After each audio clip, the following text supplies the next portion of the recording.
This is a world of beast taming, where humans and their tamed beasts coexist.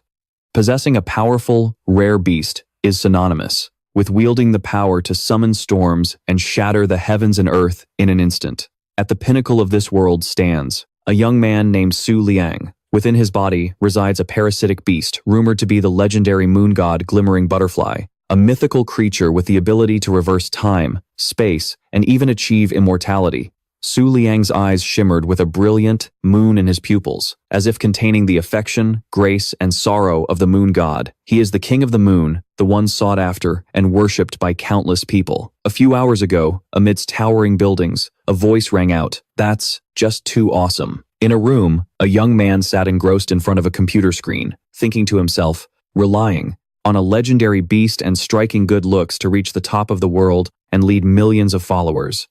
What could be more awesome than that? Suddenly, he broke out in a cold sweat, his trembling finger pointing at the screen as he mumbled, "No, there is one thing that's even more awesome." He pointed at his own face in horror and screamed, "The king of the moon, Su Liang, is actually me." That's right, this young man is Su Liang. A few hours ago, he transmigrated from 21st century Earth to this world of beast taming, simultaneously receiving fragments of the original owner's memories. The king of the moon, an invincible being, had died by carelessly falling off his bed while sleeping. If transmigration is a protagonist's grand beginning, then this had to be a God-sent stroke of luck. Su Liang opened the system. It displayed, Beast Tamer Su Liang, 1 star, Tamed Beast, Glimmer Butterfly, low rank, Moonlight Creek Tamed Beast, no contract. Su Liang's jaw dropped, his face contorting as he pointed at the screen. The king of the moon's tamed beast system. Damn it, this isn't the legendary Moon God Glimmering Butterfly at all. He slammed his head on the desk, his mind flooded with the original owner's memories. At age 14, he awakened his tamed beast. At 15, he was dubbed the King of the Moon. At 16, he founded the Moon Sect and was revered by millions of followers as its leader. On the night before his 17th birthday and school enrollment, the Upper Moon Great Emperor declared war, scheduling a duel for 3 years. Later, the original owner wasn't a liar. He genuinely believed he possessed unparalleled power, that his Glimmer Butterfly was the 14th incarnation of a divine beast. He thought that by simply falling into a fantasy, its true form would be revealed.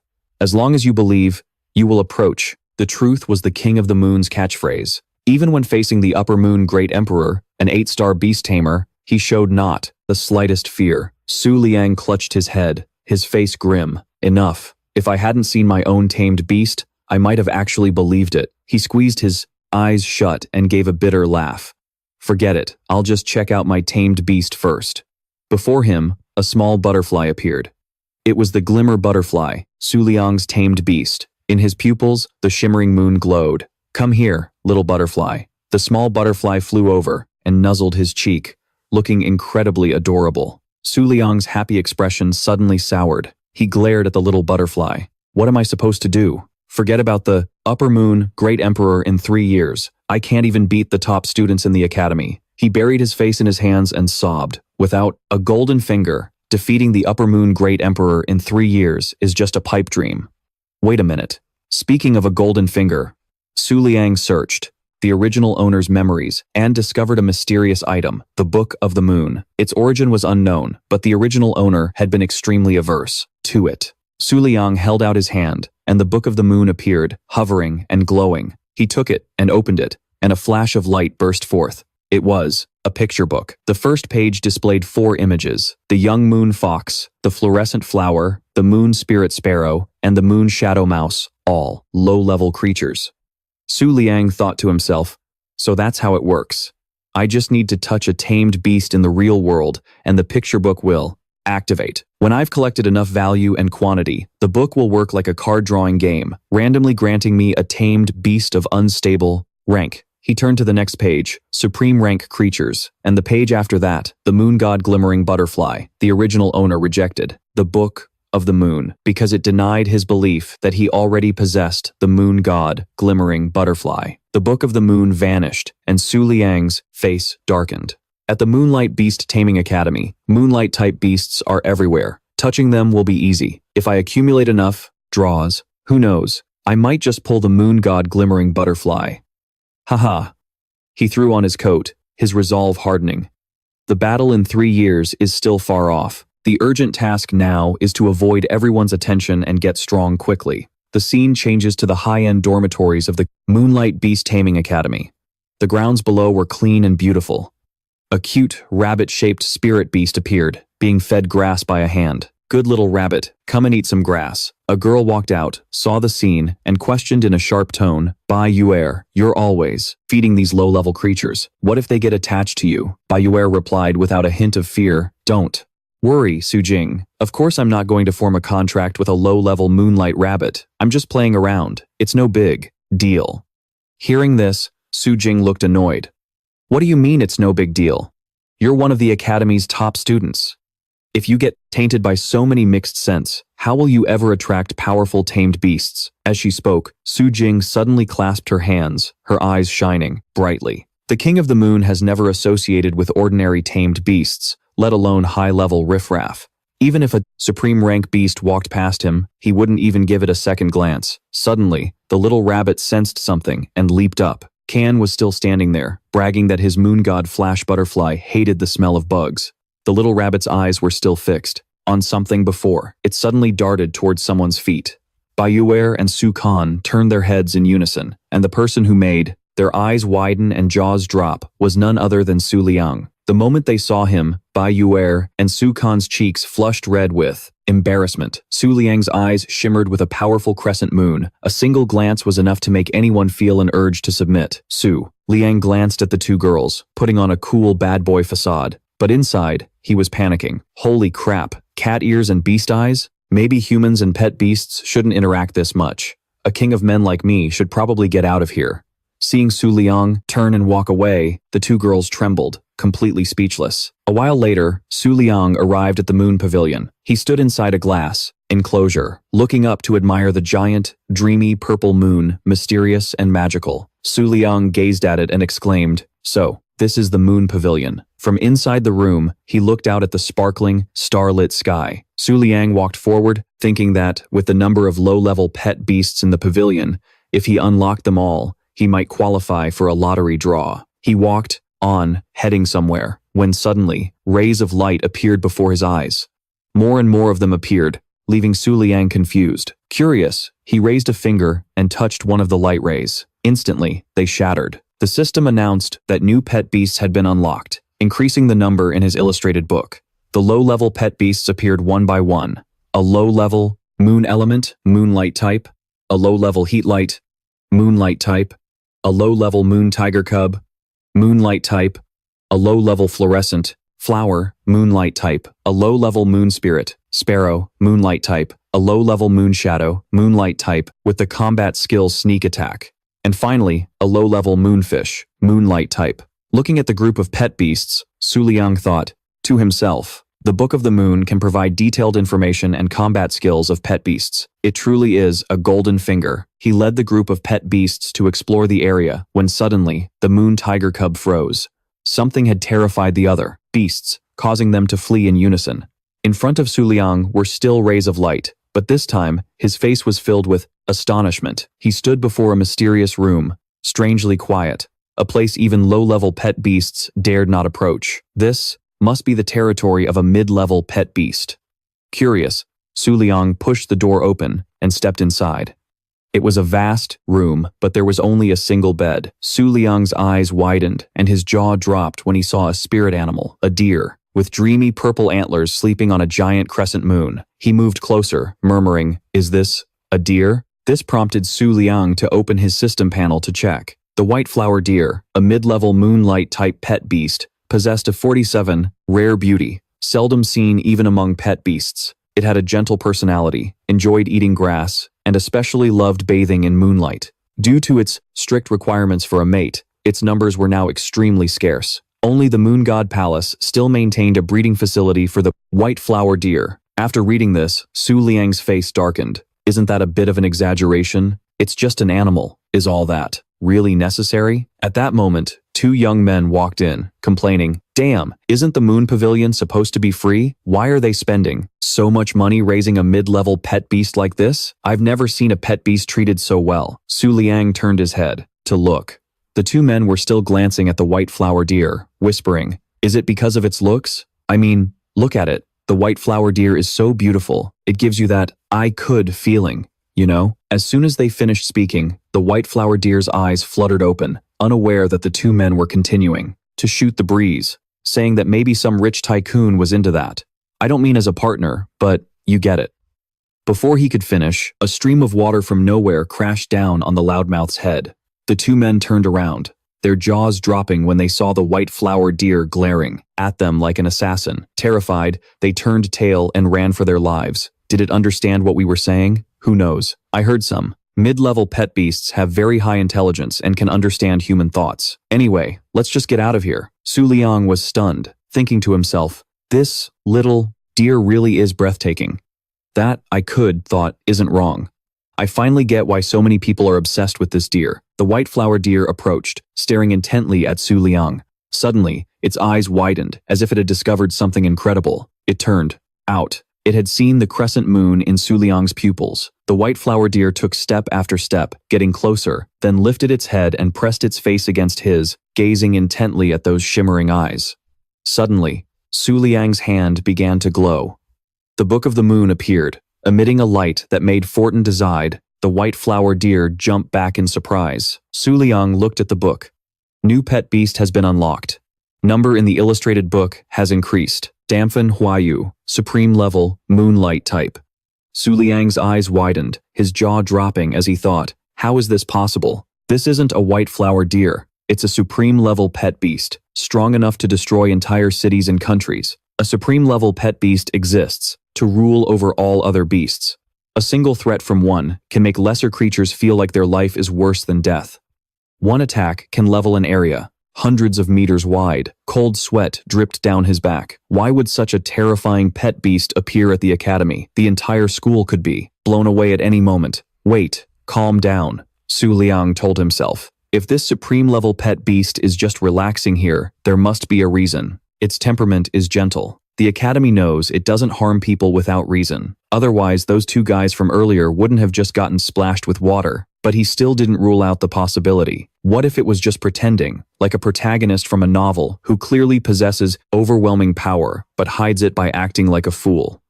Unlike him, who was genuinely pathetic, weak, pitiful, and helpless, only able to rely on his face to intimidate others. Suddenly, the Bak Hoa Lok approached, staring intently at Su Liang's system panel.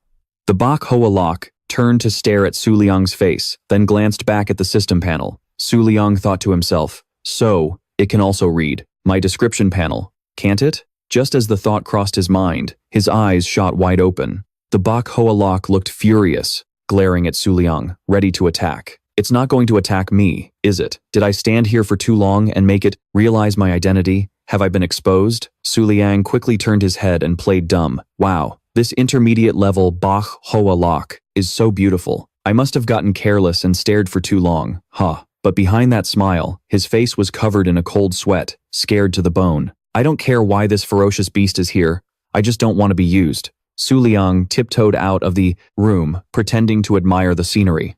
A moment later, he escaped safely, breathing a sigh of relief, then immediately bolted out of there as if he'd reached a speed of 1,000 kilometers per hour. The Bak Hoa Lok stood in the room, speechless, its eyes dazed. That person, from before, with that pattern in his eyes. Who the hell was he? After thinking for a moment, the Bak Hoa Lok returned to the bed and reached its hand, under the mattress, pulling out a smartphone. The wallpaper was a girl with a pair of large, white, round speakers. It opened Google and searched, human with eyes like the moon. The results were not what it expected. The Bak Hoa Lok tapped its foot against the phone, turned it off, and with a haughty look, said, "Damn it. Who the hell is he?" Cut to the dorms of the Beast Taming Academy. Su Liang walked out, his face filled with fear. That was dangerous. What kind of monster would release a Tyrannosaurus Rex into a zoo like this? Although the Bak Hoa Lok's appearance was deceptive, just one of its legs was enough to take down several dragons. He thought to himself, if it had chased me out there, I'd be dead for sure. It was a supreme level beast, after all. Only another supreme level could match it. As for his own beast, it was the lowest of the low, if not for his golden finger. Speaking of the golden finger, Su Liang recalled that, back at the Moonlight Pavilion, The Book of the Moon not only displayed the differences between beasts, but also revealed the skills they possessed. He looked up and smiled. Doesn't this mean I can learn the skills of every beast I come into contact with, which means I can pretend to know everything? Su Liang grinned smugly. Hee, everything you have is now mine. Stepping out of the dormitory, he glanced from side to side. Let me find a small beast in the academy to test this out. Walking past the dorm area, Su Liang spotted a little rabbit standing below, and his eyes widened in delight. Isn't that the moonlight rabbit from this morning? It was so cheerful then. Why is it so timid and scared now? Su Liang walked up to the moonlight rabbit, puzzled.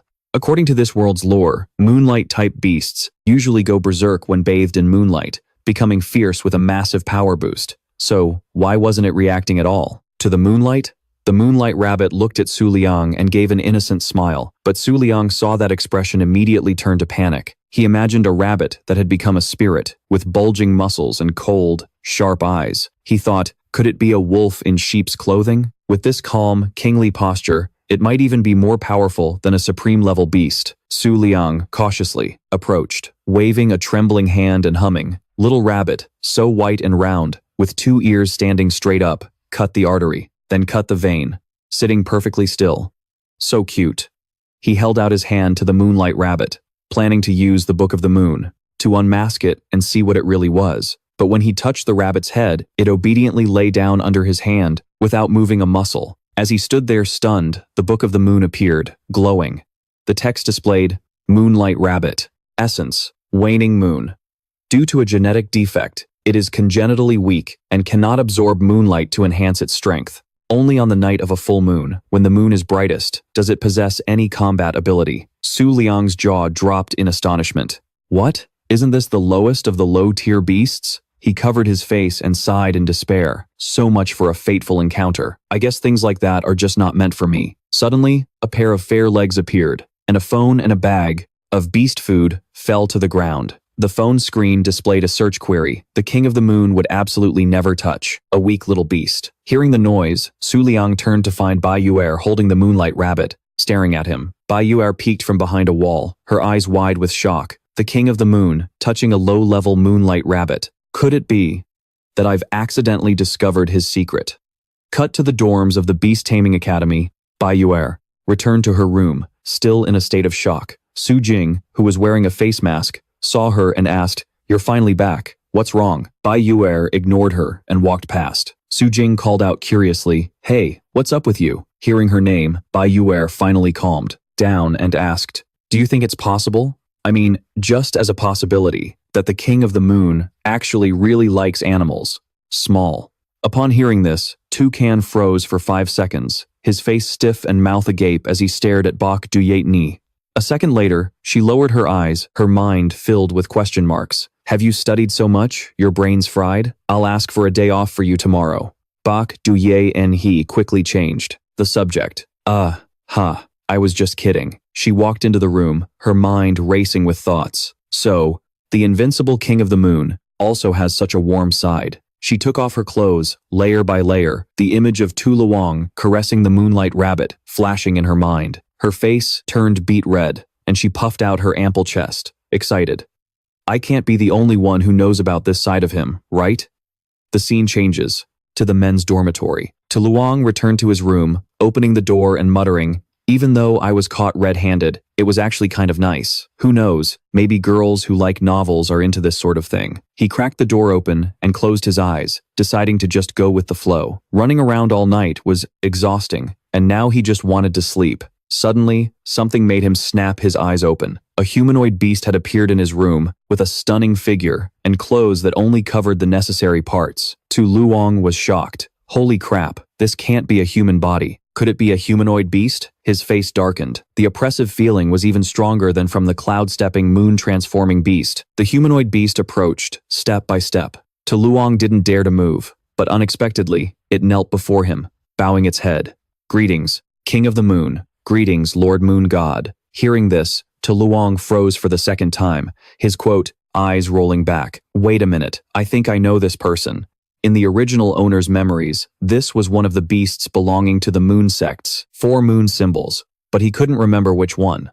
The two stared at each other in silence, Even after 10 years, neither would have said a word. The humanoid beast thought to itself, as expected of the King of the Moon, the strongest beastmaster, a living legend. Even in silence, he is majestic and divine. Meanwhile, Tu Luang was screaming for help in his head. "Help me, I really can't remember who this beast is." He coughed, pretending to have amnesia. "Who are you?" The humanoid beast sighed, looking up at Tu Luang. "Lord Sect Master." According to the Believer's investigation, the remnants of the Black Moon sect have been active in the central continent recently, and they have particularly close ties with the Beastmasters of the Moon God Palace. Upon hearing this, Tu Luang's eyes went as wide as saucers. He thought to himself, "What the heck is the Black Moon sect? Why, don't I have any memory of it?" Suddenly, he turned and knelt before the humanoid beast, causing it to cry out in alarm, "Lord Sect, Master." Before it could say more, Tu Luang raised a hand to stop it. "Wait, don't say another word. Absolutely. Do not say another word. I'm about to remember right now." The beast was stunned, thinking, "What in the world is happening?" At that moment, Tu Luang quickly pulled out his phone and Googled the Black Moon sect. The results showed that the Black Moon sect was once based in the northern region, worshipping deities like the legendary Black Moon Death God Palace. They possessed strange magic and had once dyed the moon black. 3 years ago, on the night of a full moon, they had a direct conflict with the Twin Moon sect and were instantly destroyed. Tu Luang looked at his phone and smiled with satisfaction. So, it wasn't his problem. This sect was so weak that the original owner couldn't be bothered with them. Seeing Tu Luang's silence, the beast spoke up. "Lord Sect Master, the Black Moon sect is not worth mentioning. But, with the Moon God Palace getting involved, the nature of the matter has changed." Tu Luang's eyes widened, the 3 words Moon God Palace echoing in his mind. Unlike that random riffraff, the Moon God Palace was the overlord of the central continent, relying on legendary beasts to rule the world for thousands of years. Although their status as overlords had declined, in just 3 years, the Twin Moon sect had shaken their position. The 4 moon symbols have cut off communication lines, so even if the Moon God Palace declares war on us directly, we can still retreat completely. But if that happens, you will be without a close protector. Therefore, regarding this operation, my master sent me to ask for your opinion, Lord Sect Master. Tu Luang's face turned grim, and after a moment of silence, he sat down on his gaming chair, trying to look cool. "It's fine, just go." With a cold expression, he continued, "As long as I still stand with the moonlight." The humanoid beast's eyes widened as she looked at Tu Luang, a confident smile spreading across her face. "Yes, Lord Sect Master." Her gaze turned sinister as she thought, "To think I'd get to hear those words while I'm still alive. As long as the King of the Moon is watched over by the Moon God Flash Butterfly, no one in this world can touch him." In a flash, the humanoid beast vanished like the wind. Tu Luang sat frozen, unable to utter a word. Then he clutched his head, breaking out in a sweat. I can't take it anymore. I almost couldn't stop myself from slapping my own face." The truth was, the original owner often said strange things, but his followers would mistake it for profound philosophy. For example, in front of thousands of people, the original owner once said, "The moonlight is shining upon me. I can feel the moon god's aura. As long as I am under the moonlight, whether the moon rises or sets, is full or new, I am still the king of the moon." These were all considered classic quotes, but in reality, they were just meaningless nonsense. Tu Luang pondered, "The Moon God Palace. I just got here. How did things get so complicated?" He looked up at the ceiling, dazed. Although the current Moon God Palace is no threat to the King of the Moon, that's on the premise that the King of the Moon possesses the Moon God, Flash Butterfly. I was a fool, and now I don't have a guard. If I run into danger, the world's strongest moon wielder is going to be done for. What now? Thinking about his life, tears welled up in Su Liang's eyes, but a second later, he remembered something, and his face lit up. That's right, my golden finger can still collect lottery tickets. He opened his hand, and the Book of the Moon appeared, glowing. Today, at the Moon Pavilion, he had come into contact with many pet beasts, probably enough for one draw. The system interface appeared, displaying the Start Exchange button. Su Liang was thrilled. He really could do a draw. The system allowed him to draw a moon-type pet beast of random quality, and if he wasn't satisfied, he could exchange it for experience points as compensation. Su Liang looked at the Book of the Moon, which meant if he drew a pet he didn't like, he could just cancel the contract and get experience points instead. Not a bad deal. He looked at the start exchange button, sweating. Screw it. Staying alive is more important. If I can draw a supreme grade beast, I won't have to be afraid of anything. He clasped his hands in prayer. Life ain't easy for a commoner. Please, save this poor child. Oh, great gods of fortune, I'm begging you. Su Liang summoned all his courage, pointed at the Book of the Moon, and shouted, Supreme grade beast, here I come. His finger touched the exchange button, and a burst of light erupted from the Book of the Moon. The force blew his hair back, and the blinding light forced him to cover his eyes as the book's pages flipped automatically, stopping on one page. The brilliant halo faded, and a notification appeared. A new pet beast had been unlocked, and the number of illustrated pages had increased. Su Liang slowly removed his hand, peeking at the Book of the Moon, anxious. What kind of beast was it this time? The system announced the new pet beast.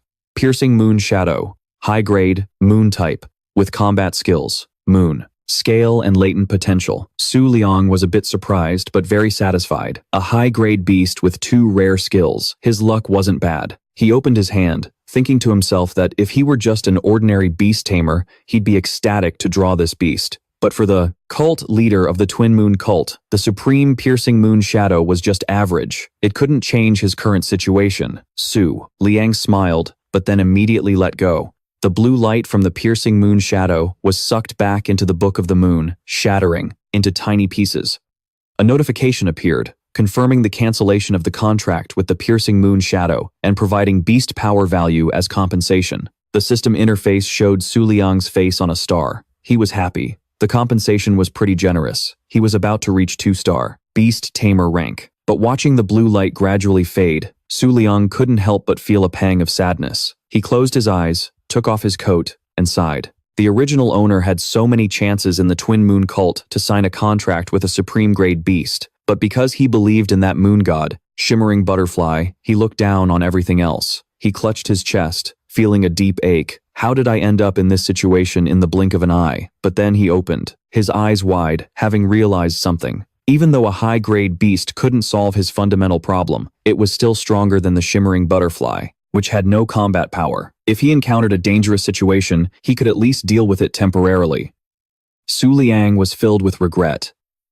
Why did I return it so quickly? Could it be that the original owner's personality is affecting me? He shook his head frantically. No, it's still different. At least I don't believe the moon god, Glimmering Butterfly, is real. Lost in thought, Su Liang flopped onto his bed and closed his eyes. Next time I draw a high-grade beast, I should probably sign the contract first. He laced his hands behind his head, staring at the ceiling. Tomorrow, I'll go back to the moon pavilion to collect more experience points. There are still many pet beasts I haven't unlocked, including that little white flower deer. Ah no, the cloud-stepping moon transformer. If I give it some tasty food, I wonder if I can trick it.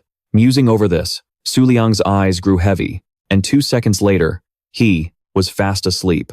The next morning, in the secret chamber of the cloud-stepping moon transformer, the pet beast was sleeping soundly when its eyes suddenly fluttered open. Sensing something unusual, the cloud-stepping moon transformer jolted, leaping to its feet and looking around. What's going on? Where's my big house? Was it destroyed? Before it could process the shock, a voice came from behind. Oh, my dear baby, you're awake? A middle-aged woman approached, using a brush to groom the cloud-stepping moon transformer's fur. My baby, once you get to the Moon God Palace, you'll have much tastier food than here.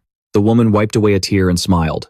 The envoy from the Moon God Palace will be here to pick you up soon. From now on, you absolutely cannot be a picky eater. You have to listen to your new caretakers, okay? The cloud-stepping moon transformer's eyes widened, its jaw dropping. What does that mean? I've been sold? Sold to the Moon God Palace? Outside the courtyard, 2 young women appeared, and the surrounding crowd began to whisper excitedly. Look, it's the beast tamers from the Moon God Palace, the ruling power of the central continent. Why are they here? Could it be because of the Moon King? A red-haired girl with a curvy and alluring figure spoke up. I heard the Moon King came here to train. I thought it must be some amazing place. Turns out it's full of little kids. This is ridiculously funny. A blue-haired girl with a large, fair chest spoke sternly. Little sister, don't cause trouble. We're only here this time to retrieve the white flower. Dear, we absolutely cannot stir up any trouble, especially anything related to the Moon King or the Twin Moon cult. The red-haired girl rolled her eyes. I know.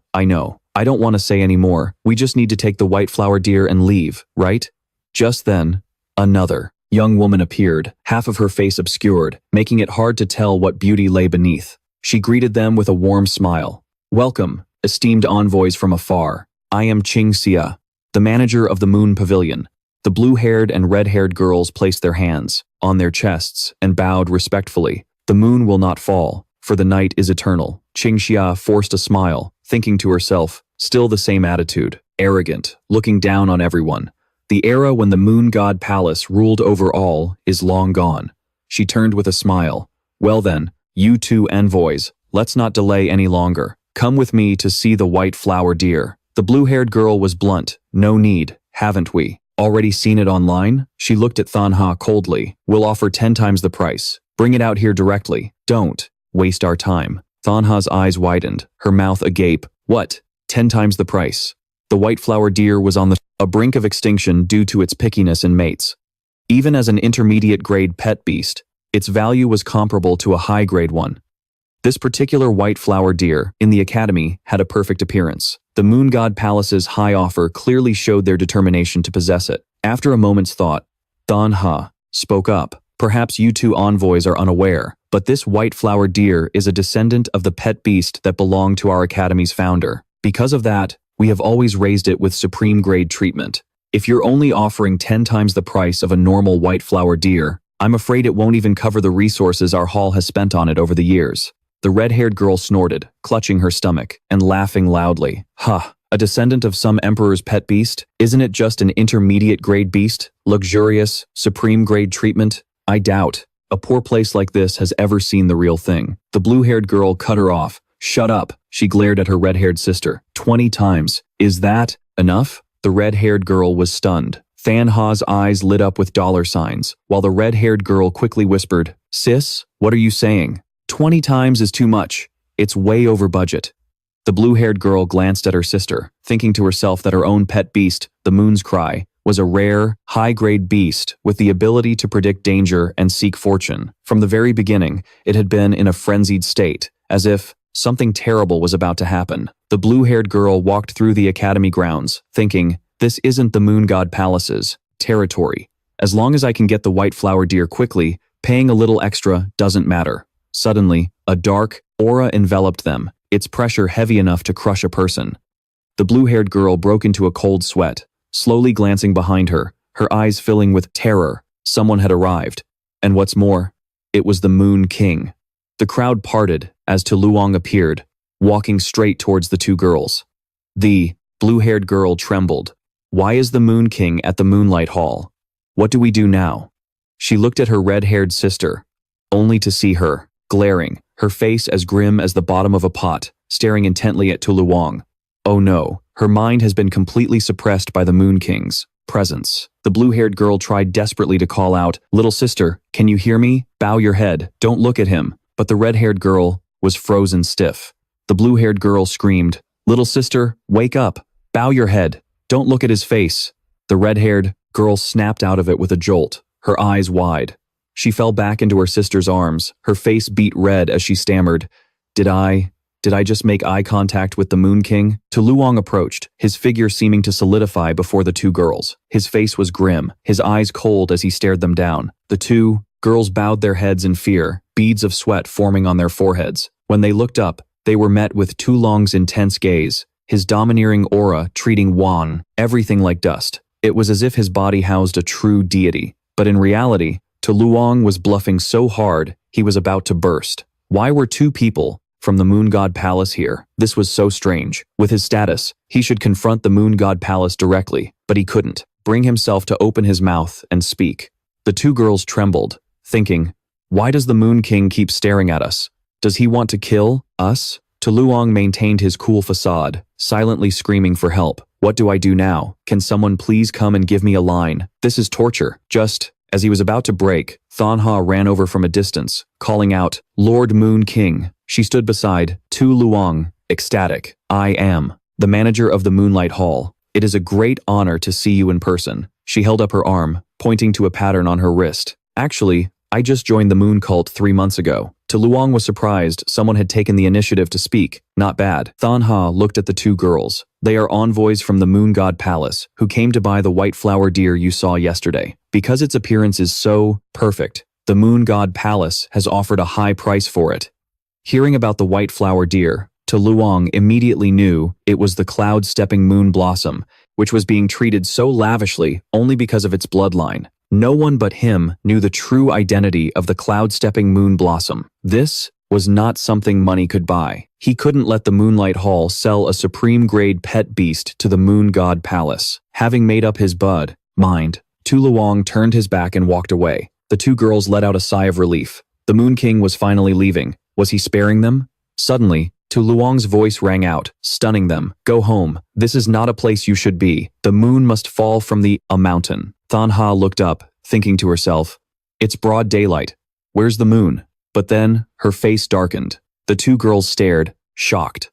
What did he just say? The moon is about to set would be a meaningless phrase to an ordinary person, but coming from the mouth of the Moon King, the strongest person in the world, this statement could be a prophecy of disaster for the Moon God Palace. The red-haired sister shot up, stammering, the moon will not fall. Her throat tightened, unable to speak another word. A bystander shouted, oh my God, she dares to talk back to the Moon King. The red-haired girl glared at Tu Luang. He glanced back, his face icy. The crescent moon in his pupils emitting a dazzling light. The red-haired girl placed a hand on her ample chest, trembled, and then collapsed.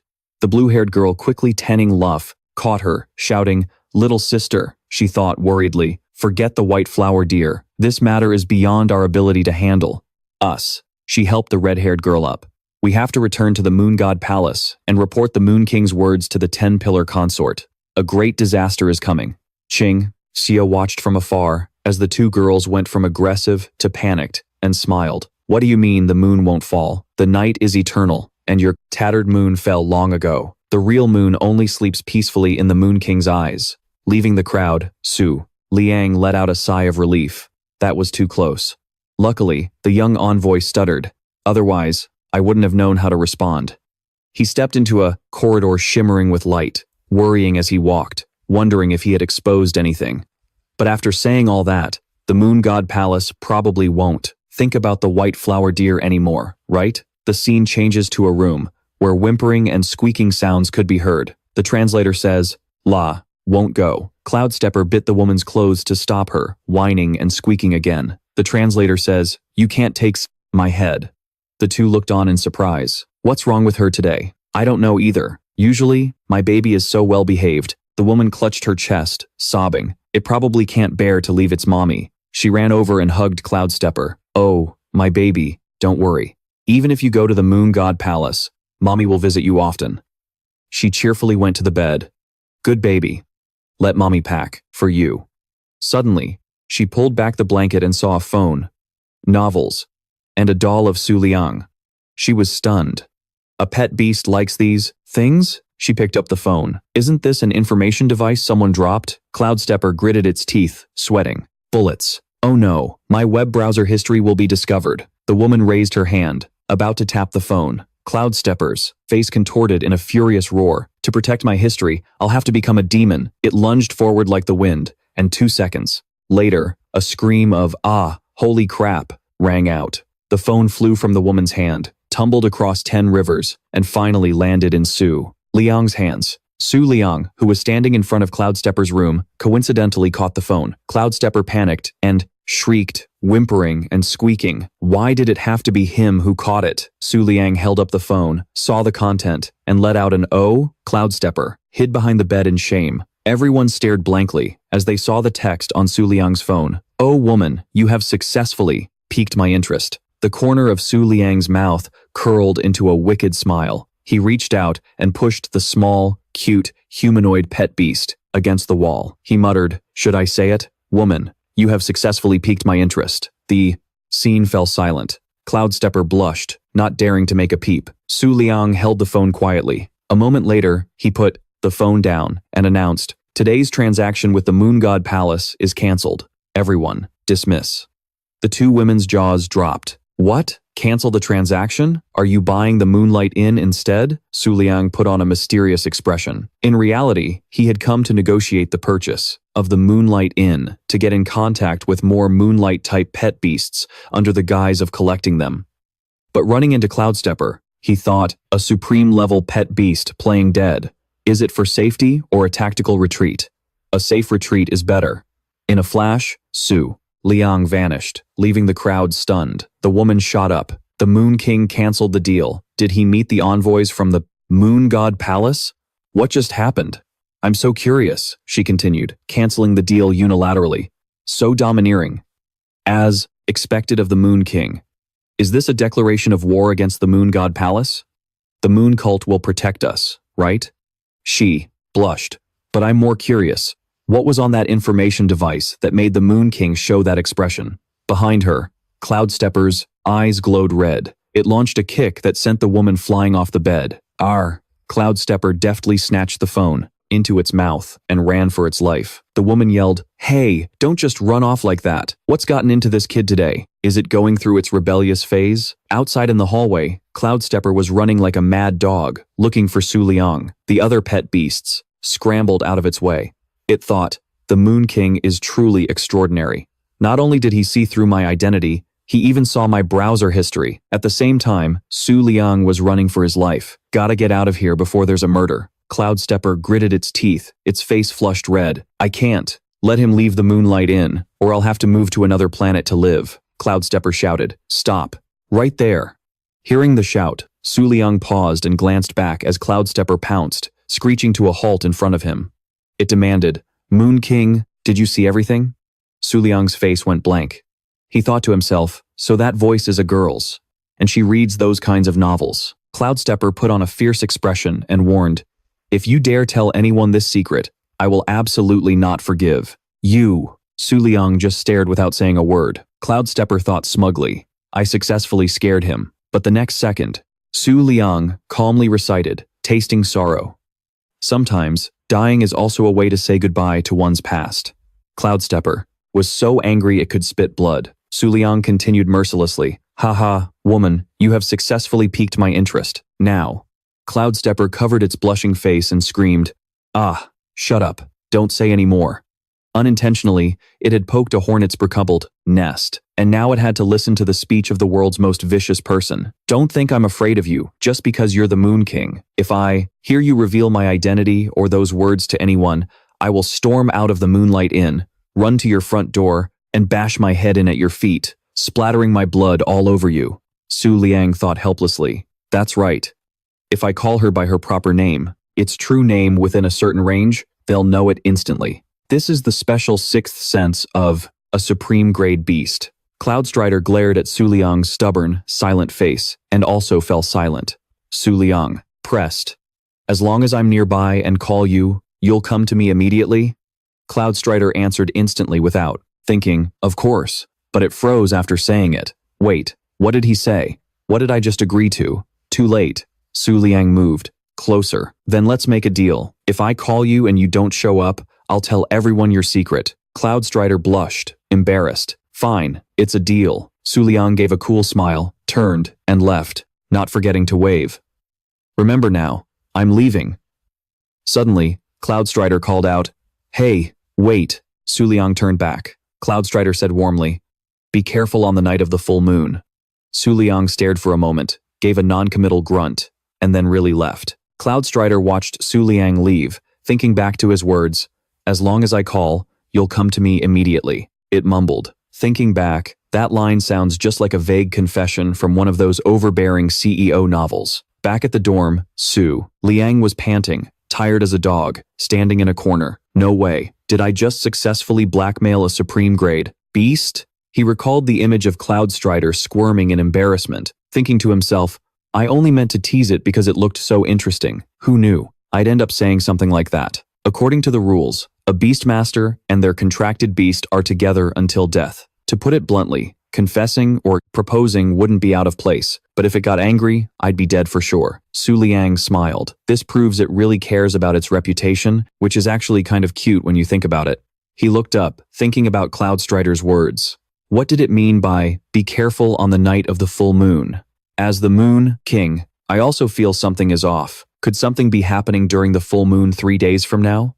Su Liang opened his palm, and the Book of the Moon appeared. The system panel opened up. I don't have any guards right now. If there's danger, I should upgrade my team to be prepared. He stared intently at the Book of the Moon.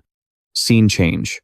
In the sky, a giant moon appeared, representing the Moon God Palace. Inside a room, many people sat around a table, bathed in moonlight. These were the 10 pillars, the 10 peak beastmasters of the Moon God Palace, whose identities had never been revealed. Rumor has it they are all 2 girls, one with blue hair and one with red, entered and knelt, reporting, the moon has fallen. A girl with an innocent face, the 4th pillar, pressed, did the Moon King really say that? The 2 girls nodded. Every single word is true, not a single lie. The 4th pillar pondered. His words remind me, the seasons have been changing recently, so the time of the full moon is also different. Everyone, don't forget to adjust your clocks. The crowd reacted. Adjust our clocks, my ass. What the hell is wrong with you? The 4th pillar was taken aback. Hey, what's with everyone?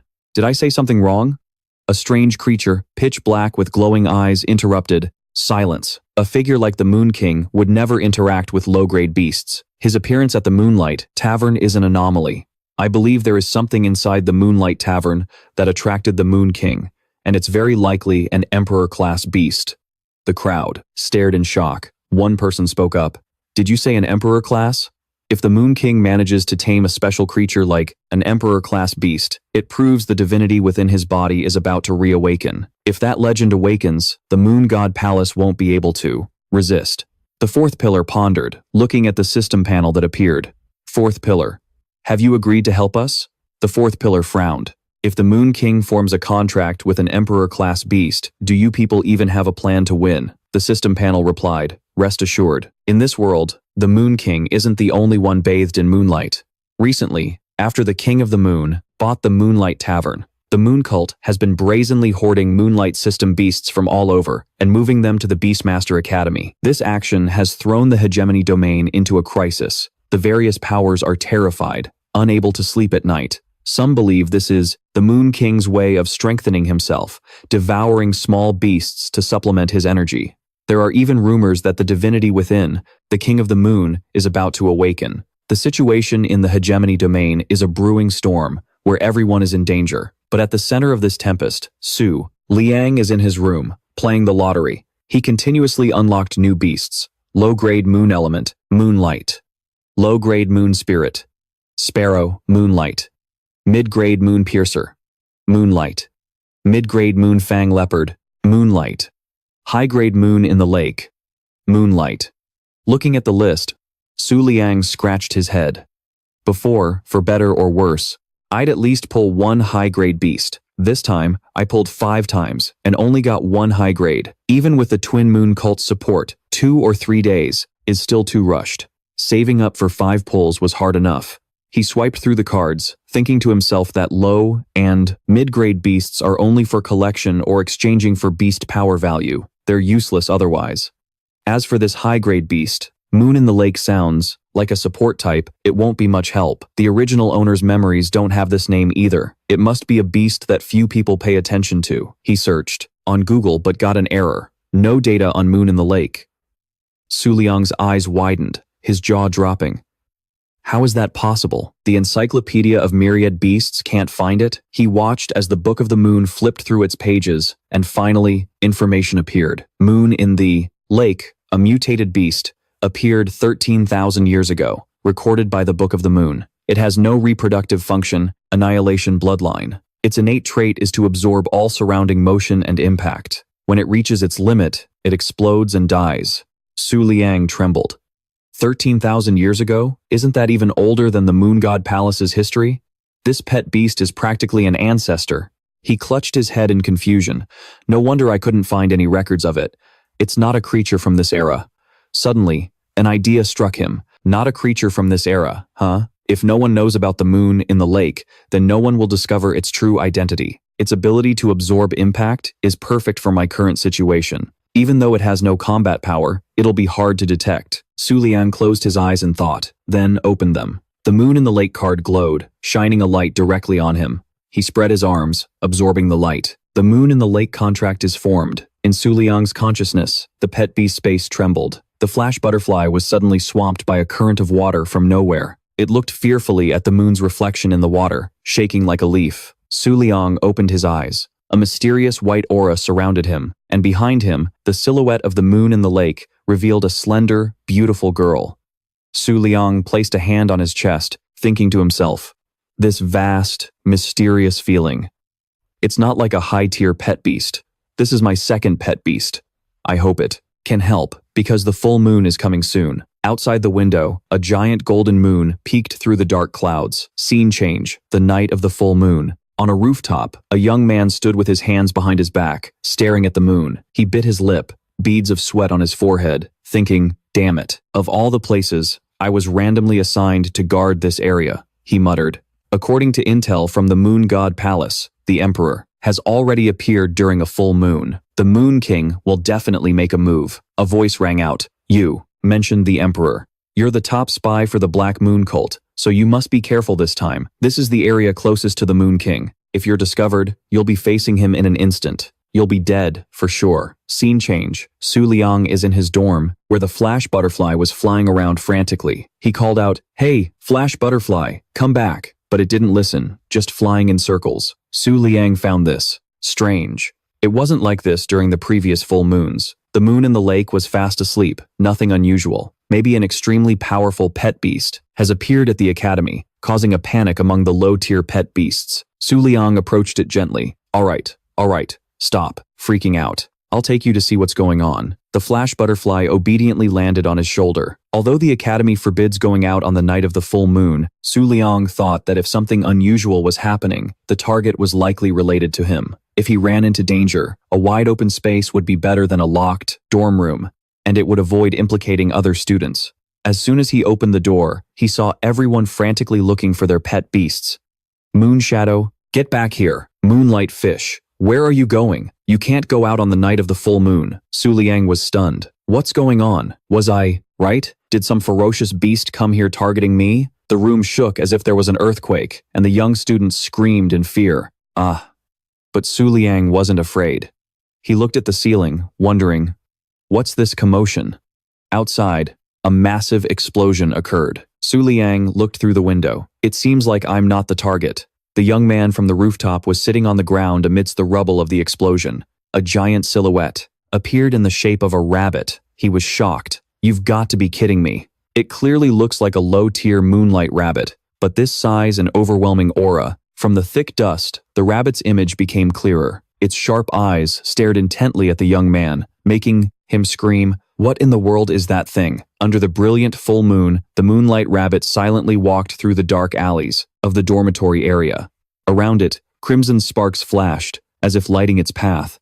Its sharp eyes were focused on one alley, as if searching for a hidden secret. Suddenly, a small stone rolled down, hitting the side of a young man, making a sharp sound. He gritted his teeth in anger, his eyes flaring with rage. The sound unintentionally led the moonlight rabbit right to him. Its eyes glowed, shimmering with silver light, its mouth wide open in a roar, exuding a ferocity that forced the young man to steel himself, glaring back at it. In an instant, the moonlight rabbit swung its long ears, attacking him fiercely. In a flash, a chaotic battle erupted, with dust flying and light flashing like a terrifying explosion. The shockwave sent the entire dormitory into a panic, with everyone screaming in fear. Su Liang heard the sound and thought to himself, these low-tier pet beasts must have been scared into a frenzy by that roar. Outside the dorm, strange sounds echoed the sound of panicked pet beasts, running towards a mysterious area of light. Soon, the horde of pet beasts stopped in front of Zui Yue's room. They stood still, staring intently at the door.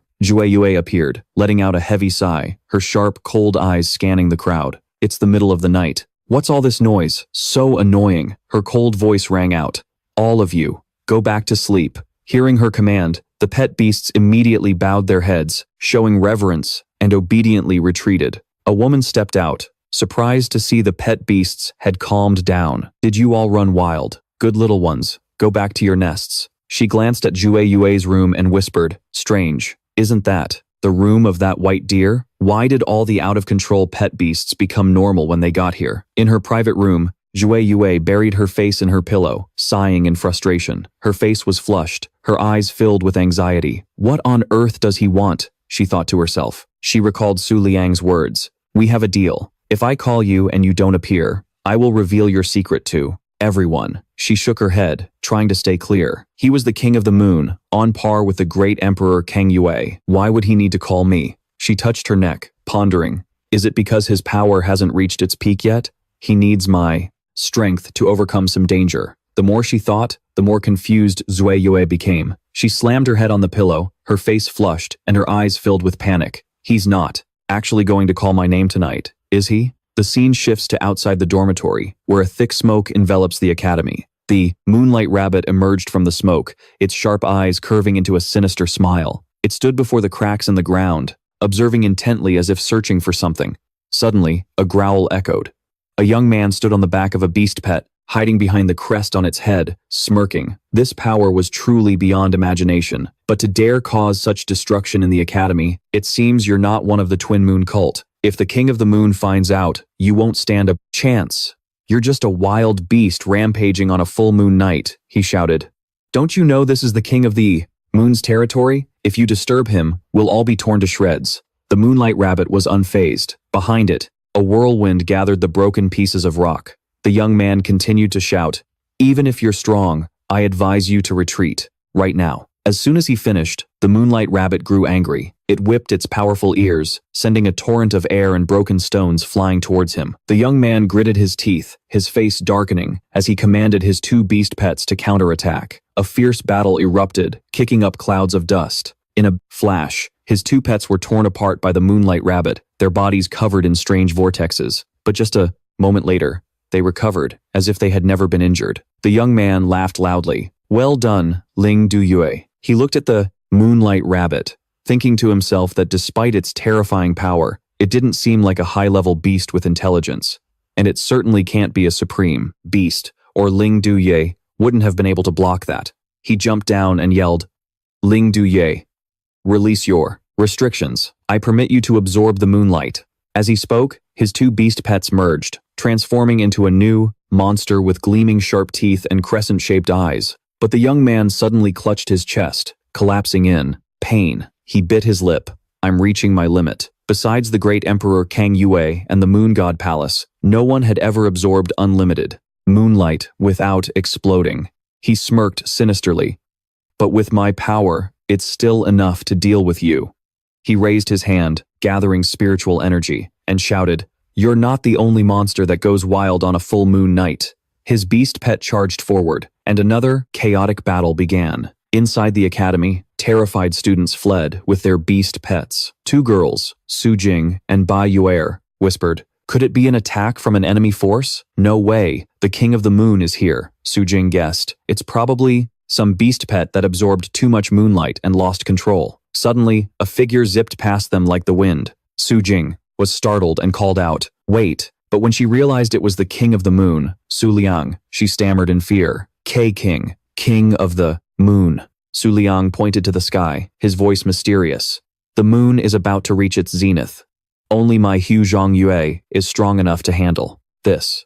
But I feel a strange confidence, as if the moonlight is watching over me. The scene cuts back to the young man, whose beast, Ling Du Yue, was caught in the smoke, its mouth wide open, tongue lolling out, groaning in pain. The young man panicked as he saw the moonlight rabbit emerge completely unscathed. He gritted his teeth, sweat pouring down his face. You damn monster. From behind a wall, Su Jing and Bai Yuer were peeking, and they cried out in fear. Su Jing said, This is no ordinary brawl. Bai Yuer giggled mischievously.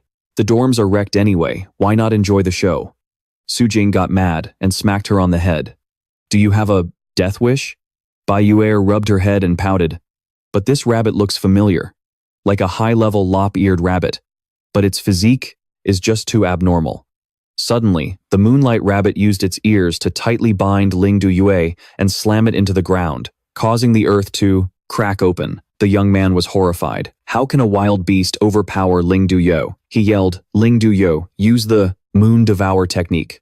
A stream of gray energy poured from Ling Du Yue's mouth, attacking the moonlight rabbit, but it was completely unaffected. It absorbed all the energy, its belly swelling up. Su Jing and Bai Yuer were stunned. Suddenly, a silver moon fox appeared, leaping to protect the two girls. The moonlight rabbit, now inside a barrier, roared, creating a massive explosion that shook the entire dormitory area. Ling Duyue was blown to pieces, its spiritual body dissipating. The moonlight rabbit stood amidst the rubble, looking up at the moon, then suddenly glared forward. Su Jing and Bai Yuer coughed out dust. Su Jing gritted her teeth.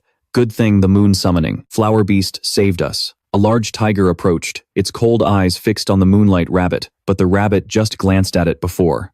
Relaxing its ears and looking at Bai Yuer with a gentle gaze, Su Jing was surprised. Why isn't it attacking?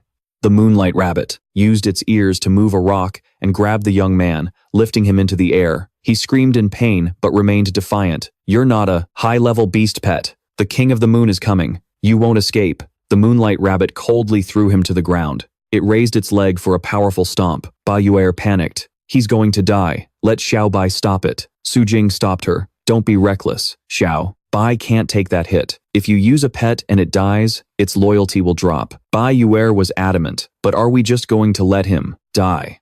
Su Jing sighed and agreed, but as Bai Yuer stepped forward, an arm blocked her way. She was stunned. The moon, king, a brilliant light surrounded Su Liang as he said, "Stand back. This is not a battle you can interfere in." Moonlight was about to converge. He stepped forward to face the moonlight rabbit. A swirling light from him aimed straight at it. Su Jing. And Bai Yuer cried out, "It's so bright. Is he even human?" Su Liang looked at the moonlight rabbit, thinking to himself, its physique doesn't match that of a supreme pet beast. There's only one possibility. 10 minutes ago, he had observed it from behind a cliff. Despite its recklessness, it had a strange confidence. It was so strong that even a 4-star pet beast was killed in an instant. My moon in the lake and glimmering butterfly are no match for it. To use the Book of the Moon to determine its rank, I need to make contact, but that's impossible right now. So what do I do? Should I just give up? Suddenly, Su Liang's eyes lit up as if he'd just thought of a way to deal with it. Under the bright full moon, Su Liang observed the moonlight rabbit with a sharp gaze. Wait a minute. That monster doesn't seem to be attacking those two. It's out of control, yet it retains some reason. This contradiction can't exist in a high-level pet beast, which means there's only one possibility. The bruised and battered young man looked up at Su Liang and muttered in a daze, "The Moon King is this close to me? Am I about to witness the Moon King's pet beast with my own eyes? This news will shake the world, and I'll be the only one to see it." But unexpectedly, a force grabbed him and lifted him into the air. It turned out to be Xiao Bai, the pet beast of Bai Yuer, saving him. "Good job, Xiao Bai. Retreat now." The young man, lying on Xiao Bai's back, panicked and shouted, "Hey, what are you guys doing? Don't take me away." Xiao Bai paid him no mind and dashed off like crazy. He roared, "I don't give you permission to save me." Su Liang calmly walked step by step towards the moonlight rabbit. Strangely, it showed no intention of attacking him. Su Liang looked up, his voice deep and steady. "On a full moon night, a berserk beast can't have reason, but you're not truly insane. You're simply acting on instinct, aren't you?"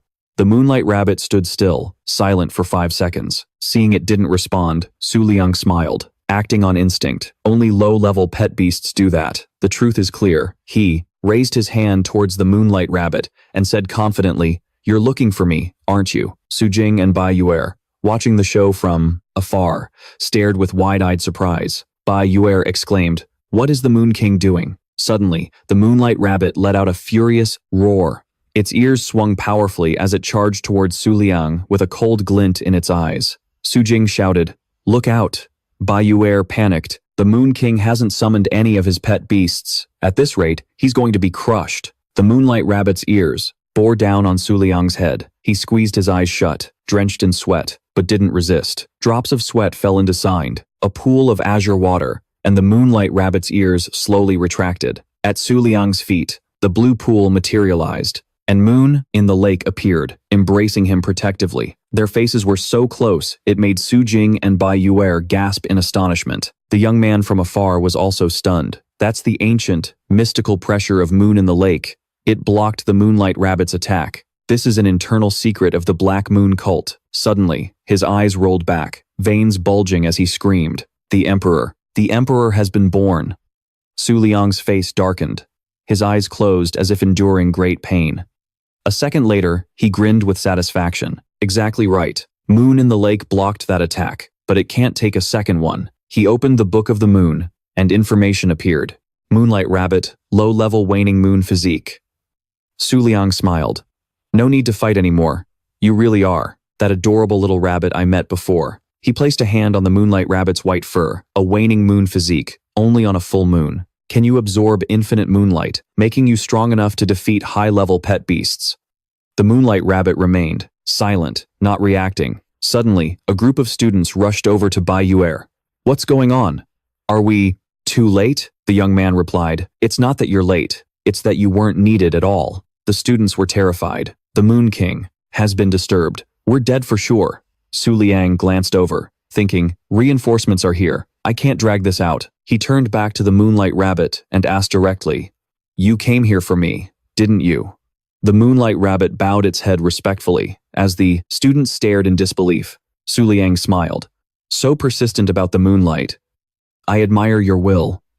I will grant you the moonlight you crave. He moved closer and whispered, Let's meet again where we first met. The Moonlight Rabbit looked up at him, then turned and left without hesitation. The students whispered, Why did it run away? Should we chase it? No, one of them snapped. The Moon King isn't moving. Why are you being so nosy? The young man shot up and yelled at Su Liang. Moon King, that monster attacked you. Why did you just let it go? Su Liang replied coldly. Was what happened just now even considered an attack? The young man was stunned. Su Liang's gaze was as sharp and incomparable as the full moon. I stood in the darkness as a mysterious voice echoed in my head. Hey Jing, what did you see? He remained silent, his eyes vacant, as the voice continued. Hey Jing finally answered. He turned his head, his face pale, recalling the image of the Moonlight Rabbit. Defeating him, Ling Du Yue had been blown to bits, and Su Liang was protected by Hu Zhong Yue, a sovereign. He trembled and collapsed, screaming, I saw it. A sovereign.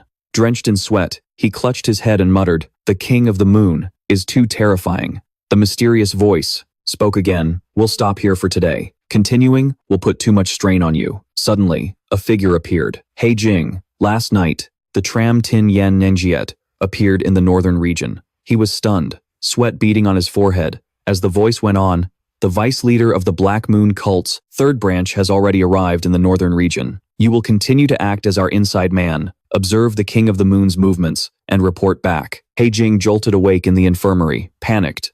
Was that a nightmare? Then he calmed himself. It wasn't a dream. It was an order from a high-ranking officer of the Black Moon cult. The Tram Tin Yen Juiet has appeared, and the vice leader is here. But who's going to deal with the King of the Moon's sovereign power? He clutched his head, muttering, Don't tell me. It's them. The scene shifts to Su Liang's room. He had just woken up, only to be startled by a little rabbit right in front of his face shouting, Boo! Did I scare ya? Old man Su Liang jumped, glaring at it for a second, before sighing and remembering. Right. I made a pact with this little rascal. Last night, after returning from the chaos, Su Liang had thought to himself, Let's meet where we first met. It should understand. After walking a few steps, he saw the little rabbit happily chasing butterflies. So, you really are here. You put on such a world-shaking performance in front of everyone. If they found out the mighty King of the Moon was this weak, I'd be finished. He held out his hand. Moonlight Rabbit, form a pact with me. A stream of energy enveloped them both. Looking at the little rabbit, Su Liang squinted, thinking, It doesn't look like a King of the Moon at all. He now owned 3 spirit beasts, the flashing butterfly, the moon in the lake, and the Moonlight Rabbit, 2 of which were low-grade. Su Liang sighed with a smile, but then grew pensive. I wonder if its potential can reach a higher level. Looking at the adorable rabbit at his feet, he covered his eyes and shook his head, deciding not to overthink it. Su Liang got up to go to the Moon Palace to find Dap Van Trui Nuyet and confirm something about the Moonlight Rabbit. The moment he opened the door, he was stunned to see students running around in a panic. What's going on? He turned to listen to 2 female students talking. A supreme-grade moonlight spirit beast has appeared in the northern region, near the academy. Do you want to go try and make a pact? There's no harm in trying. Su Liang's eyes widened. Supreme grade. He pulled out his phone and barked a command. Search for a wild, fully grown, supreme-grade spirit beast, traveling. Search for Northern Region Supreme Grade Appearance. The screen lit up with hundreds of rabbit-related articles. Su Liang was stunned. This morning, the Tram Tin Yen Nguyet, a supreme-grade weapon-type spirit beast, had descended upon the northern region. The surrounding 100 miles were locked down by various moonlight factions, with over 100,000 people gathered to watch. The Tram Tin Yen Nguyet is the only wild, supreme-grade weapon of the Moonlight system. Having never met a tamer it deemed worthy, it remained dormant. Not even the Kang Yue Great Emperor, the Moon God Palace, or the 10 Pillars could awaken it. But yesterday, it woke up and came to the northern region. Two mysterious girls stalked Su Liang from behind, when a foot suddenly flew past his head. It was the King of the Moon, Wu Qing. Su Liang, still looking at his phone, thought to himself, so, that's it. All these factions think the Tram Tin Yen Nguyet came for them. He put his phone away and walked past the students, muttering, the real King of the Moon couldn't care less about the Tram Tin Yen Nguyet. Even if I wanted to tame it, how could I do it in front of 100,000 people? I don't have the strength, and I'd die of embarrassment. He chuckled softly, deciding it was safer not to take the risk. Besides, he already had a cute one right here. Su Liang arrived at True and Juliet's room. She was lying down listlessly, staring at Wu Ding. He pushed the door open and waved. Long time no see. Looking at True and Juliet, smiled. I've got a total knockout of a spirit beast right here. Why go chasing something far away? True Nagita looked bewildered. Why are you here? The Tram Tin Yen Nguyet has appeared. Aren't you going to see it? Su Liang walked closer, full of confidence. Even a wild, impulsive thing like you knows about that? True Nyet turned her face away. I sensed it before the news even broke. Su Liang sat next to her, unfazed. True Nguye glanced over, surprised. He wagged his finger with a smile. They don't get it. That thing is something you can only admire from a distance. What spirit beast could be cuter than a person? Su Liang took out a moon-shaped jewel, a thank you gift. True Nguye was confused. Thank me for what? He looked down, embarrassed.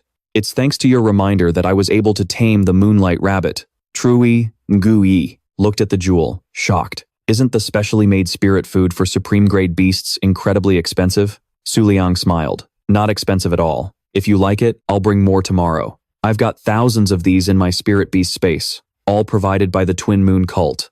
True Nguye carefully placed the jewel in a box. This isn't some common snack. I have to save it for when I'm watching a movie or reading a novel. Su Liang chuckled and stood up. I should get going. Staying here too long might expose my identity. He suddenly remembered and took out his phone. Oh, right. Let's add each other. True Nguye agreed and sent a request. The screen showed Moon God's flashing butterfly and a rendezvous between the clouds and the moon. The profile picture was a beautiful girl. Su Liang was stunned. A rendezvous between the clouds and the moon. The Academy's ancestor, an emperor-grade spirit beast. Don't tell me Dap Van True Nguyet's human form looks like this? True Nguye called out. What's wrong with you? Su Liang snapped out of it and hurried away, waving. Nothing. See you tomorrow. Inside, he was thinking, what kind of crazy thoughts am I having? True Nguyet's face turned red as she muttered. The Tram Tin Yen Nguyet appeared. So, he doesn't care, and he's coming to find me again? I get it. This trick is called playing hard to get. Zhue Yue put her hands on her hips, her face scrunched up as she yelled, it's a trick. He wants to deceive me and the Twin Moon cult. You cunning Moon King, I've seen right through your scheme. She struck a cool, defiant pose, but then stumbled backward, thinking to herself, wait, did he say he'd be back tomorrow? It's been 3 days. 3 days passed, and the Moon King still hadn't brought the Chengxing Yanyue, and the Twin Moon cult remained silent.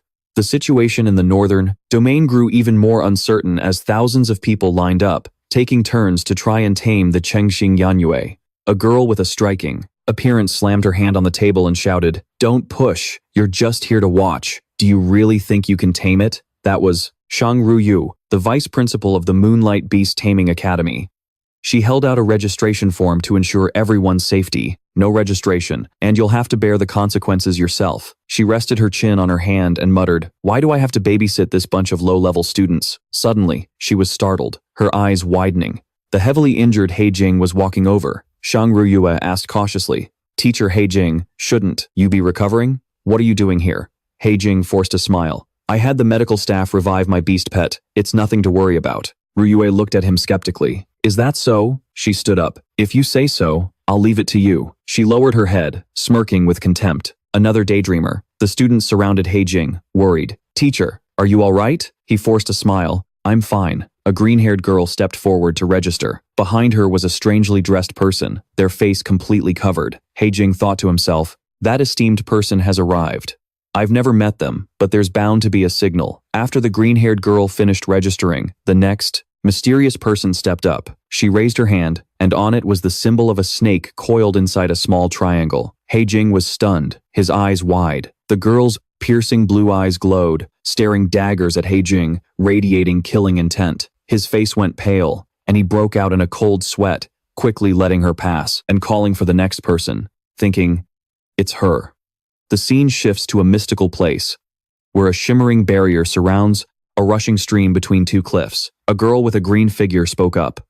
"Is this the beast pet that once slaughtered its way across? The prosperous star. Its aura is truly formidable, living up to its reputation." "That's Shui Kui, the sect master of the central region's 9 hells. Yellow Springs Path." A blonde man behind her said, "Now you understand.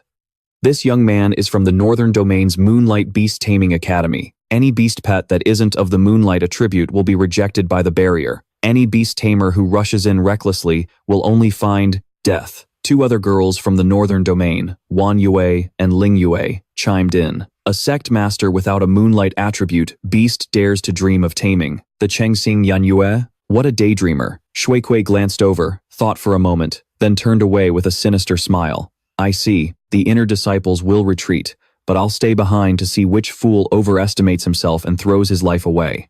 The crowd mocked Shui Kui, saying he was scared of dying, yet dared to laugh at others. Ling Yue gritted her teeth in anger. "If it weren't for the Yellow Springs Path being so powerful, I wouldn't have tolerated this." Yue Guang placed a get-afflict hand on their shoulders and said, "Let it go. For now, we need to choose who enters the barrier. First, it must be a divine beast tamer, whose pets are all of the Moonlight attribute to avoid rejection. Second, a supreme-level beast pet would cause a conflict of its own kind with the Chenxing Yan Yue." Wan Yue nodded. "Could that be why the Moon King hasn't shown up?" Yue Guang pondered. "Perhaps." Before she could say more, a voice called out, "We're here." The 3 of them turned to see Ru Yue, leading a group of beautiful girls with outstanding auras. Ru Yue was slightly surprised to see Shui Kui standing under a tree. Shui Kui glared back, but Ru Yu addressed her. "Students, we're about to enter the Chengxing Yan Yue's domain. The rule is, while it's asleep, you must not cause any destruction. When it awakens, it will unleash countless slashes, disintegrating all matter within its domain." The scene shifts to Su Liang, lying in bed with his hands behind his head, looking at his phone. A message from Zui Yue. "Back then, even the great Emperor Kang Yue and the Moon God Palace failed. I'm useless too." Su Liang was dazed, yawning. "Supreme beast pets are so damn arrogant," he texted back. "Is there ever a time when it's lucid?" Zui Yue replied, "There is, but its descent upon the Northern Domain this time wasn't voluntary. It was because it detected an evolutionary contract. You're really not going?" Su Liang turned off his phone, smiling. "Naive little dear. What does taming the Chenxing Yan Yue have to do with me?" He stared blankly at the ceiling, then his mind started racing. The glorious Moon King. What if he dies a pathetic death from an unconscious blow by the supreme beast pet? The headlines would be sensational. "Moon King dies young. The Moon God's Glimmering Butterfly is a fraud." The twin moon cult would become a laughing stock. He shot up, knocking a little rabbit and a small butterfly aside, grabbing his phone and staring at it intently, his eyes wide, beads of sweat on his forehead. The scene shifts to the crowd of students walking along the cliffside in a line. A mysterious, out-of-place girl in the group looked around, thinking to herself, the Moon King not showing up was unexpected. If it were him, he might actually be able to tame the Chenxing Yan Yue. She touched her chest, her face darkening. "With the Chenxing Yan Yue, I'll kill every beast tamer here, leaving no witnesses." She took out her phone to read an intelligence report, and her eyes widened. "What? The Moon King has turned on his location. He's heading to the moonlit hidden mountain range." She panicked. Why would he show up? Now? Ruyue walked over and yelled, "What time is it? And you're still playing on your phone? Not paying attention? Do you have a death wish?" The mysterious girl shot her a vicious glare, but bowed her head and apologized. Ruyue turned away, muttering, "I can barely hear you. If you're going to be this careless, just go home." As she walked away, the mysterious girl's foxtail was revealed. "You little brat, you dare lecture me?" She imagined Nuyet being constricted by a giant python, tearing her clothes to shreds, leaving her in nothing but her underwear. She narrowed her eyes. Once she subdued the sinking star Yen Nuyet, she vowed, "I'll give you a fate worse than death." Nungiet stood before the students, holding a green stone. Each of them received a secret teleportation stone. Inside the barrier, if you feel that something is wrong, crush it to escape. If the sinking star Yen Nuyet opens its eyes, crush it immediately, or you will die. The students received the stones, including the mysterious girl. She smiled faintly. The Moon King would be arriving soon. From a distance, Tui Kui spied on them, muttering that a mere 1 or 2-star beast tamer could never subdue the sinking star Yen Guyet. Even the 8-star Kangyui Great Emperor had failed. In the entire world, there were only 3 or 4 3-star beast tamers. Even if the Moon King joined, he wouldn't be much stronger. His eyes then fell upon the mysterious girl, sensing an intense, dark aura. Suddenly, the mysterious girl's gaze shot towards him, cold as ice. Tu Kui ducked behind a rock, his face pale and covered in sweat. What kind of monster is she? Has the Moonlight Beast Taming Academy been hiding someone like this? The students lined up and entered the green barrier. The mysterious girl thought to herself, "The Moon King is coming to the Hidden Moon mountain range soon. I must figure out the sinking star Yen Nuyet's new mechanics first." She stepped into the barrier, the last one in line. Tu approached Noon Guet from behind. "Vice Principal, are all these 1 and 2-star nobodies all you brought? Did the Moon King not show up because he knows the sinking star Yen Nuyet can't be tamed?" Nuyet's face flushed with anger. "Your elemental affinity is incompatible, yet you came here to watch the show? You think you can tame a supreme grade beast?" Tui Kui glared back furiously. The two faced off, their glares like two mistresses fighting over a man. Tu thought to himself that she clearly didn't know about that black-haired girl. He raised his head, about to speak, but his eyes widened as if he'd seen something terrifying. Noon Guiet's group stood frozen, their eyes wide with shock, staring at Paintuff, the figure of Toluang, the Moon King, his robes fluttering in the wind. Why was he here?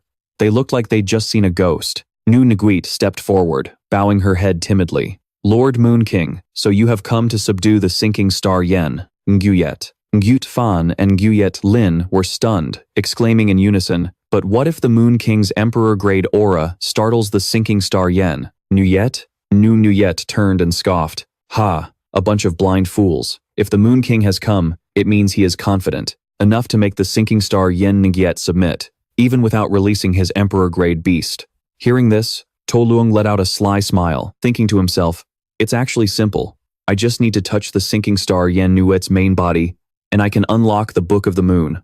Understand its mechanics and why it awakened. Who knows, I might even be able to tame it." He put on a cool expression and ordered, "Stay hidden and follow my commands." Tui and Nu Nuyet bowed their heads in obedience. Toluang walked towards the barrier, his foot just about to touch it, when he suddenly froze, his eyes wide. He took out the Book of the Moon and frantically flipped through the pages, finally finding the information he needed. Silent Celestial Balance, a pure, supreme-grade beast. Battle skills, fairness, silence. A rare supreme-grade pet beast of the pure attribute, it cannot attack. It possesses a large number of restrictive skills and relies on stronger beings for survival. Only a supreme-grade pet beast can initiate an attack. Beast tamers who enter the silent celestial domain cannot summon their emperor-grade pet beasts. The silent skill completely conceals its existence from stronger beings, to the point that even emperor-grade pet beasts cannot detect it. Toluang was stunned. A supreme-grade beast? He pulled his foot back from the barrier, staring at it intently before taking out his phone and looking at it closely. The crowd behind him was astonished, sweating profusely. What's going on? Why did the Moon King stop?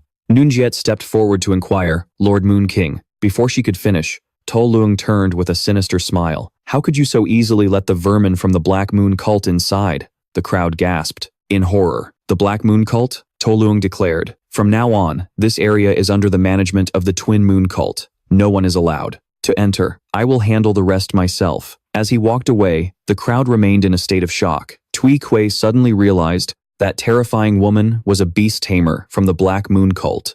Lin Hinjuyet was surprised.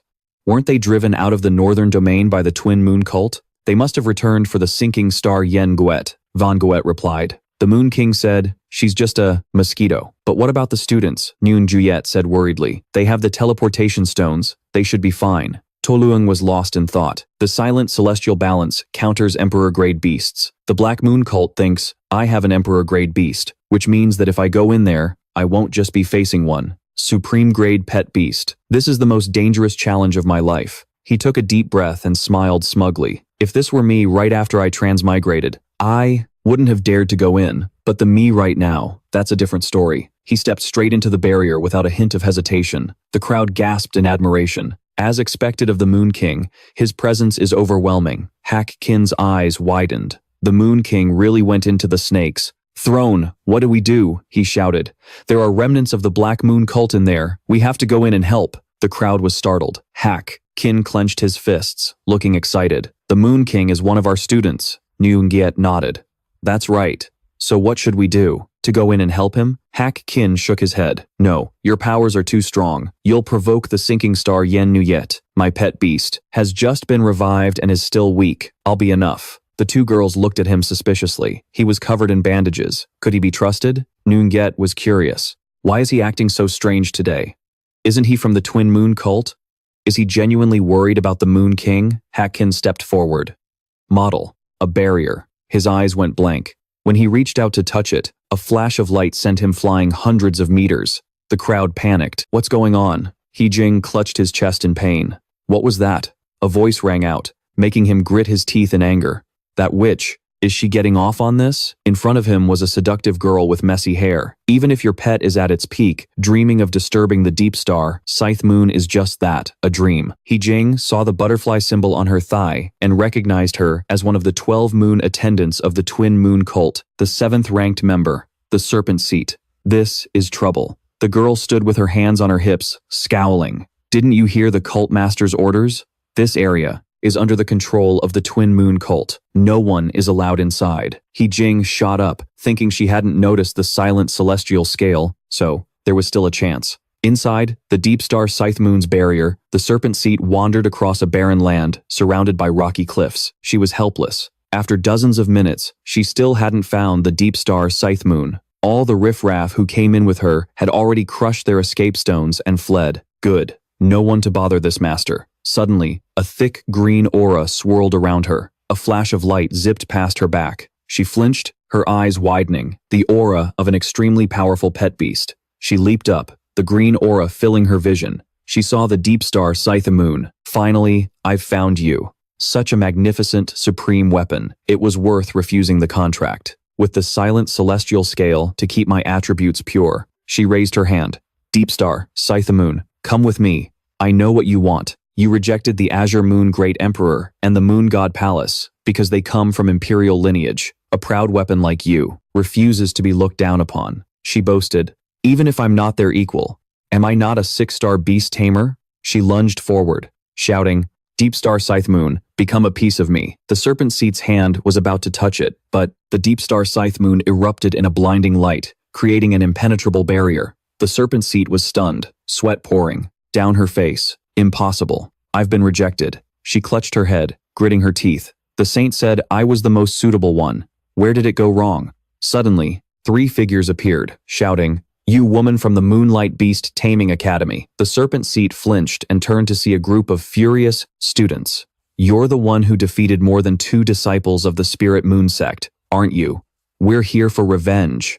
A few minutes earlier, a young man in the forest had discovered the bodies of his comrades. A dying student described the attacker as a woman from the Beast Taming Academy with black hair and snake-like eyes. The students yelled, We'll defeat her, and then claimed the Deep Star Scythe Moon. The Serpent Seat's face darkened, and she let out a strange laugh. Ha, as if I didn't have enough trouble. Now a bunch of grunts who don't know their place show up. She yelled, Come forth, my children. From her body, 3 powerful auras erupted. In the sky appeared the waning Moon King with its crescent moonlight, the colossal moonlit phantom whale, and the humanoid thunder moon with its purple lightning. The students were terrified. They're all high-level pet beasts.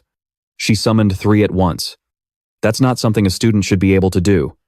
The Serpent Seat stood before her beasts, looking majestic and imposing. These terrifying creatures had witnessed countless massacres. The Serpent Seat flashed a sinister smile, a demonic light glowing in her eyes and on her cheeks. Don't praise me. You guys have high-level pets too, don't you? If you don't hurry up and summon them, then you can all just die. With that, she ordered her ferocious beasts to attack the students. The serpent seat's beasts were fierce and brutal. In the blink of an eye, a bloody brawl erupted between the high-level and low-level pet beasts. Amidst the life-and-death struggle, the serpent seat's face was suddenly splattered with dark blood. It was the blood of a low-level pet beast, caught in the sharp jaws of the moonlit phantom whale. The serpent seat walked up to the Deep Star Scythe Moon, spreading her arms wide, her voice filled with arrogance. Deep Star Scythe Moon, did you see that? She glanced at the beasts, dying tragically in pools of blood. Do you acknowledge my power now? The Deep Star Scythe Moon heard her, but remained silent, showing no reaction whatsoever. The serpent seat grew furious, clenching her jaw and glaring at the Deep Star Scythe Moon. Her fists were clenched so tight they trembled. Damn it! Suddenly, from behind her, a cold voice rang out. A mere grunt from the Black Moon cult. No one has that kind of skill, except Su Liang. He appeared, his face dark, a contemptuous smile on his lips. Seeing you in such a hurry, even I can't help but laugh. The serpent seat glanced over, her voice full of suspicion. So you've come? King of the Moon. Su Liang had appeared unexpectedly, and all alone, showing no fear at all. The serpent seat sneered. Just you? A one-star divine beast master? And you didn't even bring your clown guards. Do you really think having an emperor-class beast means you own everything? Hearing this, Su Liang's face turned ice cold, but inwardly, he scoffed. These idiots really think I have an emperor-class beast. No wonder they use the silent celestial scale. They must think I can't release my emperor now, that I'm a sitting duck, right? After a moment's thought, Su Liang called out the serpent seat's name. She flinched, her eyes fixed on him. Su Liang's lips curled into a slight smile. Just relying on an emperor-class beast won't get you everything. Whether the silent celestial scale is here or not, the answer is still the same. Before the Black Moon cult seals this place, you should crush your escape stone and get out of here. Hearing this, the serpent seat trembled and took a step back. Sweat beaded on her forehead. What the hell? She panicked. How was the Libra of Serenity exposed so quickly? He clearly knew the monarch was sealed. Yet he still dared to come here alone. Watching Su Liang's back as he approached the sinking star, hidden moon, the serpent seat was torn. Should I run or attack? Su Liang walked step by step past the serpent seat's pet beasts, getting closer to the sinking star, hidden moon. He thought to himself, please, just stay dazed like that. Be a good girl and let me touch the sinking star, hidden moon. Standing before it, Su Liang looked up, observing it intently. This was the pet beast that could shatter another's spirit without a second thought. He reached out his hand, but suddenly, the serpent seat screamed from behind. Don't you dare touch the sinking star, hidden moon. She recalled her pet beasts, and the creatures bared their sharp fangs, charging madly at Su Liang. The moon shadow opened its maw wide, letting out an earth-shattering roar. Then, the thunder moon clapped its hands together, emitting a strange sound. Dazzling purple lightning erupted from its hands. As the thunder moon swung its arms, a wave of purple energy appeared. The combined forces of the hidden moon king, the moon shadow, and the thunder moon attacked Su Liang all at once. In this life-or-death moment, a stream of blue energy appeared at Su Liang's feet, wrapping around him and forming a protective barrier. He stood safely inside, completely impenetrable. The serpent seat's eyes widened in shock. What? Impossible. Her pet beasts stood motionless before the barrier. Whether it was lightning or slashing attacks, none of them could touch Su Liang. He acted nonchalant on the outside, but inwardly, he let out a sigh of relief. That scared me to death. It looks terrifying, but it's all for show. Although it couldn't fight back, the ability of the Moon Eater in the lake was still incredibly formidable. Seeing Su Liang's calm expression, the serpent seat trembled with rage, gritting her teeth and screaming, "King of the Moon!" She spread her arms wide, and streams of energy gathered above her head. Don't you act so high and mighty. The serpent seat trembled, thrusting her hands forward and clasping them together as she yelled, "Without the monarch, you're just putting on a brave face." A magic circle appeared at her feet, surrounded by swirling red and black evil energy. She raised her hands to the sky, clasped them tightly, arched her back, and roared, "Come forth, great lunar eclipse king." As soon as the words left her mouth, a mass of dark, evil energy gathered in the air, accompanied by a deafening sound.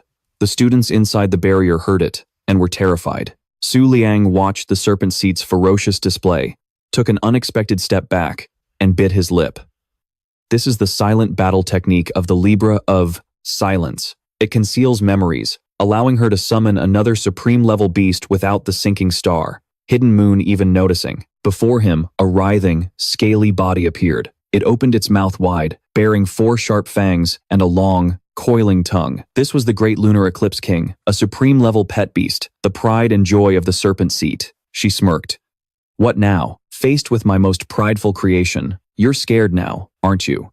The Great Lunar Eclipse King flicked its long tongue in front of Su Liang, but he remained calm, without a trace of fear. The serpent seat was stunned. Why does he look so calm? The Great Lunar Eclipse King glared with cold, sharp eyes, but Su Liang didn't flinch. Could it be that he doesn't even care about a supreme-level beast? Su Liang thought to himself, well, I read somewhere that when facing a massive beast, you have to look fierce, like this. If I'm going to die, I'll at least die with dignity. The serpent seat furiously pointed at him and yelled, King of the Moon, you're still not going to summon your own pet beast? The Great Lunar Eclipse King bared its fangs aggressively, hissing as disgusting. Spikes emerged from its gills. It swung its tail into the air and slammed it down on the cliffside, shattering the rock. A strange substance dripped from its tail. Witnessing this, Su Liang thought, as expected of a supreme-level beast. Even its tantrums are unique. The serpent seat waved her hand, and the Great Lunar Eclipse King opened its mouth wide. She ordered it to kill Su Liang, and it spat out a vast wave of energy that rushed towards him. In that life-or-death moment, Su Liang squeezed his eyes shut, deciding to rely on the moon in the lake. At his feet, a pool of clear blue water appeared, reflecting his image like a mirror. A powerful blast of energy struck, like a crashing airplane, shattering the cliff face. Evil energy swirled around Su Liang, but he stood firm, a smug smile on his face, though inwardly he was crying tears of gratitude, thankful for the beautiful daytime sun. From the pool of blue water, the moon in the lake emerged, flicking its hair back. Above it were the shimmering butterfly and the moonlight rabbit. Moonlight-type pet beasts can only use half their strength during the day, dealing less than 30% damage. They'd have to try a lot harder to break the moon in the lake's shield. The serpent seat collapsed to the ground, trembling in a daze and crying tears of blood. Impossible. Could that be the legendary pet beast of the moon god? Su Liang narrowed his eyes coldly and warned, there's no rush for the Black Moon cult. After I deal with the sinking star, Hidden Moon, you're dead. With that, he turned and walked away. The serpent seat was stunned, realizing, so, the King of the Moon wasn't even paying attention to me, because he didn't want to startle the sinking star, Hidden Moon. Her eyes widened as she watched Su Liang's figure approach the sinking star, Hidden Moon. He placed his hand on its body, thinking, I wonder if this invisible protective shield can block a single strike from my starfall slash. A god? Suddenly a shout echoed from behind. Heavenly balance of silence. Dispel combat skill. Great lunar eclipse. The revived king became even more ferocious, its cold, sharp gaze fixed on Su Liang. At the same time, the Chenxing Yan Yue blade began to glow, dazzlingly, surrounded by streams of green energy that took Su Liang by surprise. The light hit his face, making him frown.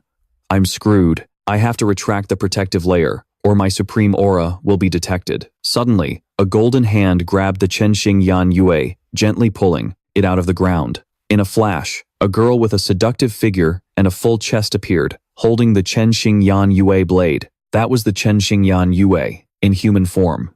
She slowly opened her eyes, her green pupils sparkling. The Chenxing Yan Yue vibrated violently, shrinking before erupting with fierce power. The girl, in an outfit that showed off her curves, wrapped herself around the Chenxing Yan Yue's hilt, her eyes glowing, obscuring her pupils as she stared intently at something. Suddenly, the cliff wall shattered, as if in a horrific earthquake. The sound echoed throughout the barrier, sending the students into a panic. What's happening? The Chenxing Yan Yue has awakened.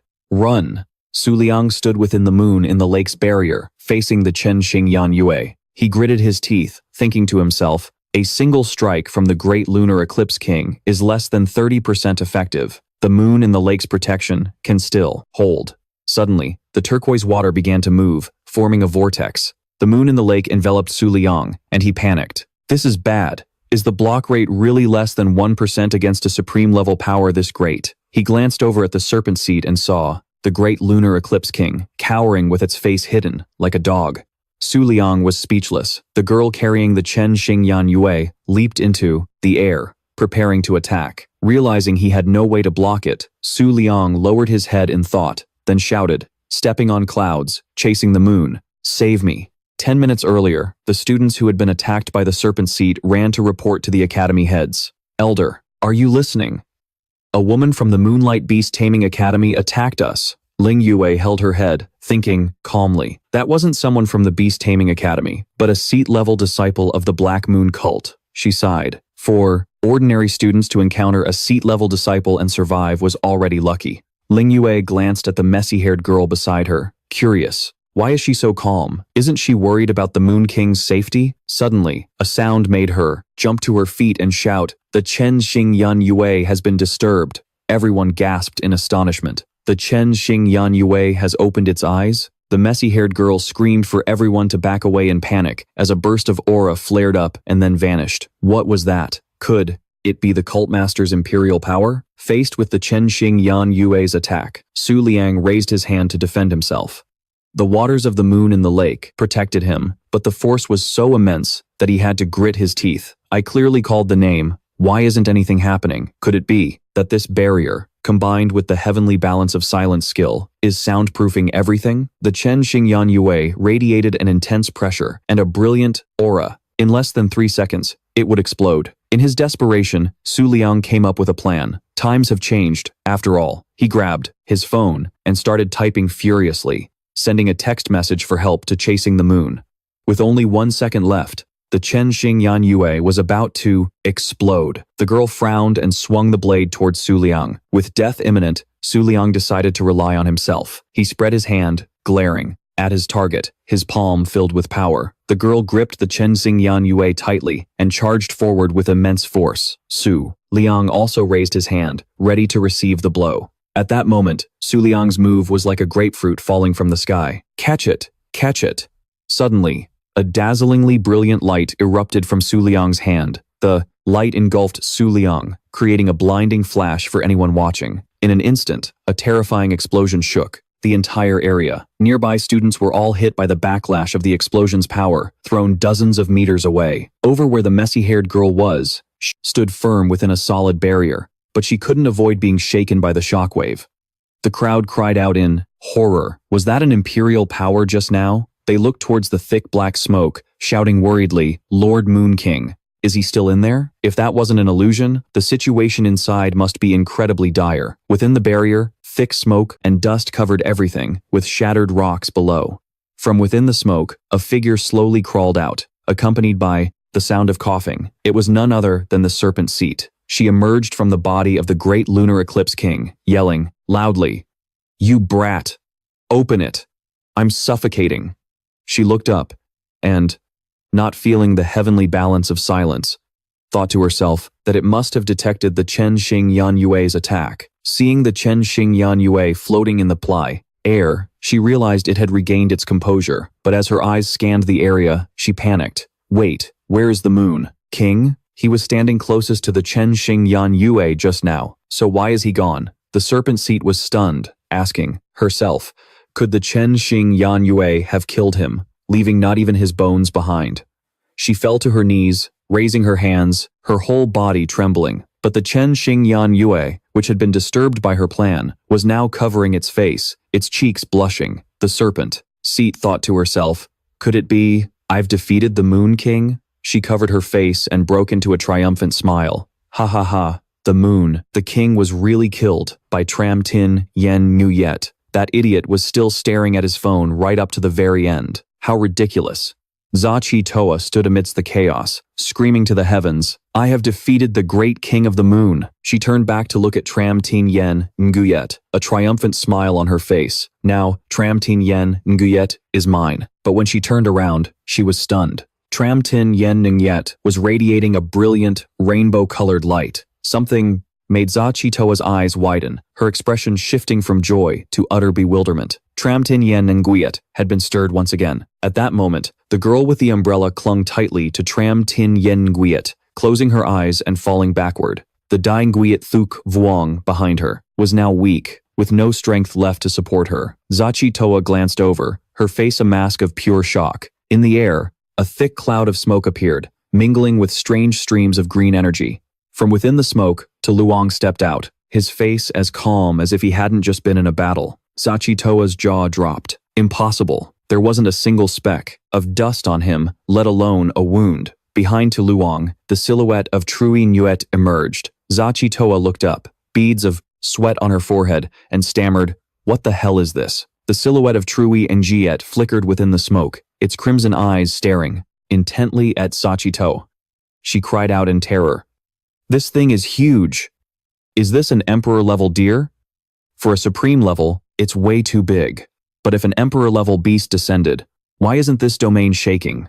Zachi Toa gripped the teleportation stone, her hand trembling violently. She raised the stone, muttering to calm herself, "It's not time to run yet. Even if I die, I have to get a clear look at the King of the Moon's pet beast." She stared intently as Trui Nuyet's form was gradually revealed. First, a pair of majestic antlers, followed by a body covered in pure white fur, as smooth as silk.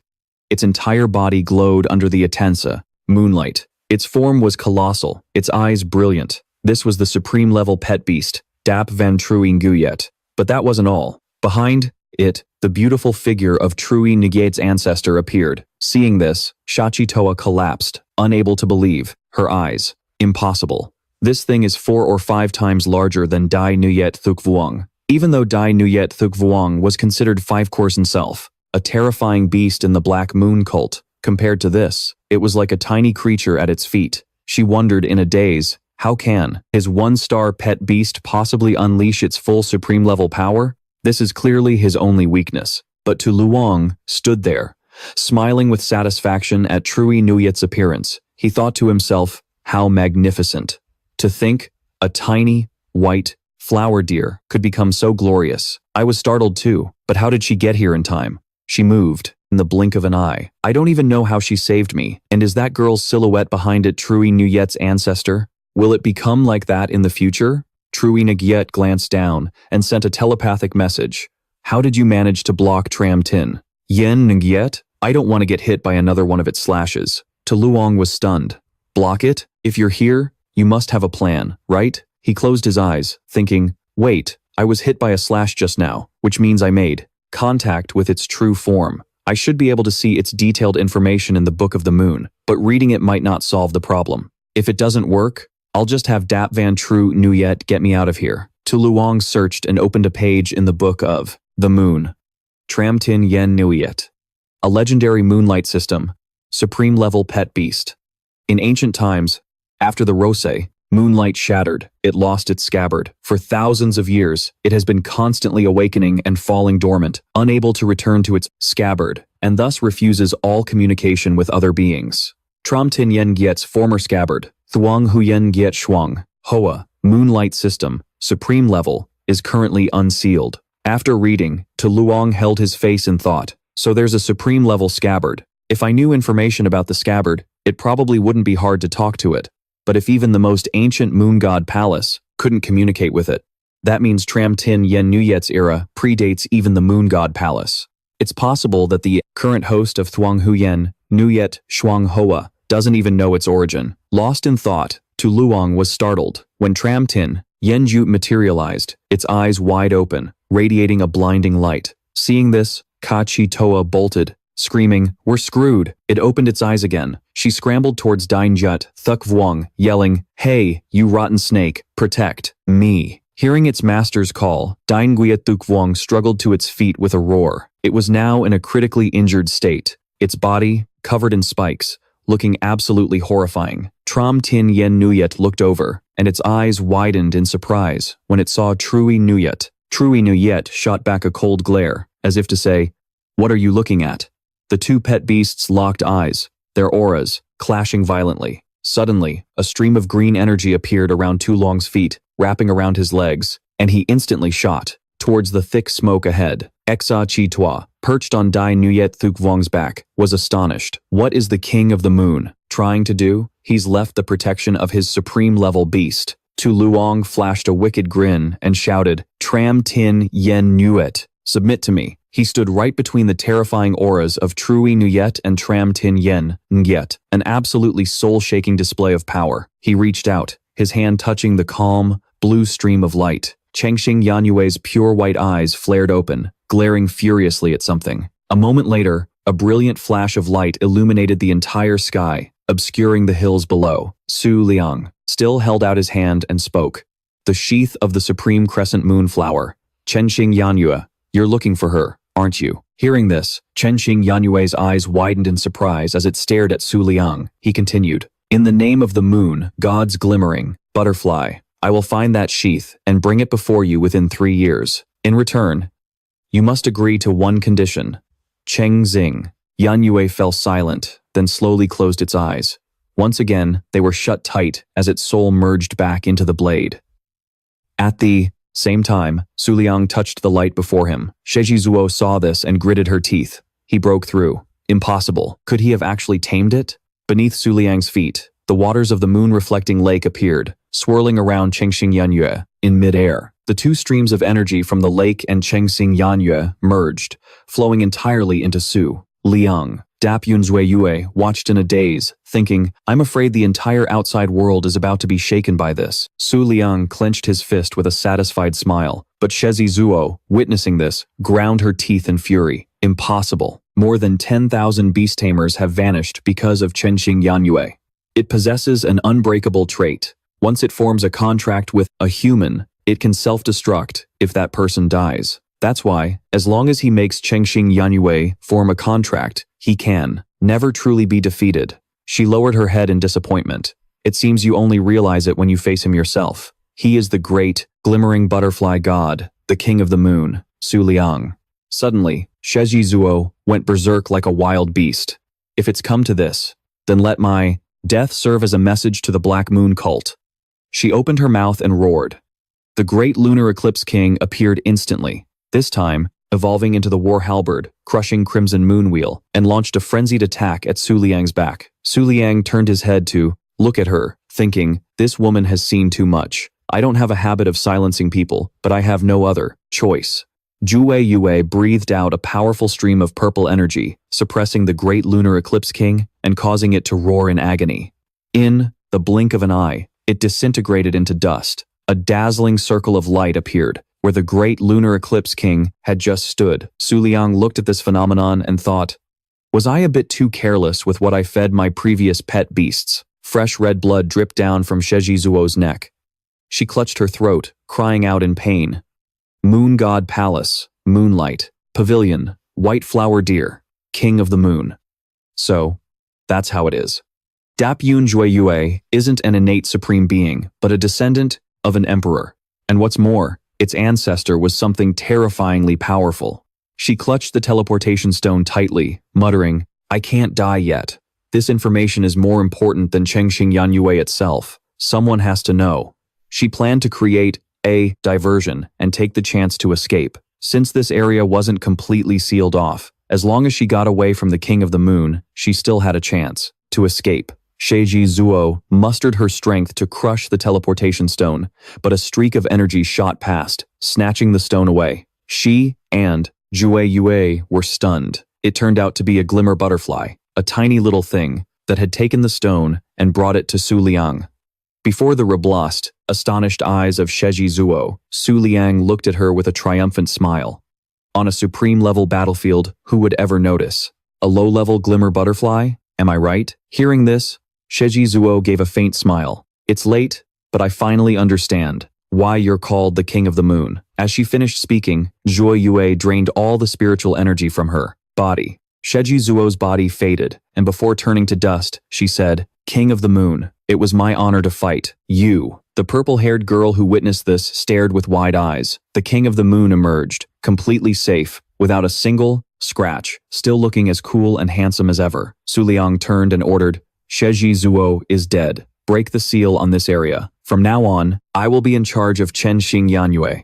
The news that the King of the Moon had tamed Chengxing Yanyue sent shockwaves through all Moonlight-affiliated powers in the southern domain. At the Kangyue Holy Cult, a girl was bathing in a clear stream, surrounded by moonlight and blooming peach blossoms. She was Kangyue. A little servant girl ran up frantically, shouting, Great Emperor Kangyue, this is bad. Chengxing Yanyue has been tamed by the King of the Moon. Kangyue calmly cupped the water in her hands.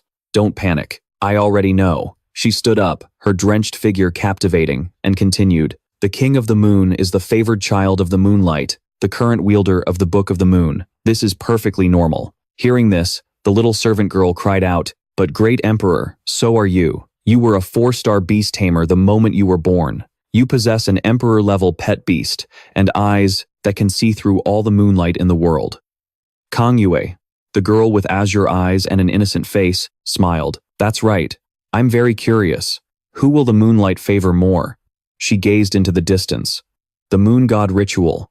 Might as well tell. All the other qualified candidates to just give up. The little servant girl's eyes widened.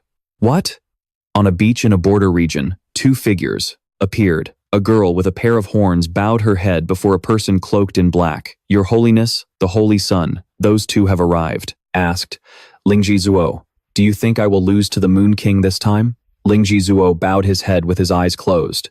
Even though he was the only seat-level disciple left, "My lord, I have never doubted you. You will surely defeat the Moon King and restore the glory of the Black Moon cult." Beneath the sea, a mysterious aura surged, and a voice spoke. "Holy Son of the Black Moon, I hope your plan doesn't disappoint us." 2 women emerged from the water, hailing from the 9 hells. One was Xing Miyue, the other was Huangquan Dao. They said, "If we die, our entire sect will willingly submit to the Moon King. No one can defy a god. You know this, right?" The Holy Sun replied bluntly, "Don't worry, the plan will succeed." Su Liang made his decision. "Fine, I'll just go to the Moonlight Beast Taming Academy and wait for the Moon God ritual to kill the Moon King." The scene shifts to the starry hall of the Moonlight Pavilion. Inside the hall, a majestic voice rang out. Is the Moon God ritual really about to begin? Only during the peak of Moonlight's prosperity does the Moon God give the order to initiate the Moon God ritual. The last time this happened was 1,000 years ago. Hearing this, Su Liang covered his face, thinking to himself, "I knew it. The headmaster of the Beast Taming Academy already contacted me remotely. When the Moon God ritual begins, all chosen Moonlight System Beastmasters will become sacrifices, slaughtering each other to compete for the title of Moon King. The reward for the victor will increase their growth rate to a terrifying level, even sparking countless wars between emperors. The battle only ends when one person sits on the throne, or all others give up." He sighed and continued to ponder. "This Moon God ritual will last for 3 years until I defeat the great Emperor Kang Yue. Not only that, the sacrifices can also locate one another. That's why I accepted the headmaster's request to help her protect 2 student sacrifices." Reading up to this point, Su Liang clutched his head in frustration. "Why do I have to pay for the promises of my predecessor? Just how many people did my predecessor scam using the Moon God's name?" Zue Yue saw Su Liang's worried expression and chuckled. "You don't need to be so down about it. The competition has great rewards. Who knows, in 3 years, great Emperor Kang Yue might not even be worthy of carrying your shoes. Plus, there's a small chance of obtaining a fragment of the Book of the Moon." Su Liang's eyes widened in astonishment. "Could it be that you don't know? I heard you possess a fragment of the Book of the Moon that can remove restrictions, allowing you to form contracts with dozens of pets." His jaw dropped. "A fragment can let you contract that many? But I have the entire, complete Book of the Moon right here. How could anyone else have a fragment?" Seeing Su Liang's silence, Jue Yue became bored and yawned. "So annoying." She gave Su Liang a painful poke and sighed. "Stop thinking about these things and hurry up and tell the nurturer to let me move around freely. If I can bathe in the moonlight out there, I can even help you look after those 2 kids. Not." Hearing any response from Su Liang, Jue Yue peeked at him. To her surprise, her poke had sent Su Liang flying, and he was now stuck to the wall. He hunched over, groaning.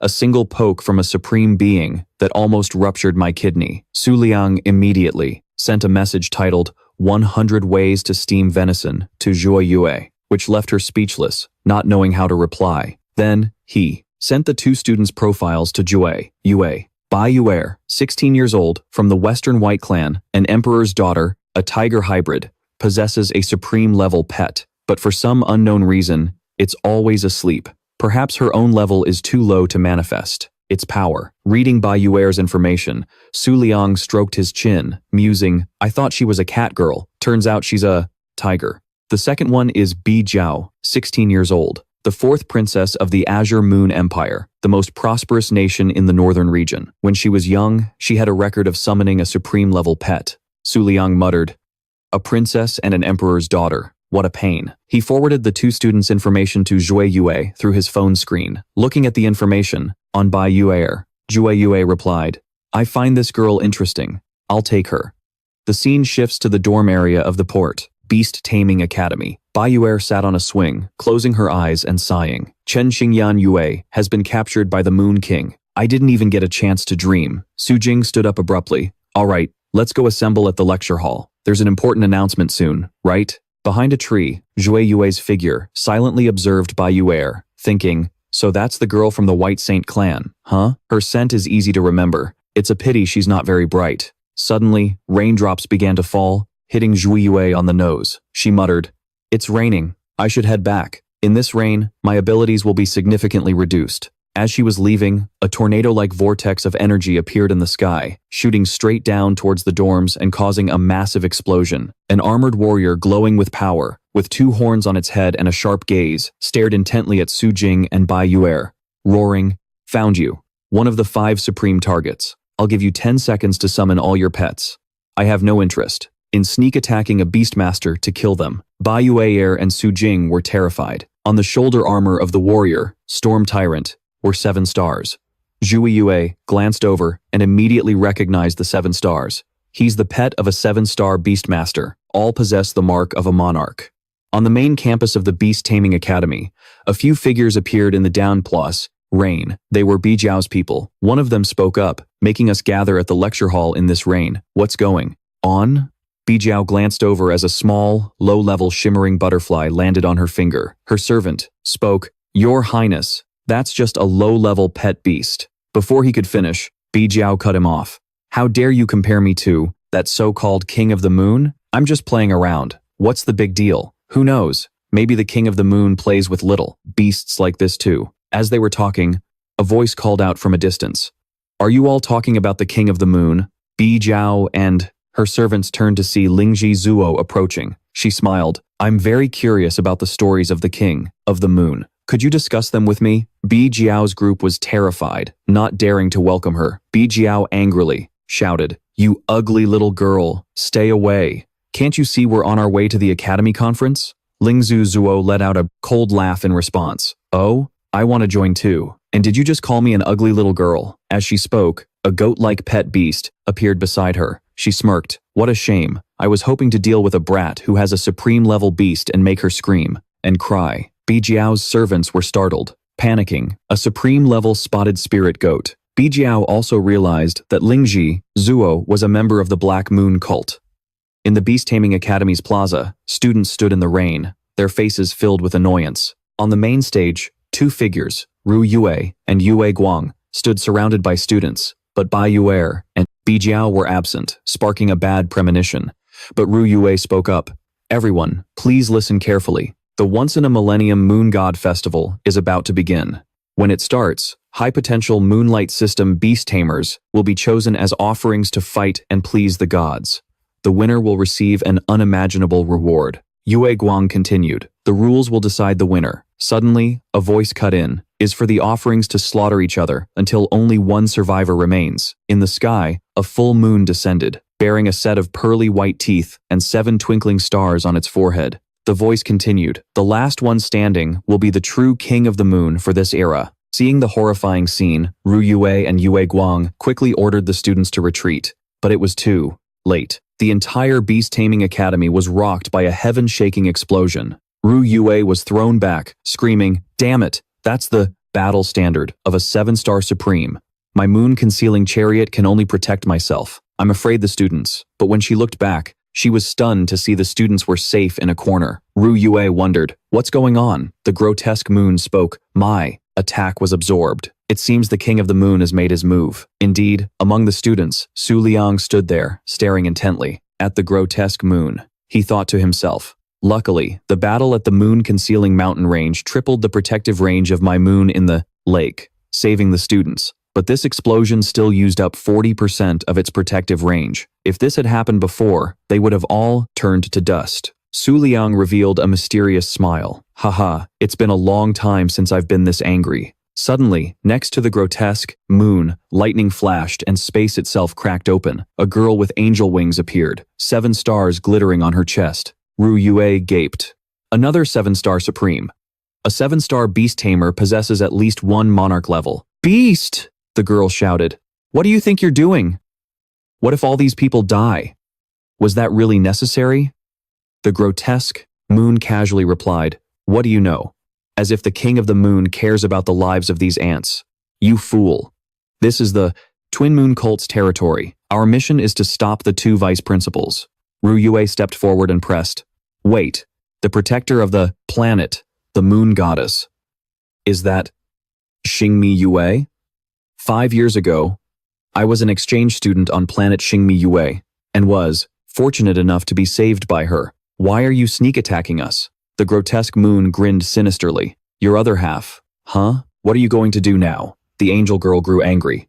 Fine, I'll give you 1 minute to dismiss these innocent students. After that, we won't hold back. Hearing this, the students scrambled to escape. Amidst the chaotic crowd, Su Liang calmly walked up to the angel girl, glanced at his phone screen, and said, You're Xingmi Yue, aren't you? You don't dare show your true self. You won't even summon your monarch, yet you dream of causing trouble here and getting away safely. A second later, Su Liang summoned sinking star Yan Yue. Its majestic appearance overwhelmed the entire space. Yue Guang and Ru Yue stared, astonished. That's the supreme level sinking star Yan Yue. At this moment, sinking star Yan Yue transformed from its blade form into a human. Her eyes blazed, shooting out 2 dazzling beams of light, her face filled with overwhelming killing intent. Yan Yue swung her blade towards the crowd below. Ru Yue backed away, exclaiming in horror, Wait, this aura. It doesn't distinguish between friend or foe at all. Is she planning to kill everyone here? After a fierce, chaotic battle,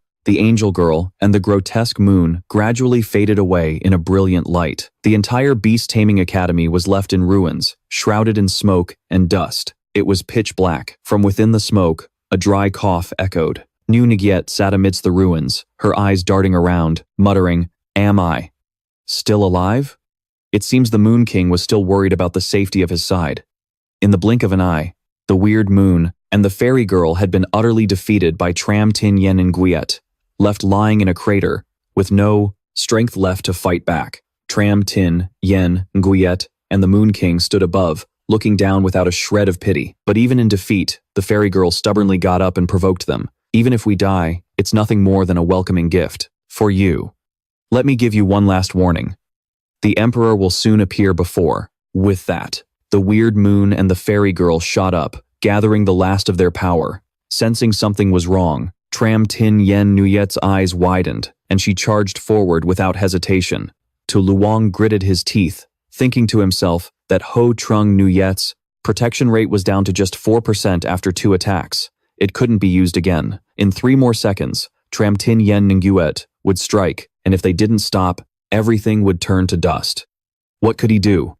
Suddenly, Tram Tin Yen Nguyet shot forward, like the wind, unleashing 2 sharp slashes aimed at the weird moon and the fairy girl. Her terrifying speed made the fairy girl's eyes go wide. In front of her, a brilliant circle of light flashed, accompanied by shockwaves. The nearby students were thrown off balance by the reflected light. 2 male students were startled and panicked. Is this huge commotion from the Moon King's pet? A young man pointed to the sky in astonishment. Look, what is that? Why are there 2 moons? Indeed, a crescent moon and a full moon had appeared in the sky, shining brightly. From within the dust, a scream rang out. Are you insane? Why would you use an ability to create a full moon for 5 minutes, even if you evolved, to save your own life? Have you thought about the severe consequences? The fairy girl fell to her knees, crying her eyes out. I'm sorry. For a moment, I thought sacrificing myself was fine. The frizzy-haired girl angrily shouted, You idiot! Now we have to face the Moon King under a full moon. Suddenly, a phenomenon made the fairy girl and the weird moon tense up. Before them, the moonlight rabbit transformed into a giant rabbit, its cold, sharp eyes staring down the fairy girl, who trembled and hid behind the weird moon. Is this the precious moon jade rabbit? But something's not right, she thought, panicking. And what's more, Tram Tin Yen Nguyet has also become strange. Don't tell me we have to deal with both of them at once? Tram Tin Yen Ngyet charged forward with her blade, and the moonlight rabbit confronted her. But Tram Tin Yen Ngyet swung her blade, her face contorted with rage, her eyes gleaming fiercely. With a single slash, the moonlight rabbit's head flew from its body. The fairy girl and the weird moon watched with their jaws. Agape. What? She killed her own teammate? After dealing with the moonlight rabbit, Tram Tin Yen Ninga turned around. Outside, the royal family's mansion at the Moonlight Beast Taming Academy, a circle of dark, sinister energy appeared. The servants of the royal household gritted their teeth, their expressions pained. A voice rang out. Are you kidding me? You think you can last even a minute? It was Lin Chi Toa, standing before a horde of horrifying-looking beasts. She bent down and called out to her evil eye spirit. Instantly, her goat-like beast shot red beams of energy from its eyes, piercing through the opposing beasts. From the wounds, pink mists dissolved them, turning them into smelly, dried-up husks right before their master's eyes. Bitch Giao shouted in anger. Bitch Lan Ung, her supreme-class beast appeared. Lin Chi Toa smirked contemptuously. So you finally brought out your little supreme pet, huh? How interesting. But immediately after, red beams from the evil eye spirit pierced through Bitch Lan Ung. Lin Chi Toa smirked. What a shame. Bitch Lan Ung isn't a moonlight type. It doesn't match your attribute, so it'll forever be stuck in its juvenile stage. Suddenly, a leopard rushed forward, carrying Bitch Giao on its back. She shouted, Your Highness, run towards the black smoke. You might find reinforcements there. Lin Chi Toa yawned. Hey now, is this all you've got? With that, the evil eye spirit unleashed its power, opening its mouth to gather a dazzling ball of light. Immediately after, all of Bitch Jiao's servants were pierced by the red beams. Even the leopard collapsed. Luckily, Bitch Jiao was still alive. She shot up, glaring at Lin Chi Toa with trembling eyes. The woman slowly approached, a triumphant smile on her face. Haha, looks like this is the end. Just then, Bitch Jiao's hand accidentally pressed down on a Team Quang Diep. The small butterfly, struggling to breathe, managed to crawl out and fly up. Seeing the Team Quang Diep, Lin Chi Toa's eyes widened in shock. The evil eye spirit also howled, stopping in its tracks. Lin Chi Toa trembled, covering her gaping mouth. Why? Why is a Team Quang Diep here? The Team Quang Diep fluttered in front of Lin Chi Toa, making her face darken. Why? Why did it have to appear now? Bitch Jiao was bewildered, thinking to herself, could it be the Team Quang Diep is here to save me? She immediately turned to flee. Whatever. I need to get out of here first. Lin Chi Toa fell to her knees before the Team Quang Diep, clutching her head and sobbing. Boo-hoo, I'm sorry, Your Holiness. This humble servant can no longer continue with the mission. She hugged her evil eye spirit and sobbed. We of the Black Moon cult fear the Team Quang Diep more than anything. Thump. The scene shifts to Bai Yuer and Su Jing, who are holding each other tightly, trembling in fear. The countdown voice of Yu Baojun rang out. 10, 9, 8, 7, 6. Zui Yue watched from behind, thinking to herself, 7-star Supreme Yu Baojun from the underworld path. That means that Water System Emperor-class beast is also here. If a fight breaks out, things could get blown way out of proportion. What should I do? This time, it's big trouble. With only 3 seconds left, Yu Baojun raised his hand and warned, what a shame. In that case, don't blame me. From his palm, powerful streams of water gushed out, engulfing Bai Yuer and Su Jing. The two of them screamed in agony. Ah! In that moment of life and death, mysterious pink clouds flew in from nowhere, countering Yu Baojun's power. He was surprised and looked up, demanding, Clouds? This isn't a power of the White Saint clan. It seems something unexpected has happened.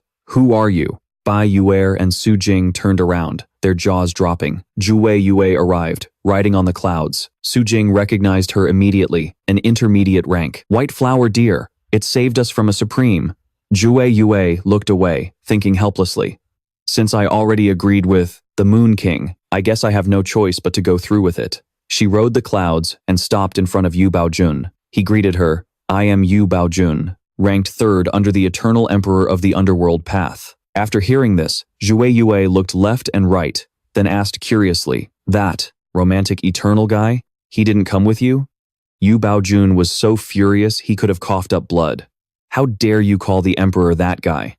According to the rules of the Twin Moon cult, the Emperor is not allowed to appear, especially since this is a battle between Supremes.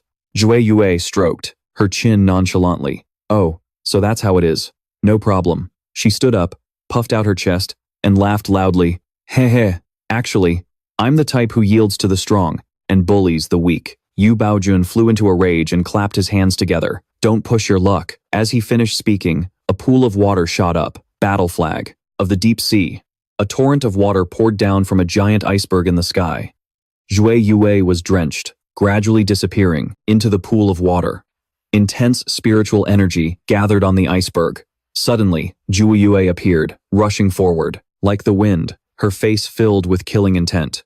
Yu Baojun looked up and exclaimed, "You don't have a physical body like me?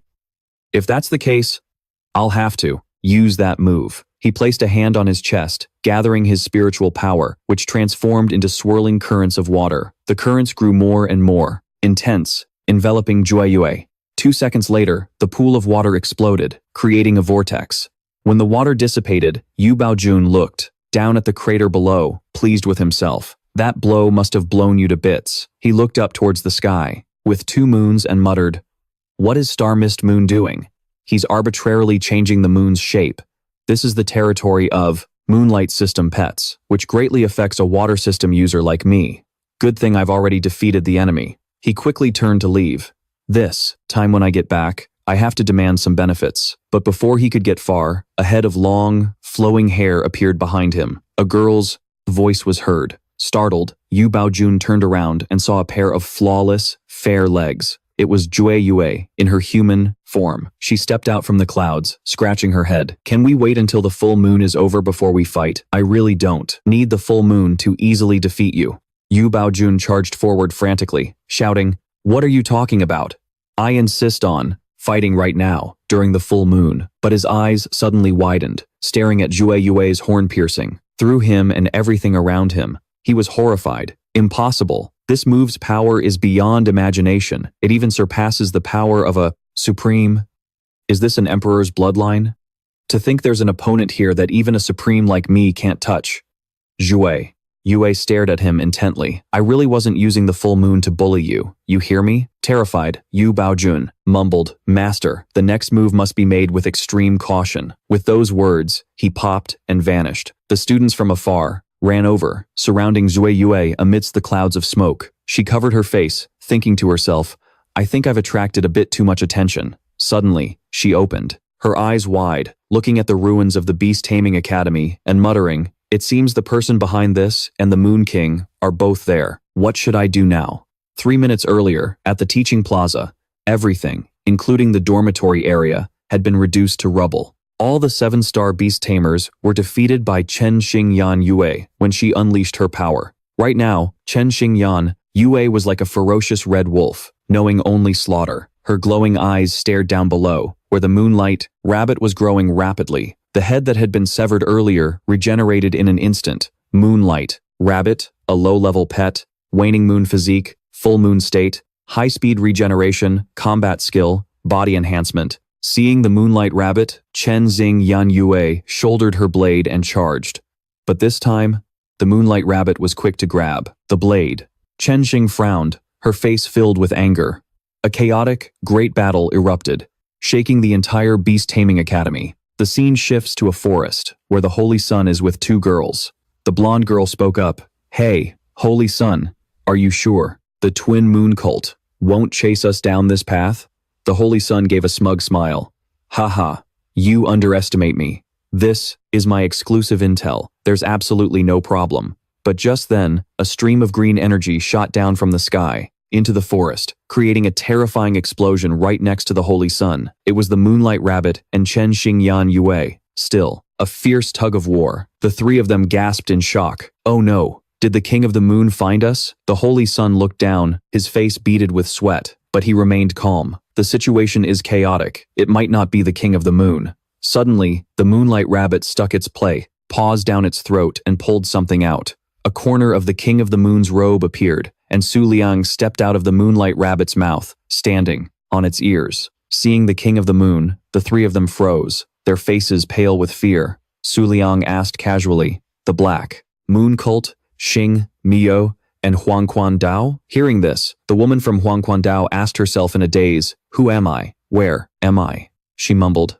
"I'm a water-type beast tamer." The Huangquan Dao member spoke timidly, "Why do we have to face the King of the Moon, under a full moon? She looked at Su Liang, her voice trembling. Respected King of the Moon, on this trip, I'm only acting as a guard for the holy son of the Black Moon cult. I have no intention of starting a war with you.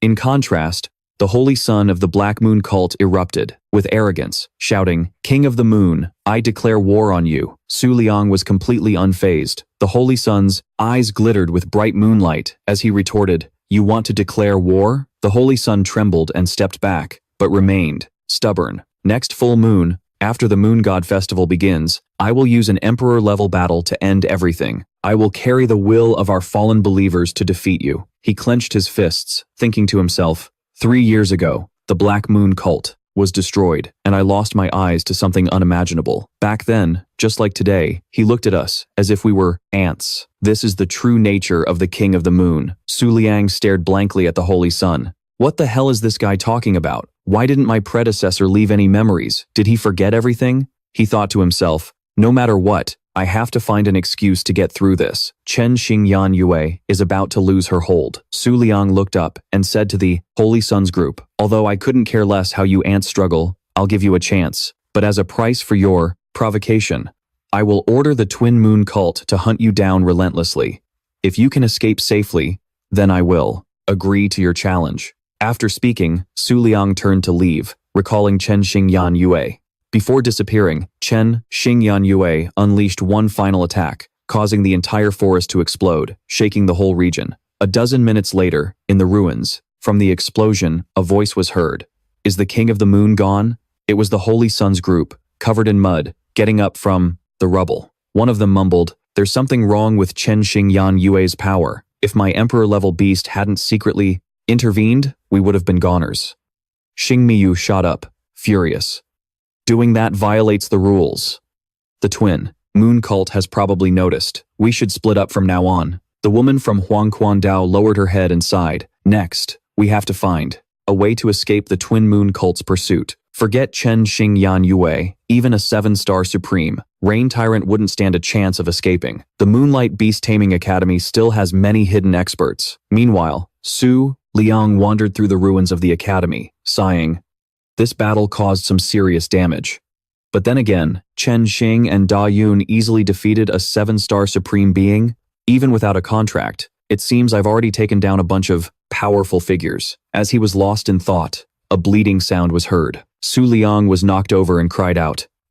Zue Yue was lying on top of him, kicking and struggling. Listen to me, she said. Hey, I just ran into a 7-star beast tamer. I was almost defeated. It was so scary. She buried her face in Su Liang's chest, sobbing her heart out. If it weren't for me, the academy would have been flooded, and that little girl, Bai Sheng, would have drowned. After complaining for a while, Zhui Yue's eyes widened and her jaw dropped. Right, I forgot to change back to my original form. Su Liang raised his hand and stroked Zhui Yue's hair, causing her to stare in surprise. Their eyes met, and Su Liang smiled.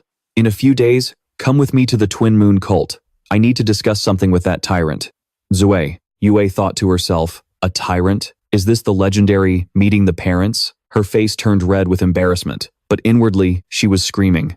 Overjoyed, she sat bolt upright, acting shy. Isn't this a little too fast? The scene shifts to the headquarters of the Twin Moon cult. Heavenly Talisman Island, a landmass floating amidst mystical clouds. Behind the island are a pair of magnificent butterfly wings. A group of people from below looked up in awe to create this island in the image of the legendary Silver Dream Ephemeral Emperor. They're truly rich. The Twin Moon cult really lives up to its reputation of being on par with the Blue Moon Holy Sect. A pink-haired girl turned around angrily. Tao, don't forget why we're here today. This was Tao Xiaoju, a member of the Blue Moon Holy Sect. She stepped forward and declared that the treasures of the great emperor of the eastern region were all inside the Twin Moon cult's headquarters. Tao Xiaoju stood before thousands of people and shouted, Today, I must get it, no matter the cost. But not even 3 seconds later, she and her group stared with their jaws dropped. Before them was a bustling and prosperous city, with beast-shaped buses coming and going. Tao Xiaoju bit her lip, thinking, I thought the Twin Moon cult would be strict, but it turns out to be a tourist destination. How much money do they make in a single day? She blended into the fair and accidentally brushed past a person in a black cloak, wearing a strange butterfly mask. It was Su Liang. He took off his mask and asked curiously, Tao's beast taming domain, the Moonlight's southern region. Why are they here? Zhui Yue looked up and replied, what do you think? But when she saw the figure of Tao Xiaoju, she cried out, ah, that girl is Tao Xiaoju, a reserve saintess from the Tao Moonlight clan and a crazy fan of the Kang Yue emperor. We argued online before, and I got blocked for cussing her out. She grabbed Su Liang's shirt. Let's use this chance to make her apologize. Su Liang thought to himself, asterisk. Arguing online and then forcing an apology in person? What kind of gangster logic is that?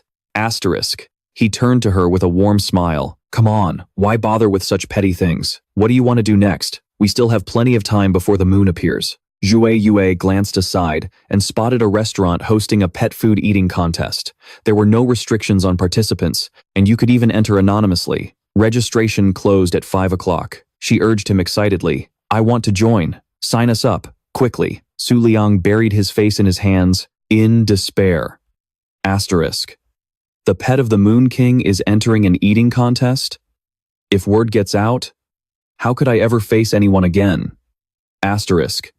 But she insisted he spoil her. He looked towards the restaurant and saw Tao Xiaoju was also there, her face filled with determination. Asterisk. As long as I win first place, my strength will. Asterisk. Asterisk. Surpass all the other reserve saintesses.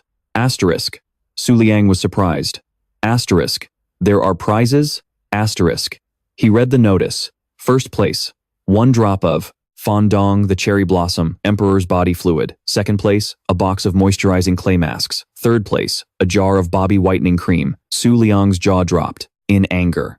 Asterisk. What the hell are these bizarre prizes? Asterisk. Fondong, the cherry blossom emperor, was a legendary emperor of the eastern region.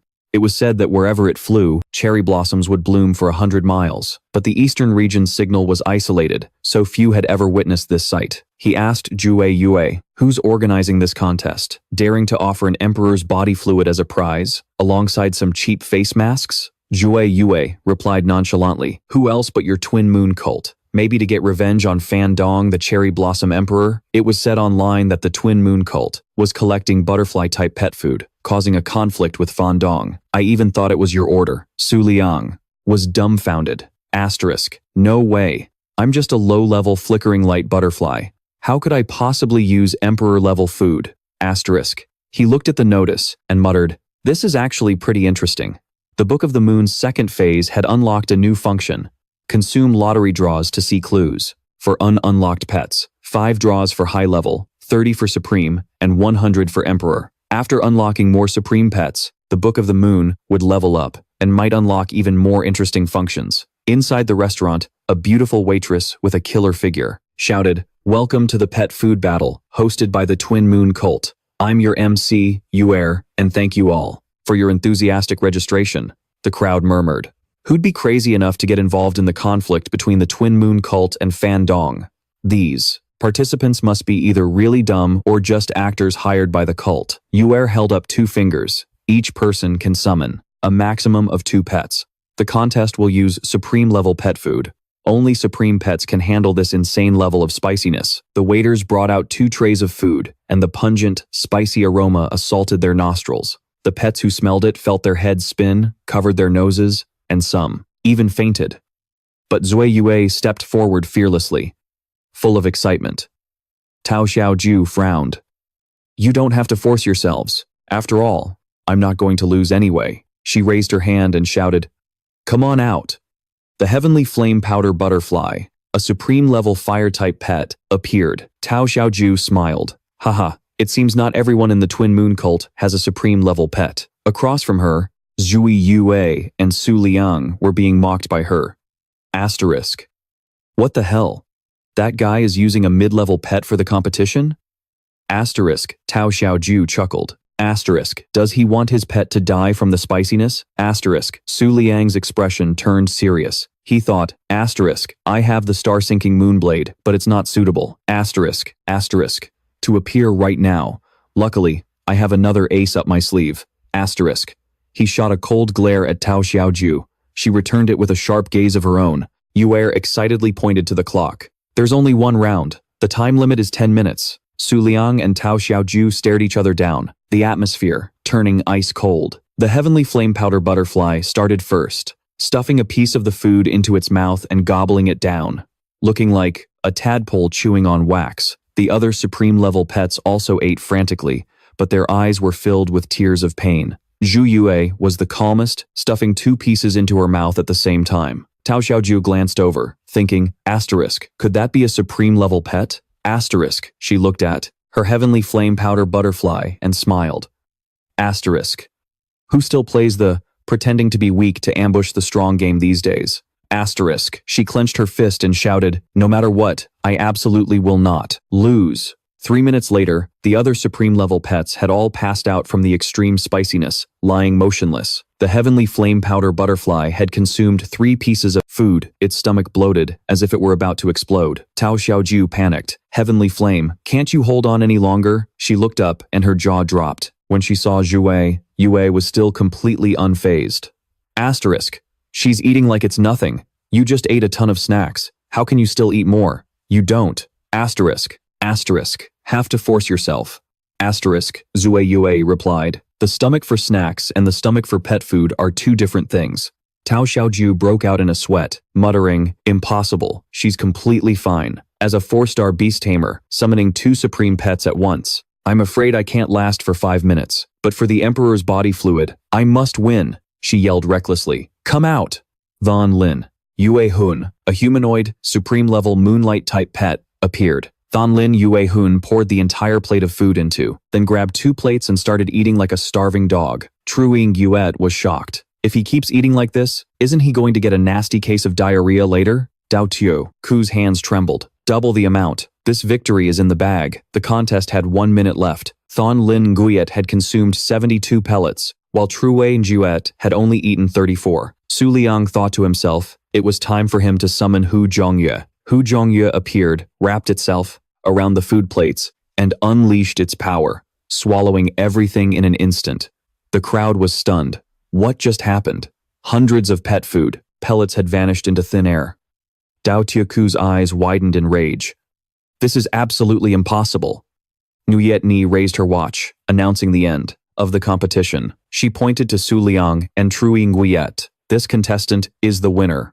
Dao Tiaku collapsed in disappointment. Nguyet Ni turned to them, her face darkening with killing intent, as she said, please follow me backstage to receive your reward. Night had fallen. In the backstage room, Nguyet Ni held a small vial. Great Sect Master, there are only a dozen or so drops of the Phi An Fen Tong solution left in the warehouse. Do you wish to take it all? Su Liang was surprised. Oh, so you recognize me? Nguyet Ni calmly replied. At first, I was skeptical. I heard you were close with Bai Hua Lok, but just now, the hegemon awakened and told me to inform you to return to the main hall for a discussion. That's how I confirmed your identity. Su Liang pretended to be calm. Humph. As soon as the moon appeared, that guy woke up. He opened the glass vial and took a sniff. His eyes shot open, his expression turned to shock, his whole body stiffened, and goosebumps broke out on his skin. He took out the Book of the Moon and searched. Sky System, Emperor Level, Phi An Fen Tong. Unlocking reward, 50 lottery draws. The unlocking rules had changed. Moonlight System beasts that came into view would now automatically unlock on the map. The Phi An Fen Tong was an Emperor level beast residing in the Eastern Domain. It has existed for over 10,000 years, belongs to the 3 Azure Marks, strategic class, and is close to the hegemon level. Su Liang looked at the Book of the Moon and muttered, there's too much text popping up. Damn, my brain is fried. He lowered his head and smiled. The Twin Moon, sect clashing with the Phi An Fen Tong. Seems a bit too soon. The scene shifts to the magnificent main hall of the Twin Moon sect. The entrance, gate, was shaped like a pair of beautiful butterfly wings. As Su Liang and Trui Nguyet entered, a descendant bowed respectfully. Trui Nguyet thought, so this is the prestige that comes with the title King of the Moon. They arrived at a mystical teleportation portal. Su Liang stepped through, closed his eyes tightly, then opened them, with a sharp glint. He and Trui Nguyet appeared in another world. A blue sea stretched out below, a crescent moon hung above, and a lone figure was sitting. Trui Nguyet was astonished. Is that the hegemon? Su Liang replied nonchalantly. That's right. This is the supreme hegemon of this entire domain, the guardian beast of the Twin Moon sect, the protector of the 12 lunar mansions. The figure of a girl with long hair turned away from the moon, It was Bitch Hai Trich Kung Nguyet. She spoke. King of the Moon, it seems you finally made up your mind. She questioned him. Because we were waiting for your answer, the Moon God ritual has been delayed for 3 years. That old man from the western region is furious, and even the gods are displeased with your actions. Su Liang was speechless as he looked at Bitch Hai Trich Kung Nguyet, thinking to himself, the King of the Moon, in my memories was waiting for some kind of contract, but I transmigrated here and forgot all about it. He cleared his throat and bluffed, ahem. I came here precisely, for that matter. The Moon God ritual can begin, but first, I have a problem. Bitch Hai Trich Kung Nguyet tilted her head in confusion. Su Liang continued fearlessly, the battle of emperors. How am I supposed to win? Bitch Hai replied, which emperor level? Being? I'll tell you now, I cannot interfere once the Moon God ritual is underway. Su Liang said innocently, I'm not sure, but it's probably the Black Moon sect. Bitch Hai was taken aback. The Black Moon sect? King of the Moon, don't joke around. You are the miracle of the moonlight. Don't waste my long wait over something so trivial. Su Liang buried his face in his hands and started bawling. I'm not kidding. I'm just a 1-star beast tamer. I really have no way to deal with an emperor. Suddenly, a ring-shaped treasure appeared in the air. The proof of the hegemon domain's ruler, the divine moon token. Bitch Hai said, if you wear this ring, the Moon God ritual will officially begin. The ring fell into Su Liang's hand. He took off his old ring and put on the divine moon token. In a flash, a brilliant light erupted, and Su Liang vanished before Truing Guyet's eyes. The scene shifts to a strange space. Su Liang found himself in this place. A system panel appeared. Moon God ritual officially initiated. Divine moon token detected. Moon domain representative detected. The system panel turned red. Error detected. Rechecking. Recheck complete. Owner of the words of the moon detected. Authority level upgraded. Identity can be disguised. Do you wish to disguise yourself? Su Liang opened his eyes, looking around like a lost fawn. Where is this? Was I teleported? He looked up at the system panel displaying his information. Name, Su Liang. Realm, 1-star, can be hidden. Gender, male, cannot be hidden. Appearance, changeable. Character, template, can inherit one of 3 templates for disguise. After reading it, Su Liang was stunned. A 1-star from the northern domain. I'm speechless at this ID. The system continued to display the options. Bish Hai Trich Kung Nu Yet, Emperor Template. Tram Tin Yen Nu Yet, Supreme Template. Dap Van Truing Goyet, Supreme Template.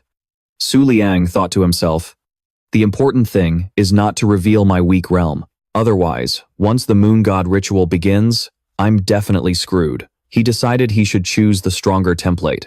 The Bitch Hai Trich Kung Nu Giet Emperor Template sounds like the best bet. After he made his selection, the template changed, and the system panels closed. A stream of light flashed beneath Su Liang's feet. He appeared in a room with 3 rows of empty seats. From the hallway, a figure entered and spoke. The moon will not be silent, for the night is eternal. It was a beautiful, slender girl with a sad look in her eyes. She walked over and sat down on a chair. Footsteps continued to echo in the hallway, followed by a cold voice. Zhang Yue, the saintess. Long time no see. A beautiful girl with malicious eyes covered her mouth with a fan and added, the Moon God Palace has finally begun. Hearing this, Zhang Yue turned away with a grim face, saying nothing. Just then, a girl, not yet of age, dressed in tiger-striped robes, walked in with a long yawn. Seeing her, the pink-haired girl waved. Long time. No see, king of the western region. The little girl grunted, climbed onto a chair, buried her face, and fell asleep like a log. Suddenly, a head of hair as smooth as silk appeared. A celestial maiden emerged, her figure like fractured ice, her gaze sharp and cold. She looked around and spoke. What is this? Why is it all girls? How boring, Zhang Yue retorted. Why are people from the eastern region appearing? Here, non-moonlight type anomalies will only tarnish the purity of the moon. The celestial maiden sat down, smiling. If the moon god's credential is with me, then it's no longer up to me to decide. The entire room fell silent. The green-haired girl looked at the empty chair. I'm curious, why hasn't he come out yet? When will the next step proceed? The pink-haired girl closed her eyes and scoffed. Only the northern region is left. It must be the king of the moon, the sleepy blonde girl mumbled. Is that the brat who caused a ruckus 3 years ago? He even made the full moon last for a whole month. Zhang Yue smiled. There's nothing surprising about it. Haha, he's just all talk and no substance. Just then, a figure stepped out from the shadows. The seniors stared, their mouths agape in shock. A girl appeared, radiating light, her face stern, without a hint of a smile. Her eyes were shaped like crescent moons, exactly like Su Liang's. The pink-haired girl was stunned, breaking into a cold sweat. The moon's answer is wrong. Why isn't the representative of the northern region the king of the moon? The girl walked over and sat in her seat. Zhang Yue closed her eyes and muttered, "It seems the king of the moon is just mediocre. There are many better choices than him." Zhang Yue fell silent, as if waiting for something, then thought to herself, why is there no reaction? Could it be that this really has nothing to do with the king of the moon? It turned out Su Liang had disguised himself as Bihai Jigong, Yue, to participate in the festival. He thought to himself, she's clearly cute, so why is her mouth so vicious? The human form of Bihai Ji Gong left them stunned. It seemed the authority of the Book of the Moon was far greater than the moon god's credential. A voice rang out, "After more than 1,000 years, the moon god ritual will be performed. The final winner will be one of the people here. Before the brutal battle begins, the moon god wishes to enjoy a little more fun. Contestants, please choose your strongest work. Killing the tributes of other regions is strictly forbidden. Violators will be disqualified. Using overlord-level spirit beasts as tributes is strictly forbidden. If a spirit beast has already been chosen by another region, you must find a different one. Now, reveal your tributes." Su Liang's jaw dropped. "Reveal my tribute? What choice do I have besides the spirit beasts in the Twin Moon cult?" He broke into a sweat, thinking to himself, "It was so hard to disguise myself to get here, and now I have to reveal myself. How embarrassing." The green-haired girl yawned. "So boring. I thought, I came here to see the strength of the tributes, but it turns out I don't even get to show my face." The system panel displayed, Eastern Region's Tribute, Fei Ying Fen Tong, an Emperor-level flying type. Su Liang's eyes widened. An Emperor-level tribute. If she forms a contract with it, she'll be even more terrifying. Next, the system panel announced the Central Region's Tribute, Full Moon's Fall, an Emperor-level moon type. Su Liang immediately recognized Full Moon's Fall, the symbol of the Moon God Palace. Behind the blonde girl, the silhouette of a giant tiger appeared. Northern Region's Tribute, Primordial White Saint, an Emperor-level moon type. Su Liang was shocked. The Primordial White Saint, the ancestor of the White Saint clan, with strength on par with the Overlord level. The Kangyue Great Emperor clenched her fists, glaring at Su Liang as an announcement rang out. "Attention, in the next minute, please choose your tribute." The Kangyue Great Emperor looked at Su Liang with contempt. An idea suddenly struck him, his eyes widening. "That's right. What if I choose an Emperor-level tribute with an unknown origin that once belonged to the Northern region? It would be best if the tribute is related to me." The image of Chasing Moon appeared in his mind. Su Liang thought to himself, "I've got it." The Book of the Moon used 100 lottery draws. Su Liang raised his hand and summoned the Book of the Moon. He flipped through the pages, his sharp eyes scanning the text, until he found the image of an Emperor-level spirit beast.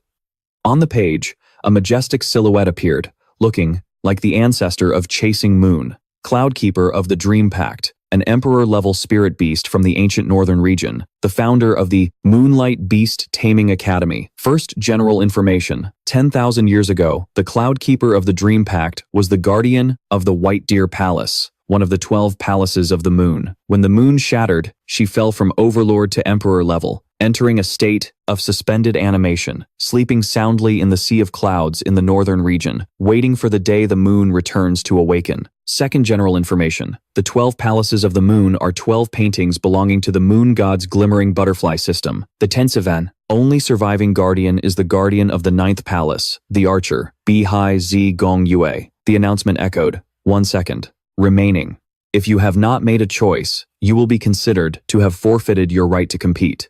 Su Liang stubbornly continued to unlock the Ni. Third piece of general information. The descendant of the Cloudkeeper of the Dream Pact is the supreme-level cloud-stepping Chasing Moon.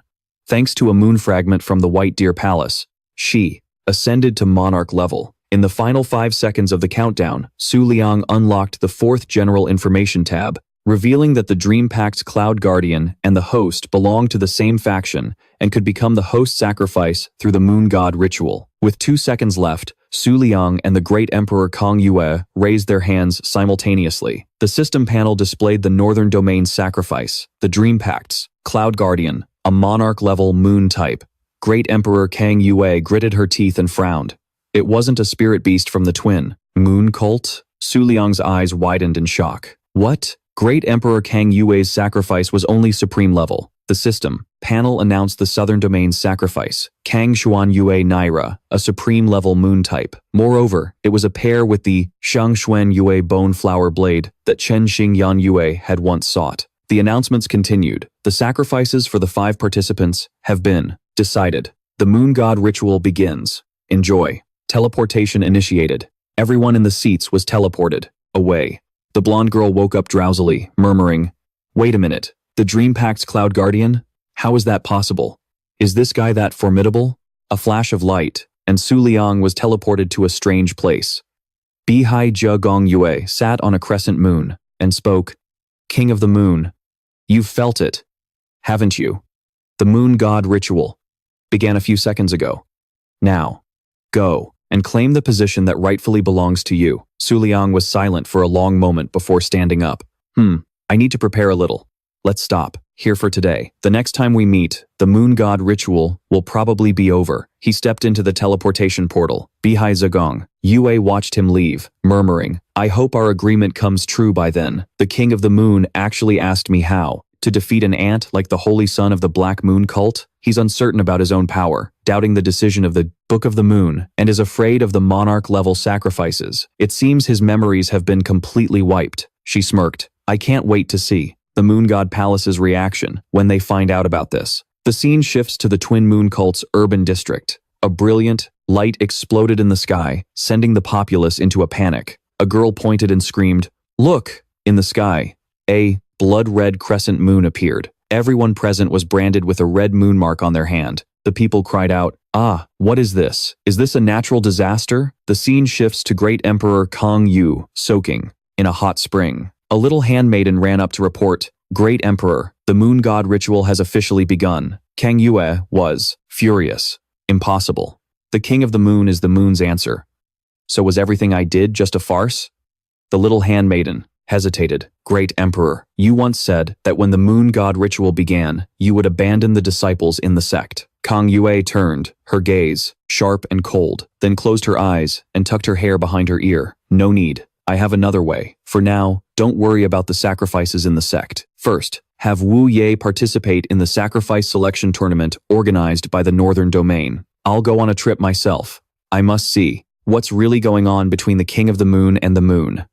She stood up, put on her cloak, and left. The little handmaiden's eyes widened and her jaw dropped. "Great Emperor, wait, weren't Wu Ye's sacrifices all pushed out like pawns? The day the Northern Domain holds the tournament is also the day of the full moon. There will be a battle of monarchs."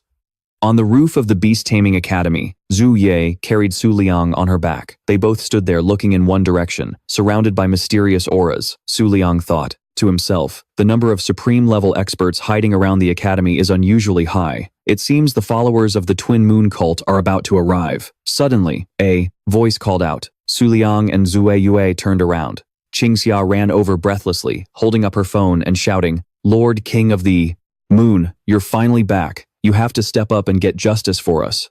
Great Emperor Kang Yue dared to declare war on us. Su Liang took the phone and read the announcement. Great Emperor Kang Yue declares war on the Moonlight Beast Taming Academy. Wu Ye of the Southern Domain will participate in the sacrifice-finding tournament organized by the Northern Domain.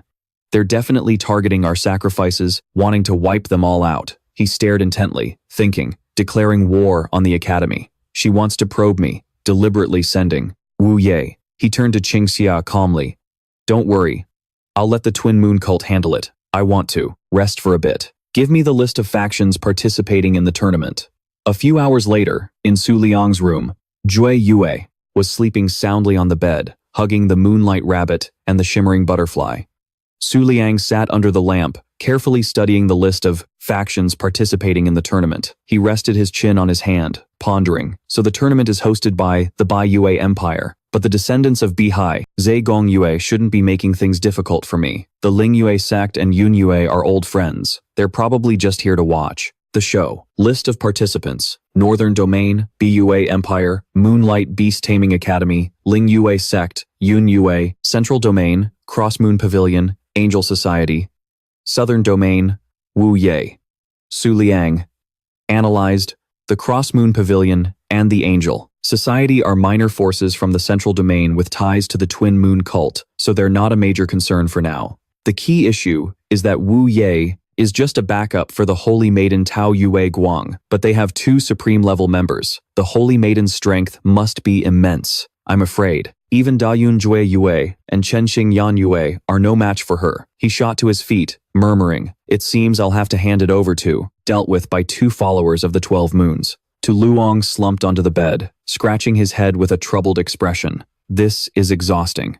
Even though, right now I have Truing Nguyen and Tram Tin Yen Nguyen, plus the jade-tailed rabbit on a full moon night. This lineup isn't exactly weak, but my opponent isn't just one Emperor-level master, but countless other Emperor-level beast masters. I can't wait until the Moon God Festival is over. If there's no miracle, my only option is to ask Bok Lok to hold on to the fragment of the White Deer Palace. He absent-mindedly touched Truing Nguyen's ears. Huh? She fell asleep without even taking off the jade cord on her head? Tu Luong walked over, gently removed Truing Nguyen's jade cord, then quickly climbed into bed and pulled up the covers. So sleepy, I need to get some shut-eye. 2. A while later, Tu Luong woke up, his face as dark as the bottom of a pot. A figure was hugging him tightly, but he had no idea. It was still dark. He mumbled, "Why am I awake?" Turning his head, his eyes widened, and his face flushed bright red. Truing Nguyen, in her completely naked human form, was clinging to him. He panicked. Could it be because I took off her jade cord? If she wakes up, she's not going to kill me, is she? Tu Luong shyly looked at Truing Nguyen's adorable face. She was completely defenseless, leaning even closer. Suddenly, Truing Nguyen's eyes fluttered open. Their gazes met. Tu Luong was flustered, his hands instinctively covering himself as he mirrored. What are my hands and this moonlight rabbit doing? Why are you covering the parts that don't need covering? Hehehe. He blushed, breaking out in a cold sweat, and mumbled, "Sorry." Truing Nguyen shot up, her mind blank and her expression dazed. She felt her horns but didn't feel the jade cord. Her eyes widened. Where's my jade cord? Tu Luong, terrified on the bed, thought to himself, it really was, because I took it off. I'm so dead this time. Truing Nguyen looked at him, then suddenly let out a drowsy yawn and lay back down to sleep. Tu Luong was stunned. Wait, you're not angry? He pressed on. What's there to be angry about? Well, I took off your jade cord without permission. With her eyes half closed, Truing Nguyen mumbled, I can just put it back on later. What's there to be angry about? She sat up and looked at Tu Luong's flushed face, puzzled. Why are you so tense? Is something wrong? Tu Luong froze. She doesn't see the situation we're in. Is this really embarrassing? Truing Nguyen tilted her head, completely confused. Why would it be embarrassing? Tu Luong's jaw dropped, sweat dripping down his face. Wait a minute. Aren't Emperor-level spirit beasts the only ones who can take human form? Is it possible that they don't like to wear weighted clothes when they transform? Come to think of it, they don't wear anything in their beast forms either. Truing Nguyen leaned in closer, curious. What exactly are you embarrassed about? Tu Luong quickly changed the subject. I was just saying that your human form is beautiful. You're the most beautiful person I've ever seen, so I can't handle. True. Nguyen paused, her face turning bright red as she shyly lowered her head, flustered by the compliment. The next morning, as light streamed in, Truing Nguyen rubbed her eyes and woke up. Tu Luong turned to her, his expression cheerful. Ah, you're awake? Truy. Nguyen just stared at him, still looking dazed. She got out of bed and asked, ever since I first met you, you've always been so tense and read. But today, you seem like a completely different person. Why are you so happy and relaxed? Tu Luong looked down and smiled. You're not wrong. Before, under the title of the King of the Moon, I always had to hide, scheme about how to defeat my enemies. I was so stressed I was about to break. But after what happened last night, thanks to you, I've calmed down. Truing Nguyen stared at him, stunned. Tu Luong stood up, stretching cheerfully. Next up, I need to prepare for the battle at the Moon God Festival. Who knows, I might find a way to defeat an Emperor-level master. Truing Nguyen looked bewildered. Huh? So, I don't have to do anything? Can I go out and play? But I guess I have to wear clothes, right? A while later, the two of them were standing on the rooftop of the Beast Taming Academy. To Luang asked curiously, so all I have to do is take off the jade cord, and you'll turn into a human? Yesterday, I accidentally took it off, and you transformed into, well, that, and then seriously asked where the cord was. True Nguyen calmly replied, that jade cord was left to me by my mother. Of course I'd ask where it was. I transformed unintentionally because the full moon is near and my bloodline became uncontrollable. It has nothing to do with the jade cord. To Luang's face stiffened. That was super embarrassing. True Nguyen asked, why did you bring me here? Aren't you supposed to be preparing for the Battle of Emperors? To Luang pointed towards the buildings. This is the highest point in the academy. From here, I can observe the entire area, including the place where the tournament to find the sacrifice will be held. I will face the emperors right here. True Nguyen glanced left and right. There was nothing here. To Luang smiled brightly. I want to test whether the king of the moon, such as myself, can communicate with the gods. He shouted, come out, flash butterfly. In an instant, a flash butterfly appeared, surrounded by a brilliant aura, and fluttered up into the sky. True Nguyen was confused. What kind of test is this? You just released one flash butterfly. To Luang pointed. Just watch. Suddenly, True Nguyen's eyes widened. Thousands upon thousands of butterflies were fluttering across the sky.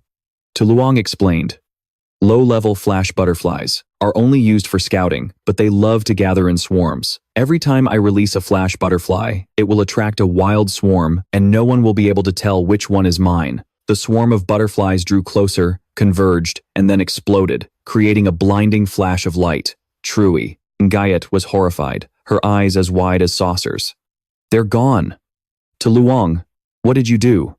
He just smiled, raising a finger to his lips. It's a secret. Wait until the full moon, and you'll find out. True Nguyen grew angry, her face darkening. Fine, turn your back then. Before, I'm not sleeping in the same room as you tonight. Su Liang's jaw dropped. What? Just as he was about to chase after her, his phone rang. Asterisk ding asterisk contract successfully completed. Spirit beast information. High-level moon system, Huzhong Yue. Mid-level moon system, Jade Tail Rabbit. And 107 low-level moon system, deficient moon flash butterflies from level 1 to 107. Su Liang thought to himself, thanks to the Book of the Moon's infinite contract cheat, I've already signed contracts with over 1,000 wild flash butterflies. He raised his hand and stared at it. He hadn't even reached his limit, not even feeling a bit tired. If the gods love miracles, I'll create the most brilliant miracle for them to descend upon. Behind him, Zui Yue was sulking when a voice suddenly rang out. I can't believe it. This place is full of useless things. 1 star, 2 star. There isn't even a 3 star. Zui Yue was startled and turned around.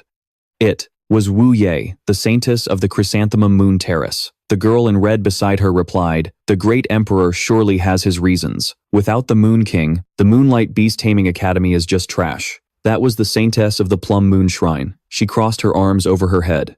Whatever you say, it's still killing my mood. Zui Yue's eyes glinted from behind them, observing intently. Wu Ye felt something was off, her eyes widening as she broke into a cold sweat. Did something just spy on me? Another girl spoke up. Yes, I felt it too. We can't handle this person. That was Ye Wu, the saintess of the Peach Moonlight. It must be a top-tier expert from the Twin Moon cult. Don't engage him.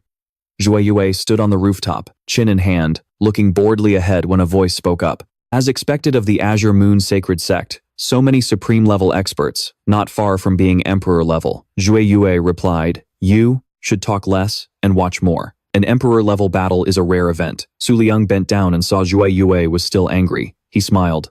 Let's make up, okay? Zui Yue turned away. In your dreams, sweetie. He smirked, a mischievous smile spreading across his face. He thought, so that's how it is. Don't blame me for using my ultimate move. He approached her flirtatiously. Hey girl, you've caught my attention. Zui Yue trembled and turned, her face beet red as she gritted her teeth. You. Su Liang was delighted, covering his mouth, to hide his laughter. Are you embarrassed because I'm talking like a character from a novel? Zui Yue was furious. Of course, I'd rather you just kill me. Su Liang put a hand to his mouth, scheming, then looked up. All right, you. Come here. Zui Yue was alarmed. What do you want? He grinned slyly. Stand still. I'm gonna get a little handsy with you. If you refuse, I'll spread it all over town. Zui Yue turned bright red and yelled, what? Seeing her flustered look, Su Liang smiled. Alright, I was just kidding. Just as Jue Yue's hair flew in the wind, she lunged forward, hugging Su Liang tightly and pinning him against a corner of the wall. His eyes widened in shock as Jue Yue leaned in, close, making Su Liang blush. She held him tight, her breath tickling his ear, making his whole body freeze. Jue Yue grabbed his shoulders, stepped back, and shot him a look. What a waste of a golden opportunity. She stormed off. I'm going back to the Moonlight Inn right now. Don't you dare look for me. In a flash, she leaped away, blending into the wind and disappearing. Su Liang felt helpless. She's fast. I can't believe she's so bold and took that cheesy line so seriously. I could probably walk around naked tomorrow and she wouldn't even notice. I really don't understand girls. Suddenly, a voice from behind made Su Liang's face turn pale. Lord Cultmaster, am I interrupting you? It was Yin Tu, the 22nd moon spirit of the moon cult. Su Liang raised his hand. It's fine. You came at just the right time. Otherwise, I wouldn't have known how to end that. Yin Tu bowed respectfully and reported, We have heavily injured the holy son of the Black Moon cult, but he managed to escape. The Emperor-level battle on the full moon night will. Before he could finish, Su Liang cut him off, his voice calm. It's fine. Next, we just need to wait for the full moon night. Yin Tu nodded, transforming into a streak of light and flying away. Su Liang thought to himself, for better or worse, it's to be expected that the Black Moon cult would spread news of their easy defeat. That holy sun is nothing to worry about. He raised his hand and summoned Hu Zhongyue. In an instant, a shimmering stream of water appeared before him. From the water, Hu Zhongyue emerged, and beside it was the blade of Chen Xing Yanyue. Su Liang spoke. Hey, Chen Xing Yanyue, let's make a deal. On the night of the full moon, you lend me your power, and in return, I'll provide you with information about your blade techniques. Upon hearing this, Chen Xing Yanyue's tightly shut eyes snapped open, flashing with a sharp, cold light. From the rooftop where Su Liang stood, a dazzling circle of light exploded. Spiritual energy swirled and was sucked in, creating a mystical vortex. Far away, Wu Ye's group sensed it and panicked. Where is that sound coming from? What's happening? A golden hand grabbed the blade. Chen Xing Yanyue took on a human form, eyes closed, holding the kuma, blade downwards with a majestic aura. Su Liang let out a sigh of relief. Looks like she agreed to the deal. He summoned the Book of the Moon and gave an order. Book of the Moon. Use 30 lottery draws to find information on the supreme level beast, the upper crescent moon flower. The Book of the Moon flipped through its pages, shining brightly. The system panel displayed. Host's authority is insufficient. Some information cannot be accessed. Supreme level moon system. Upper crescent moon flower. Unlocked. General information. Number 1. The 7 scions are the inherited products of 30 weapon form spirit beasts. General information. Number 2. The order of the 7 scions. Furnkuk, Tianqi, Dutio, Sunghua, Mailak, Ngaokuk, Lamga. Each of the 7 mysteries possesses its own unique ability, but they all help the host temporarily increase their level by 1. Third piece of general information. 20,000 years ago, the high crescent moon, Zhonghua, and the deep star Yen Nuet defeated the guardian of the Gemini Palace among the 12 lunar palaces, but both were gravely injured.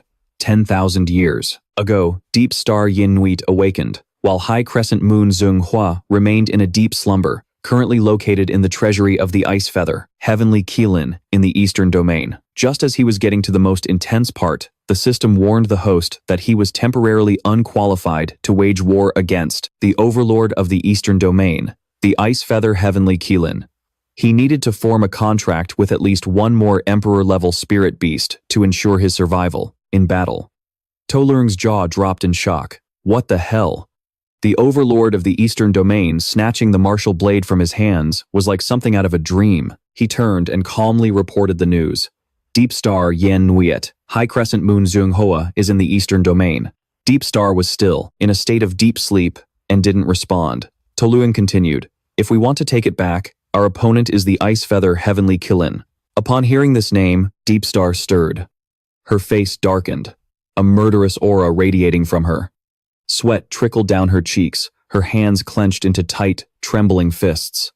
She turned to leave, and Tolurng's face went pale, not daring to say another word. He thought to himself, the current strength of the Twin Moon cult is no match for the Ice Feather Heavenly Qilin. This opponent is 10,000 times more terrifying than the Kang Yue Great Emperor I have to face in 3 years. Seeing Deep Star's helpless figure, her alluring silhouette under the moonlight, To Leung gulped and boldly called out, "Hey!" Deep Star turned back, her gaze ice cold. He placed a hand on his chest and declared, "Wait for me for 3 years. In 3 years, I will definitely defeat the Ice Feather Heavenly." Qilin. Deep Star froze. To Leung was startled, thinking to himself, "Whoa, hold on, what did I just say?" He felt a pang of regret. If I say that, will you believe me?" Deep Star remained silent for a long moment before speaking. To Leung. In the ancient era, we 7 mysteries were always at odds with the moon god Shan Die. To this day, I still hold animosity towards you, but thank you. To Leung was stunned.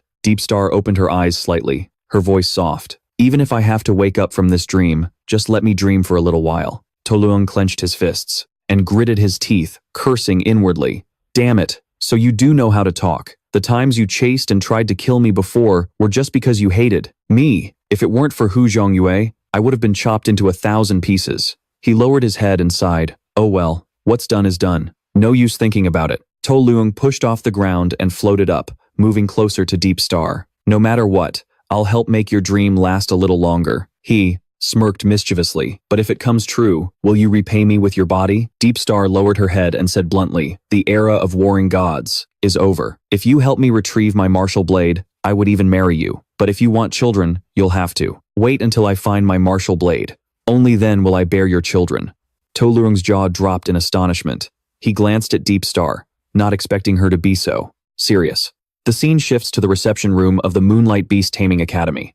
As Ngu Diep's group walked in, Cook Muyet Dai suddenly shouted, "You little brat, I dare you to say that again." A little girl in black robes rested her chin on her hand, looking arrogant. "Are you deaf? I told you all to get lost and go back where you came from." She pointed at Cook Muyet Dai. "The Kang Yue, Great Emperor, has already declared war. I could just turn you all into dogs and send you back, couldn't I?" Cook Muyet Dai was boiling with rage. "Ah, damn it, this little wench." Just as she was about to curse, again, a hand covered her mouth. It was the saintess, Dao Nguyen Quang, reminding her to shut up. "Killing her is one thing, but you absolutely cannot curse at her. This kid is a distant descendant of Bikai Trich Kong Nguyet. Be careful, or not even the Kang Yue. Great Emperor will be able to save us." Dao Nguyet Quang stepped forward with a warm smile.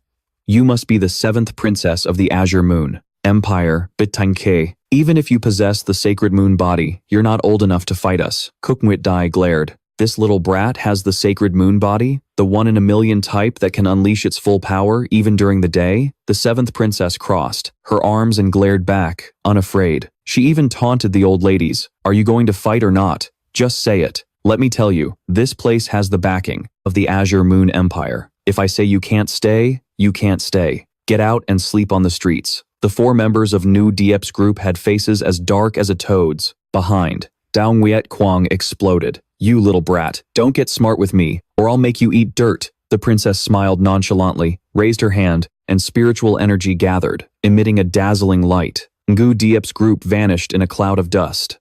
Suddenly, a voice rang out, startling. "Dao Nguyet Quang and Cook Nguyet Dai. If Ngu Diep causes any more trouble before the grand tournament, they will be disqualified." Ngun To stepped out of the smoke. She said, "7th princess, let them in. This is the will of the Moon King." Dao Nguyet Quang was curious. "You're one of the 12 moons of the Twin Moon cult."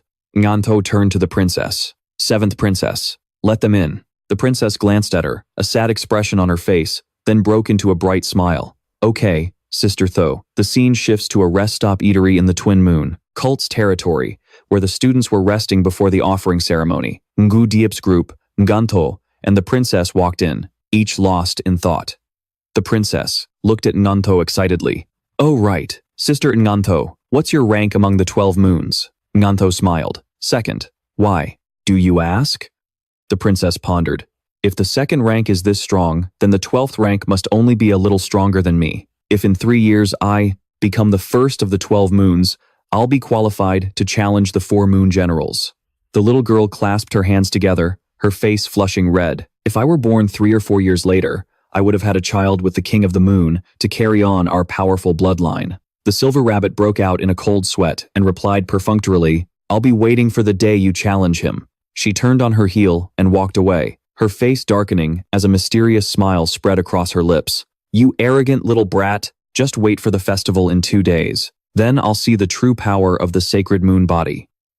The night before the full moon, beneath the academy, 2 descendants were strolling through the campus. As they passed a tree, a 9-tailed spirit beast was hiding behind it. An emperor-level 6-tailed moon fox, the 9 Hells Star bewitching moon. She smirked slyly. The guards here are so weak, they can't even sense my presence. She glared forward. Well, Eternal Wave Severer, have you come to join the fun too? A puddle of water on a leaf replied, It's best to be humble. This is the northern domain. We might have already been noticed. It was the incarnation of the Emperor-level Eternal Wave Severer, the 9 Hells Yellow Springs path. The 6-tailed moon fox leaned against the tree, looking bored. Yeah, don't try to scare me.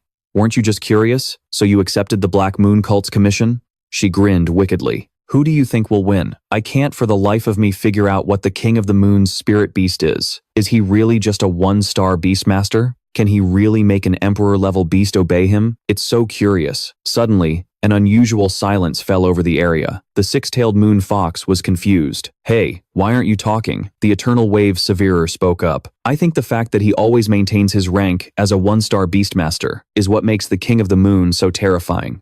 Do you know the difference between a vessel and an apostle?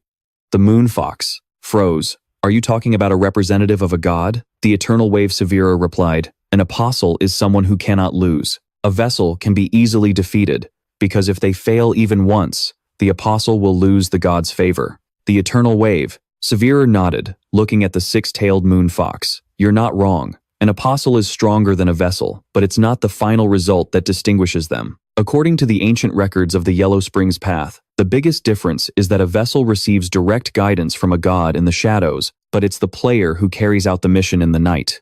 Most of the gods' representatives in this world are vessels. Apostles are few and far between. The apostles say they meet their god in a hazy state, as if becoming a part of the god. Do you know what the King of the Moon said back then? To this day, every time I remember his words, I still tremble. The scene shifts to the King of the Moon, Su Liang, standing on a rooftop, his gaze lost in the moon. Suddenly, a flash of light erupted from the building in front of him, shining directly in his face. Su Liang's eyes widened in shock. A beam of light pierced through the building, and in an instant, a cataclysmic explosion shook the entire area. As the dust settled, a triumphant laugh echoed out. Ha ha ha. From the thick smoke, Lingji Zuoa appeared with her pet beast, shouting, This time, I've reached the limit of life. He can't stop me. She turned to He Jing, who was hiding behind a tree. Well done, He Jing. Thanks to your cooperation, I was finally able to get close to the King of the Moon. He Jing looked worried. Lady Lingji Zuoa, how are we going to escape now? Lingji Zuoa smiled nonchalantly. Escape? Why would we need to escape? I've already defeated the King of the Moon. She knelt down, threw her arms wide, and looked up at the sky, laughing maniacally. From now on, the gods and the moon will have to pay attention to me. But just then, Lingzi Zuoa's eyes shot open as she noticed something was wrong. She stared at the building.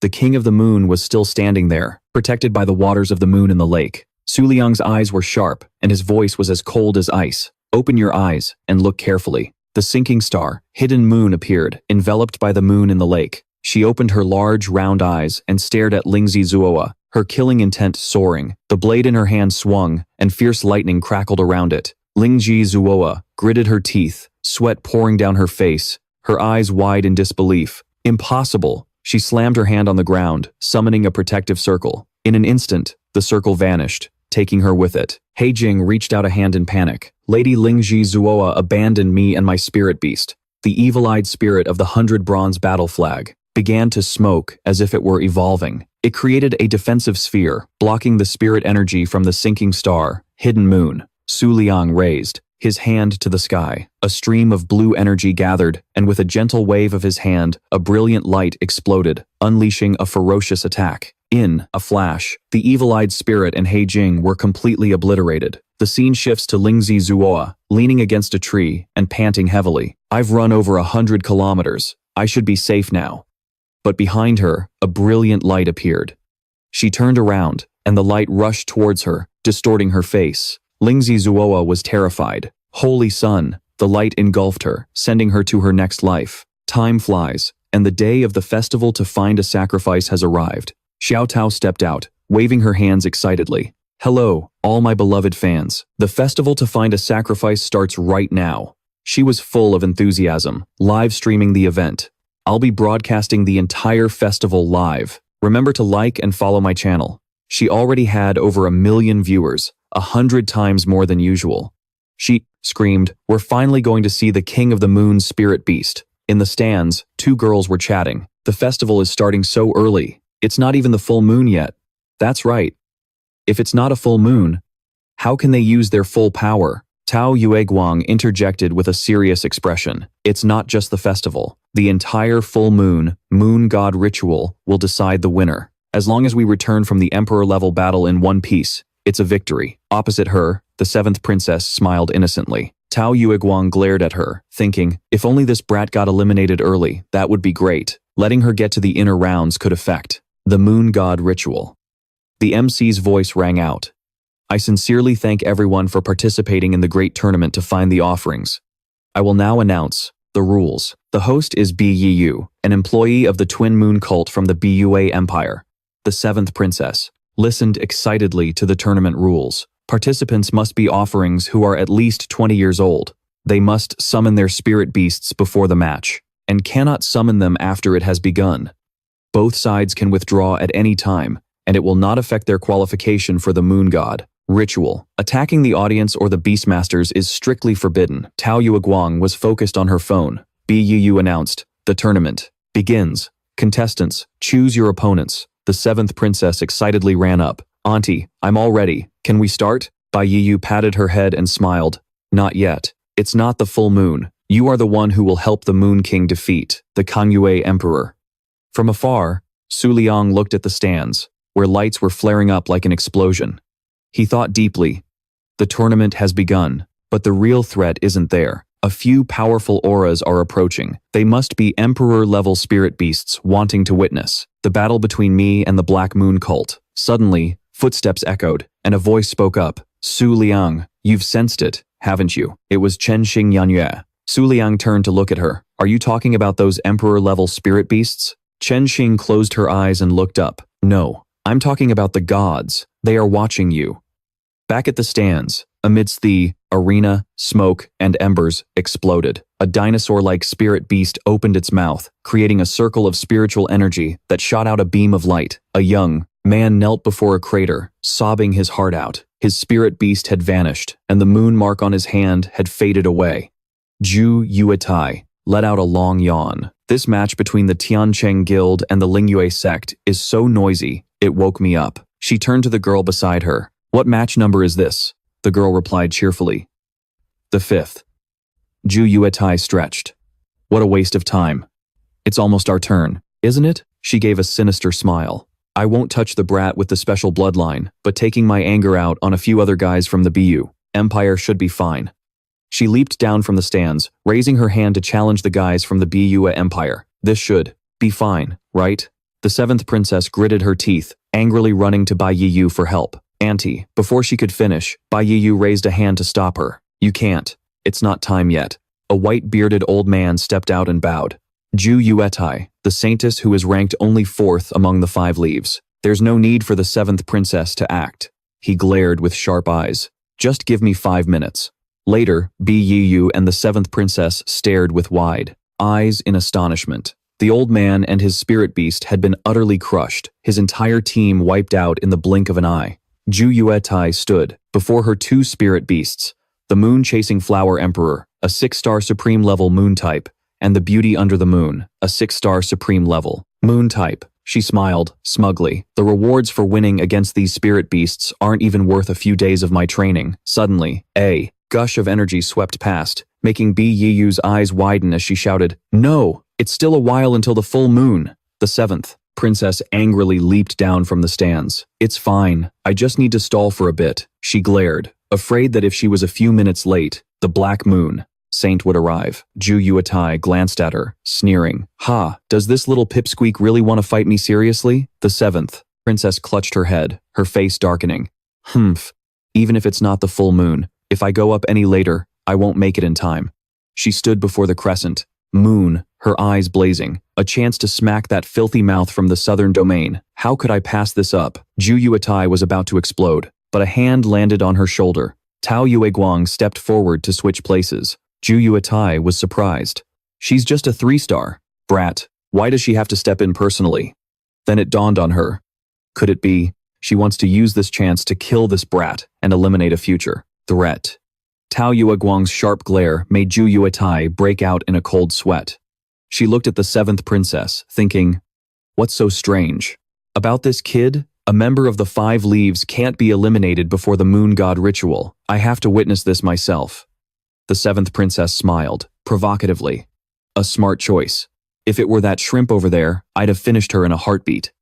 Zhu Yuetai flew into a rage and lunged forward. What? You damn brat. What did you just say? The 7th princess looked at Tao Yueguang's emotionless face. If it's you, maybe we can play a little longer. Above Tao Yueguang's head, 3 streams of energy appeared, her spirit beasts. The Spirit Moon Pearl, Core, Supreme Level, a spherical moon type. The Fate Moon Witch, Supreme Level, a humanoid moon type. And the 6-leaf Peach Sprout, a Supreme Level wood type mini spirit beast. Tao Yueguang asked curiously, you're not summoning your spirit beast? Are you so scared by mine that you want to withdraw? The 7th princess grinned mischievously. My spirit beast is a little constipated. You'll have to wait a bit. Zhu Yuetai's jaw dropped. You've got to be kidding me. Tao Yueguang calmly closed her eyes. It's fine. I'll let you stall for time. The stadium fell unusually silent. The judges and the audience watched their every move. After a moment, the 7th princess opened her hand, revealing a pill. Without any hesitation, she swallowed the pill in front of everyone, smiling as brightly as a flower. Zhu Yuetai pointed and shouted, Hey, how can you take a pill? Tao Yueguang spoke up. That pill isn't for leveling up. It's just a pill to assist cultivation. Its effects aren't that strong. A blue-haired girl in the stands noticed something was off and mumbled. So she was suppressing her level, planning to unleash it all in the fight? Suddenly, the 7th princess's eyes flew wide open. Did she just level up to 4-star? Power and might flooded the area around her like a blazing fire in the night. The blue-haired girl was astonished. A 4-star realm was enough to unleash the full power of a supreme-level spirit beast. But, at this level, trying to defeat the Saintess Dao Yue, who was at the 6-star realm, was still impossible. The 7th princess flashed a confident smile. All right, that's more like it. At that very moment, 2 streams of spiritual energy erupted from behind her, the auras of her spirit beasts. The supreme level, moon-type Jiao Yue demon, a mermaid-like creature radiating killing intent. And the Song of the New Moon, a supreme level, moon-type beast, shaped like a moon with shimmering strings. Dao Yueguang stared blankly and asked, Do you really think these things can defeat me? In a couple of moments, when I take you down, an expert from the Jade Moon Empire will step in to preserve your right to compete. The 7th princess's face went blank, then she puffed up her cheeks before bursting out laughing, clutching her stomach. Ha! You people from the southern domain really know nothing about the sacred moon body. She looked up, her eyes blazing. Don't worry, I'll defeat you very quickly. She stared intently at Dao Yue. You and I are not the same. Instantly, the Jiao Yue demon shot forward like the wind. Dao Yue's eyes widened, frozen for half a second, as the Jiao Yue demon appeared right in front of her. 2 beams of light intertwined and struck. In a flash, a terrifying explosion and a blinding light rocked the entire arena. Kuk Nuye Dai's jaw dropped as he yelled, What the hell was that? Is this really the power of a 4-star supreme level? She hasn't even used a battle technique yet. The girl beside him calmly said, What's your hurry? This is just the beginning. Black smoke rose. From the cracks in the arena floor, Dao Yueguang appeared, completely unharmed. The Jiao Yue demon gritted its teeth in anger and charged, relentlessly attacking Dao Yue's pink spiritual energy shield. The deafening sounds made Wu Ye cover his ears. Damn, holy crap, I'm about to go deaf. Dao Yue remained calm with her eyes closed, then opened them with an icy glare. Are you done playing around? The moment she spoke, her Ling Yue pearl beast attacked head-on, a beam of energy slamming straight into the Jiao Yue demon, sending it flying back. The Jiao Yue demon collapsed as the arena floor shattered into pieces. It flew into a rage, opened its mouth, and roared, then picked up a boulder. with its tail and kicked it straight at the Lingyue Pearl Beast. The boulder shattered, but before it could catch a breath, the Yuanyue witch was already attacking. The Jiaoyou demon turned, howling like a starving wolf. The Yuanyue witch created a sphere containing the Jiaoyue demon's silhouette and smiled calmly as she poked it. The sphere shattered, and a blast of spiritual energy struck the Jiaoyue demon, causing it to roar in agony, its screams echoing to the heavens as it collapsed into the rubble at the Yuanyue witch's feet. The audience stared, jaws agape. It was over. How brutal. Kook. Nguyet Dai shook his head smugly. This was the power of a 6-star supreme expert. No matter how much that sacred moon body brat bragged, she couldn't overcome the gap in their realms. The 7th princess, unsurprised, stared straight ahead. This match should be over. Now, the Yuanyue witch created a sphere containing the 7th princess's image and smiled as she poked it. Suddenly, Dao Yueguang's 18 eyes widened and she coughed up blood in front of everyone. A massive explosion sent her stumbling backward. Kook Nguyet Dai screamed, "What? How? Is that possible?" Dao Yue collapsed in a pool of blood, murmuring, "Why was the Yuanyue witch's attack reflected back?" Seeing her master gravely injured, the 6-petal peach blossom released its petals. They merged with her wounds, healing her instantly. Dao Yue stood within, a barrier, fully recovered, without a single scratch. Kook Nguyet Dai let out a sigh of relief. To be able to heal and defend at the same time. She's not even a moon type, yet she's this strong. Dao Yue thought to herself, asterisk, the Yuanyue witch is temporarily unusable. I'll have the Lingyue Pearl Beast probe her. Asterisk, her eyes sharpened. The Lingyue Pearl Beast's power erupted. Not easily stopped, but the Jiaoyue demon's tail twitched, mutated, and evolved. In an instant, it was reborn in a more grotesque and terrifying form. Dao Yue was stunned. How could this be? The Jiaoyue demon charged forward madly, its spiritual energy blasting the Lingyue Pearl Beast away. A cracking sound was heard as the Lingyue Pearl Beast shattered into pieces. Dao Yue gritted her teeth, sweat pouring down her face. A pet that died and came back to life. It's absurd. The 7th princess looked up at the moon and smiled. It was time to officially begin. She walked towards Dao Yue. This game was about to end. The moment the full moon appeared, its light shone down on the Jiaoyue demon. It roared, evolving into a beast that was many times more ferocious, its power overflowing. Kook Nguyet Dai's eyes bulged.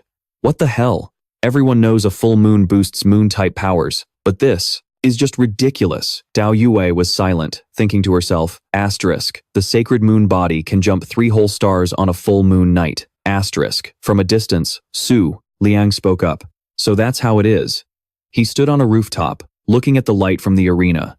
A 4-star realm touching the power of a 7-star. Supreme. The sacred moon body is truly extraordinary. He smiled. But why hasn't this child released any spirit beast other than the Jiaoyu demon? Unlike the waning moon body, pets affected by the sacred moon body cannot fight above their level. Back in the arena, the Jiaoyue demon was now 10 times larger. A whip of its tail caused a shocking explosion, shattering the stone floor. Dao Yue was sent flying, raising her hands to defend herself. The Jiaoyue demon flew up, staring down at her, causing explosions just by flying. Dao Yue sat on the ground, her eyes wide with terror. Why isn't she attacking? What is she doing? The moon demon wags its tail as a powerful stream of spiritual energy attacks. Suddenly, from within the spiritual energy, the saint of the Black Moon cult emerges, arrogantly boasting about his Saint Moon body. With the Buyue Empire's current level, they're a long way from interfering in this fight. He waves his hand, and the spiritual energy crackles. The moon demon becomes a grilled mermaid, and the intense power turns it to dust. Xiao Tao's live-streaming phone dies. She bursts into tears of frustration. Damn it, it was just getting to the good part, ruining her dream of becoming famous. She looks at the 2 descendants in shock. Everyone's devices have also died. Suddenly, a moonlight rabbit appears on the pile of rubble, looking up at the saint of the Black Moon cult. Without waiting, it uses its 2 ears to launch an attack. The saint smirks condescendingly at the moonlight rabbit. A pillar of black rock shoots into the sky. Summoning Moran, the Storm Moon Jade Hammer, a supreme level, dark moon attribute spirit beast with a crescent moon on its chest. Moran looks at the moonlight rabbit and teases, "You look a bit like me. Can you 2 even talk?" The moonlight rabbit frowns in silence. Moran sighs, "Can't even communicate. How boring." The rabbit glares, The moon on its chest transforms, creating a hole.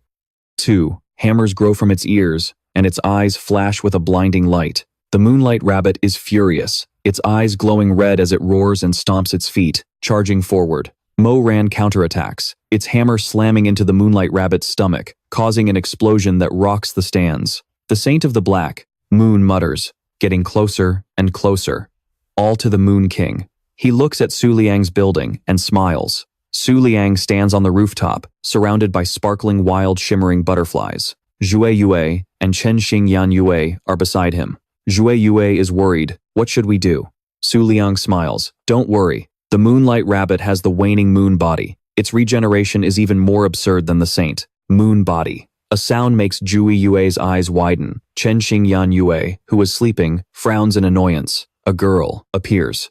A ball of lightning spiritual energy gathering in her hand. It's Princess Shui Yue, a supreme level, moon attribute beast. She uses the 4th Forbidden Zone's extreme lightning to destroy the buildings of the Moonlight Beast Tamer Academy. Bolts of lightning strike down, shattering stone and kicking up clouds of dust. A barrier appears to protect the stands. The Wu Ye clan members hug each other in fear.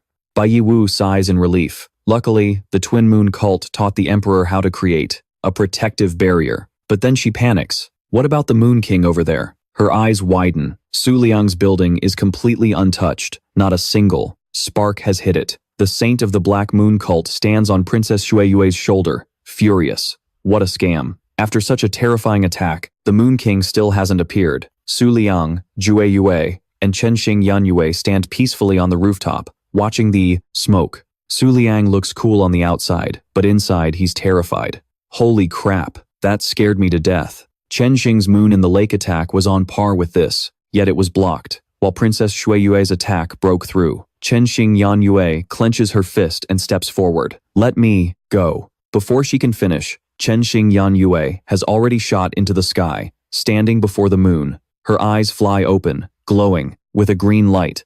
Crescent-shaped streams of spiritual energy surround her like sharp blades. The spiritual energy shatters into supplies, countless tiny, star-like fragments. Chen Xing raises her hand, gathering the fragments into a terrifying stream of energy. The Saint of the Black, Moon Cult shouts from a distance, "Be careful, they're counterattacking." The fragments shoot straight towards him. At the same time, the two weapons in Princess Shui Yue's hands vibrate violently and fly up, glowing brilliantly. In an instant, they transform into human figures, the Dark Moon Twin Blades. Supreme level, Moonlight attribute. The Dark Moon Twin Blades, with their vibrant pink hair, shout excitedly, "Chen Xing Yan Yue, we will be your opponents." One of them charges forward, yelling, "I heard you are the strongest supreme level weapon form, an ancient artifact preserved to this day." The two Dark Moon Twin Blades girls are thrilled. "It's a pity we were born so late. If we were from that era, we wouldn't lose to you." But a blinding light shines on them, making the Dark Moon Twin Blades' eyes widen. The overwhelming spiritual energy from Chen Xing Yan Yue slices the two girls into 100 pieces. Tao Yue Guang and Zhu Yue Tai look up, their jaws dropping. What the hell? The battle has only been going for a few minutes, and a supreme-level beast is already dead. The Saint of the Black Moon Cult clutches his chest, trembling, blood dripping from his lips. His eyes blaze as he roars, "You bastards, how despicable." He looks up and sees the green fragments gathering in front of the moon and rushing towards him. He panics. "This is bad. Quick, block it." A girl appears, creating a protective barrier. It's Xiang Yueo, a supreme-level, moonlight attribute spirit beast. The energy pillars from Chen Xing Yan Yue's fragments rain down, destroying everything. A deafening explosion echoes as dust and smoke fill the air. Xiao Tao and the two descendants cover their eyes and scream, "Ah, my God." Xiao Tao peeks through her fingers. The stands are nothing but cracked stone, embers, and black smoke. Xiang Yuye's barrier is riddled with holes, no longer intact. The green fragments regroup and obediently enter Chen Xing Yan Yue's large, round pauldrons to rest. Su Liang glances over in surprise. So, she doesn't just use a blade. When her body and her blade arts become one, she's no longer just a weapon. Tao Yue Guang looks at Chen Xing with new eyes, thinking to herself, taking down 3 supreme levels with a single blow. No wonder Great Emperor Kang Yue wants to subdue her. Suddenly, Tao Yue Guang's face turns pale, and she falls silent. The severely injured 7th princess lies on a stretcher, but still chimes in, as expected of a supreme level that even great Emperor Kang Yue couldn't subdue. This is a beast tamer of the strongest moon, the power of the Moon King. Chengxing Yan Yue turned to Su Liang and said sternly, Su Liang, don't be too confident. Even though it's a full moon, you can only use that last attack one more time. Su Liang chuckled. One more time? That's more than enough. He looked at Zhu Ye, whose turn it was to fight, trying his best to throw her off. Zhu Ye shot him a death glare. He really knew how to make things difficult. A luminous butterfly landed on Su Liang's hand, and in an instant, a swarm of them flocked to surround him. Su Liang thought to himself, it's almost time to prepare for the emperor-level battle. The holy son of the Black Moon cult, sitting on Princess Shui Yue's shoulder, coughed violently. Asterisk, cough, cough, asterisk. He wiped away the blood and muttered, it's been a long time since I've felt the pain of a pet beast dying in battle. 3 years ago, on a full moon night, I was like a cowardly dog, kneeling before that cold, white-haired boy. Will this time be any different? He laughed loudly. Ha ha, with your eyes shining so brightly, O Moon King. Whether you're the moon god's representative in the northern region or not, you've caught a disease that makes you forget so many things.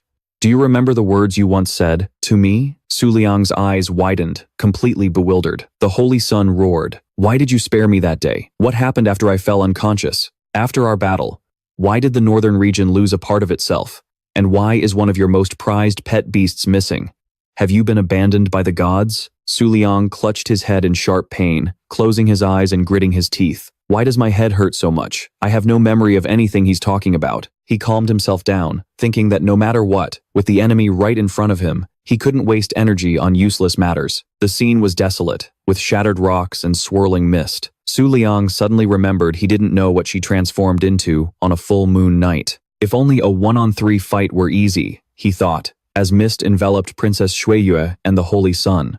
Mo Ran stepped forward, looking up at the smoke. Behind him, a strange wisp of smoke rose from the shattered rocks. Mo Ran turned around, wary of the rising smoke. Accompanied by a strange sound, the moonlight rabbit appeared, its body completely intact. Mo Ran scoffed, oh, super fast regeneration? Now this should be fun. The moonlight rabbit roared and charged. Mo Ran sneered, spinning his mace. Humph, foolish. This is the Black Moon Chaotic Star, Jade War Banner. The mace sliced off one of the moonlight rabbit's ears, sending blood flying, but the ear regenerated in the blink of an eye. Mo Ran gritted his teeth in anger. Such fast regeneration. He charged forward, hacking the moonlight rabbit to pieces, head from neck, ears from head, but the moonlight rabbit reformed without a single scratch. Mo Ran yelled, did you grow up eating Supremes? His mace spun until it fell to the ground with a thud. Mo Ran panted, beads of sweat on his forehead. It's just a low-level creature. He got the idea to bury it somewhere it couldn't escape. Mo Ran used his King's Twin Mace's Great Moon Bestawal War Banner, swinging it down and cracking the earth. Black smoke billowed up. Mo Ran laughed triumphantly. There. Turned you into meat paste underground. Su Liang watched, thinking, this rabbit's power is incredible. The only way is to send out Chengxing Yan Yue. But the ground began to shake, and Su Liang lost his balance. Mo Ran staggered as something gripped the cliff edge and climbed up. The moonlight rabbit leaped out, its eyes glowing red, with strange symbols on its head and legs. Mo Ran was stunned. How did it evolve into a mid-tier jade-tailed rabbit? He broke into a cold sweat. It's just a low-level rabbit. How can it be this insane? The Book of the Moon opened, displaying the information. Jade-tailed rabbit. Moonlight type. Mid-tier. Physique. Waning moon. State. Full moon. Phase 2. Skills. Super fast regeneration, muscle enhancement, skin hardening, enhanced jump, jade crystal. Reminder. The waning moon physique grows stronger during a full moon. Evolution is based on time and emotion. Su Liang's eyes widened. It really evolved. The waning moon physique increases its power over time. Mo Ran gritted his teeth. I refuse to accept this. Just because you changed your appearance, you think you're my equal? He charged, roaring. You want to surpass the limits of a supreme? The arrogant moonlight rabbit's face contorted, but it was unharmed. It sent a telepathic message, as long as the full moon lasts. I only need one night. Mo Ran was furious. He used his King's Twin Mace's Great Moon Bestowal War Banner, but his mace dissolved into a black substance. Mo Ran was horrified. What are you? The Moonlight Rabbit raised its steel-like ears and used the Jade Crystal War Banner. A flash of light, and Mo-Ran vanished. The Holy Son of the Black Moon. Cult witnessed the defeat of even the mighty Mo-Ran. Suddenly, a pair of glowing legs appeared. The Holy Sun gritted his teeth and turned. It was Xueyue, standing high above, looking down sternly at the Holy Sun and Princess Xueyue. The Holy Sun's jaw dropped. A pet. Beast in human form. It's you, the one who defeated the Rain Tyrant. Before him stood the Supreme-level, Moon-type Princess Xueyou, the Supreme-level, Moon-type Chu Yeqian, and the Supreme-level, Moon-type Xu Yueyo, who created a protective barrier. The Holy Sun smirked. You can't defeat me alone. My allies are numerous, Juye said coldly. Cut the chatter. Bring out every last one of them. Chu Yeqian, in his human form, arrogantly declared, The Supremes I defeated. Their skills now belong to me. To fight me is to fight 10 Supremes. The audience was stunned. Chu Yeqian roared, Let's see if you have what it takes to replace them. Juye glanced at the paper talismans on Chu Yeqian's back and sneered. Good grief, what a mouthful. If that's how it is, then let me open your eyes. She clasped her hands, and a light flashed. Juye raised her hand towards the moon, a brilliant aura shining forth. It was a move that could only be used during a full moon. The light shone on the Holy Sun's group, forcing them to shield their eyes. Princess Yue stared intently. What was that?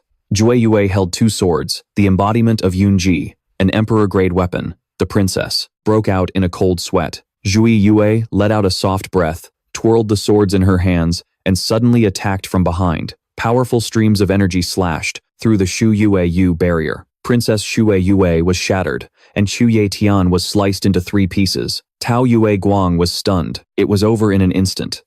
That girl was the emperor, Yunji. Yue closed her eyes, her hair fluttering in the wind, surrounded by rosy clouds. Suddenly, the Shu Yue barrier lit up, healing Princess Shu Yue and Chu Ye Tian. The Shu Yue then faded and disappeared. Yue wasn't surprised. Oh? Sacrificing yourself to transfer damage? Chu Ye Tian unfolded a paper talisman and roared, Don't get cocky. A pet beast, in the shape of a butterfly, appeared the supreme-grade Guangqi Wangxian. Sharp rays of light shot down. Yue dodged them with ease, but a ray pierced through her clothes. She fell silent, her face displeased. In a flash, a deafening explosion erupted. Yue appeared behind Chu Ye Tian and said coldly, Is this all your collection skill amounts to? This is why you lost. Yue swung her sword. Why borrow power from someone weaker than yourself? The energy slash cut Chu Ye Tian in half once again.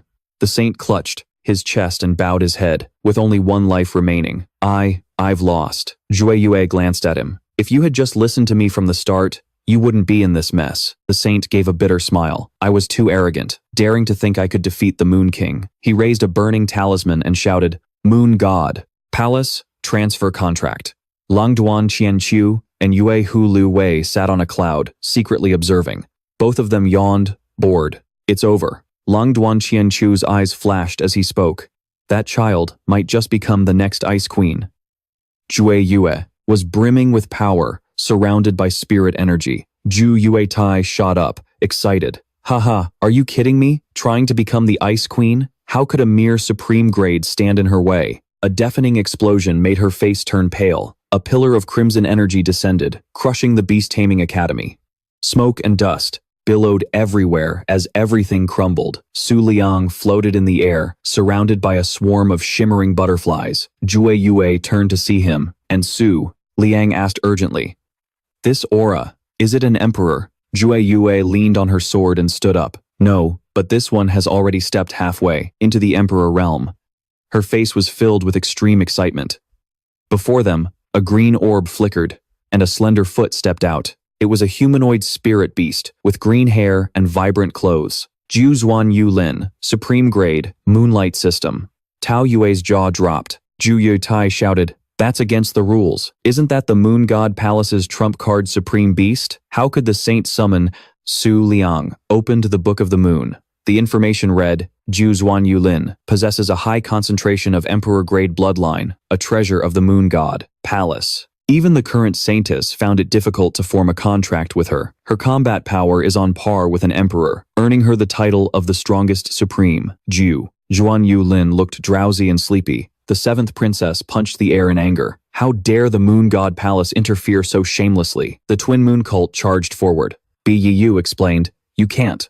Bu explained, "If the Black Moon Saint has already formed a contract with her, then there's no problem. From now on, she is the Black Moon Saint's pet beast, regardless of her past." Ju Juan Yu Lin was still yawning, her eyes half closed. Suddenly, her eyes shot open, and her expression changed. The Black Moon Saint asked urgently, "What's wrong?" Yu Lin replied, "The concentration of moonlight here is abnormal. The distribution of the glowing butterflies is also strange. Even such dense moonlight shouldn't be able to attract more than half of all the glowing butterflies in the northern region." The Black Moon Saint was shocked. What? More than half the glowing butterflies of the northern region? Yu Lin lowered her head and sighed. "Well, forget it. What happens next has nothing to do with me." She faced Zui Yue, deciding to deal with the opponent in front of her first. Zui Yue watched Yu Lin warily, her hand tightening around her white cloth-wrapped sword. Yu Lin grinned with delight. "Yunji, is it? So that's how it is." Her expression changed as she gathered two intense streams of spirit energy. In an instant, her hands transformed into monstrous claws. Yu Lin glared, her spirit energy spreading out as green lightning bolts descended from the sky. Zui Yue raised her two swords, crossing them in a defensive stance. The white cloth transformed into spiritual power, wrapping around the blades as she shot forward like a flash of lightning and vanished. In the sky, the two streams of spirit energy from Zui Yue and Yu Lin clashed, creating a terrifying explosion. Their energies swept past each other, as fast as moonlight cutting through the night. Yue and Guang looked up in astonishment. "So fast, we can't even see them." Tao Yue Guang frowned. The Moon King's pet beast is fighting on par with the quasi-emperor Ju Juan Yu Lin. Su Liang's face was grim, his eyes sharp and cold. "This is the first time I've seen her go all out. I've never witnessed a battle of this scale. It's probably not something humans can interfere in." Zui Yue was knocked to the ground by Yu Lin. She stretched and let out a sigh of relief as she looked up at Yu Lin. Yu Lin gathered a sphere of spirit energy between her hands. Skill, Jade Peak. The sphere radiated a blinding green light towards Zui Yue. In an instant, the light attack disintegrated Zui Yu into pieces. The wave of spirit energy swept across the mountain range, leveling everything. Zui Yue regenerated, panting heavily. "What the hell kind of attack was that? It even blew my horns off." Su Liang's eyes widened. Even her jade rabbit tail was injured. Such terrifying power. But, if I remember correctly, her waning moon form gets stronger when she's angry. The jade rabbit tail crouched, gathering power, and lunged forward, causing the ground to explode. Yu Lin and Zui Yue clashed fiercely. Yu Lin swiped her hand, and Zui Yue used her sword, trying to defend herself. Suddenly, Nuguk Lam turned around, only to see the jade tail rabbit lunging at her, grabbing her with its ears, and flinging her into the air like a roller coaster. Nuguk Lam panicked. "Hey, wait a minute. Since when do you resort to sneak attacks?" The jade tail rabbit slammed its ears down, shattering the stone beneath. Ngok Lam was knocked unconscious amidst the rubble. Trui Nuyet raised her sword, her eyes flashing. She swung her blade, and a violet light descended, causing an explosion that rocked the library. The Dark Moon Saint shouted, "This is bad! Princess Tuyet Nguyet, help me, quickly!" Princess Tuyet Nguyet raised her hand, gathering dark clouds and yelling, "Extreme thunder, heaven-filling waning moon." Layers of dark clouds formed and lightning descended, but she turned her head with a stunned expression, sweat pouring down her face. Tram Tin Yen Ngiet was walking over the wreckage, her eyes glaring. Princess Tuyet Ngiet gritted her teeth. Tram Tin Yen Nu Ngiet, when did you get here? She raised her hand to unleash lightning, thinking she had to protect the saint, but Tram Tin didn't attack, merely standing there watching the intense, chaotic battle. A massive explosion shook the area, shattering the cliff walls. The Jade Tail Rabbit and Trui Nuet stared into the smoke and dust, where Ngok Lam was muttering, with her head down, "You dare sneak attack me, you despicable insects." She trembled, gathering a colossal sphere of spirit energy, her sharp fangs bared and eyes glowing as she roared. "Now, feel true terror." Her infinite jade wind battle flag unleashed sharp blades of spirit energy, slicing the cliffs and mountains in half. Trui Ngiet dodged skillfully, transforming into a spirit soul and slipping past the moonring blades. She landed behind the Jade Tail Rabbit, which took the fatal blow for her. Trui Nguye panted heavily. That was dangerous. My mistransformation speed can't keep up. With the moon ring, I was almost torn to shreds. The gash on the jade tail rabbit healed instantly. Truing Juliet thought to herself, this isn't good. I just need to hold on for one more minute. Suddenly, a green shard shot past, shattering the moon ring to pieces. Jock Lam was furious. What was that? Damn it, it's Tram Tin Yen Nuet. Tram Tin appeared from behind the shard, glaring. Nok Lam gritted her teeth. In frustration, I was so close to finishing her. True Nguyen realized this was her chance. Time to end this. She closed her eyes, spread her arms, and drew back. Her sword, interlocking 4 fingers. To Luong froze. What kind of embarrassing pose is that? Intense spirit energy swirled around Trui Nguyet, creating a vortex. Ngok Lam was shocked. What in the world are you? State your name. Trui Nguyet floated in the air, her hair whipping around, her gaze heavy. My name is Cloud-Stepping Trui Nguyet. She pointed at Ngok Lam. If you survive this attack, I'll consider making you my subordinate. Ngok Lam scoffed. Yeah, right. In your dreams. She slammed her monster's hands together, creating a strange sound. The destructive Jade Wind battle flag summoned, a sphere of oppressive spirit energy, many times stronger than before. Dao Nuye Kwang realized that the strongest move of 9 revolutions, Ngok Lam, was falling into a black hole where everything would turn to dust. Unafraid, Truing Juliet glared back, weaving her hands together to summon the Rain Elephant battle flag, a giant reindeer. The Rain Elephant charged into the black hole, and Truing Yuet's spirit energy suppressed it. A terrifying explosion erupted, leaving devastation and thick smoke. Everywhere, the audience was silent. The Dark Moon Saint gave a forced laugh. Ha ha ha ha, she's no match for us. To Luong was brought down by a glimmering butterfly to join Trui, Juit, Tram Tin, and the Jade Tail Rabbit. The Dark Moon Saint looked at the moonlight and grinned sinisterly. It's over. The gods above must be pleased. Now, the real party begins. Black smoke enveloped the saint, and the sky turned dark. Sukyu. Nguyet Dai shouted, Oh my god, why can't I see anything? Dao Nguyet Kwang calmed her down. Stay calm, it's just nighttime. The moon is obscured by the smoke. Tu Luong closed his eyes in thought. Throughout that supreme battle, my heart was pounding. But now, facing an emperor, I'm not nervous at all. Exhausted, Trui Nguyet asked, Are you sure about this? Tu Luong smiled. I don't feel like I'm going to lose. Trui Nguyet's jaw dropped. Is he for real? Tu Luong smirked, sounding as arrogant as if he had once been the king of the moon. After the dark moon, Saint's words, strange memories, appeared like hallucinations. Like his childhood days in the northern region, his mother's face, or the notes he wrote in his English notebook to test his memory. But one day, those memories were erased. I kept my memories from my past life until they were wiped 3 years ago in this world, only to be restored 2 months ago. If that's true, then that world is no longer within my reach. And if the Dark Moon Saint is telling the truth, 3 years ago I forgot an important pet beast, the very source that made me an apostle of the gods. Suddenly, a massive black foot landed on the pallet, rubble. It was an Emperor-level, Moonlight System spirit beast, with a pair of crooked horns, the evil moon-horned spirit. It appeared behind the stands, its cold, sharp eyes sending the audience into a panic. Lightning shot out from the smoke, striking Tu Luong's barrier and cracking it. Tu Luong raised his hand to support it, thinking, this barrier is about to break. I hope it doesn't plan on killing us. The evil moon-horned spirit lowered its head and asked gruffly, What year is it now? To think the Dark Moon cult has fallen this far. The Dark Moon Saint, now tiny and perched on its eyelid, explained, My lord, the Shadow Antelope, I offered 20 years of my lifespan to resurrect you to defeat the Apostle of the Gods. The evil moon spirit's eyes widened. An Apostle of the Gods? Its eyes narrowed in anger. The northern region has lost its will to fight. It seems the Dark Moon cult has reached its end. In that case, let's have a satisfying battle. Tu Luong scoffed and took out a glass vial containing a pink powder. Trui Nguyet was surprised. The pink eye fluid of a flying cherry. Tu Luong opened the cap and poured the solution onto the ground, smiling. I have a feeling this will help them find their way. Trui Nguyet broke into a cold sweat. What? She turned to see what he was talking about, a question mark appearing over her head. The students looked up in astonishment. Dao Nguyet was stunned.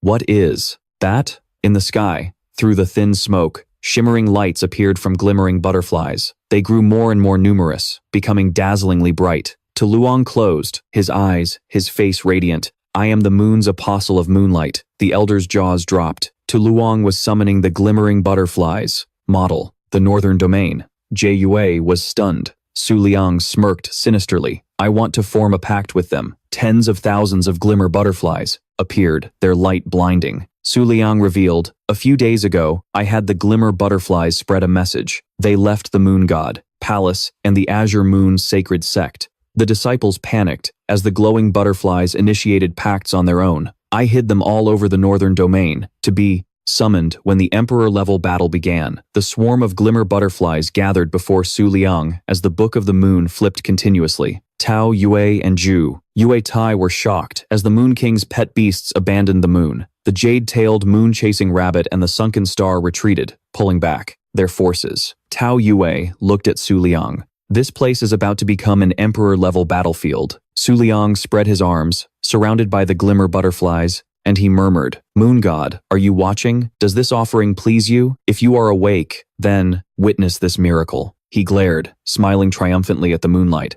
The three-horned Xie Yue spirit looked at the glowing butterflies, thinking, how annoying. They're not a threat, but there are so many of them. It's irritating. I want to crush them, but I can't ruin the god's fun. Su Liang smirked, sweat rolling down his face. Almost there. The system showed that packs were being formed with tens of thousands of glimmer butterflies. The Book of the Moon flipped to the emperor-level index, but wouldn't turn any further. Su Liang's face darkened. Just a little more. The most difficult page to open, a stunningly beautiful butterfly pet beast, appeared in the book. Su Liang thought, I once believed the Book of the Moon could reveal a god, but the hidden information about the 7 mystics reminded me, it's just a tool of the gods. My original power surpasses even the Book of the Moon. Suddenly, in the sky, bolts of lightning crashed down with a deafening roar. Su Liang's eyes widened, staring straight ahead. The Book of the Moon trembled, its pages flipping rapidly. In an instant, a pillar of radiant energy erupted, shooting straight into the sky, as brilliant as a divine flame. Lang Duanqianqiu and the six-tailed moon fox were startled, horrified. A power that could terrify even emperors. What in the world was it? A voice rang out that made them both stare, wide-eyed. No wonder, even the southern domain was affected. So that's how it is. They turned to see the Azure Moon Great Emperor, who had been standing there for who knows how long. Azure Moon smiled calmly. Moon King, regardless of whether you represent the northern domain or not, you can join me at the end of the moon god ritual.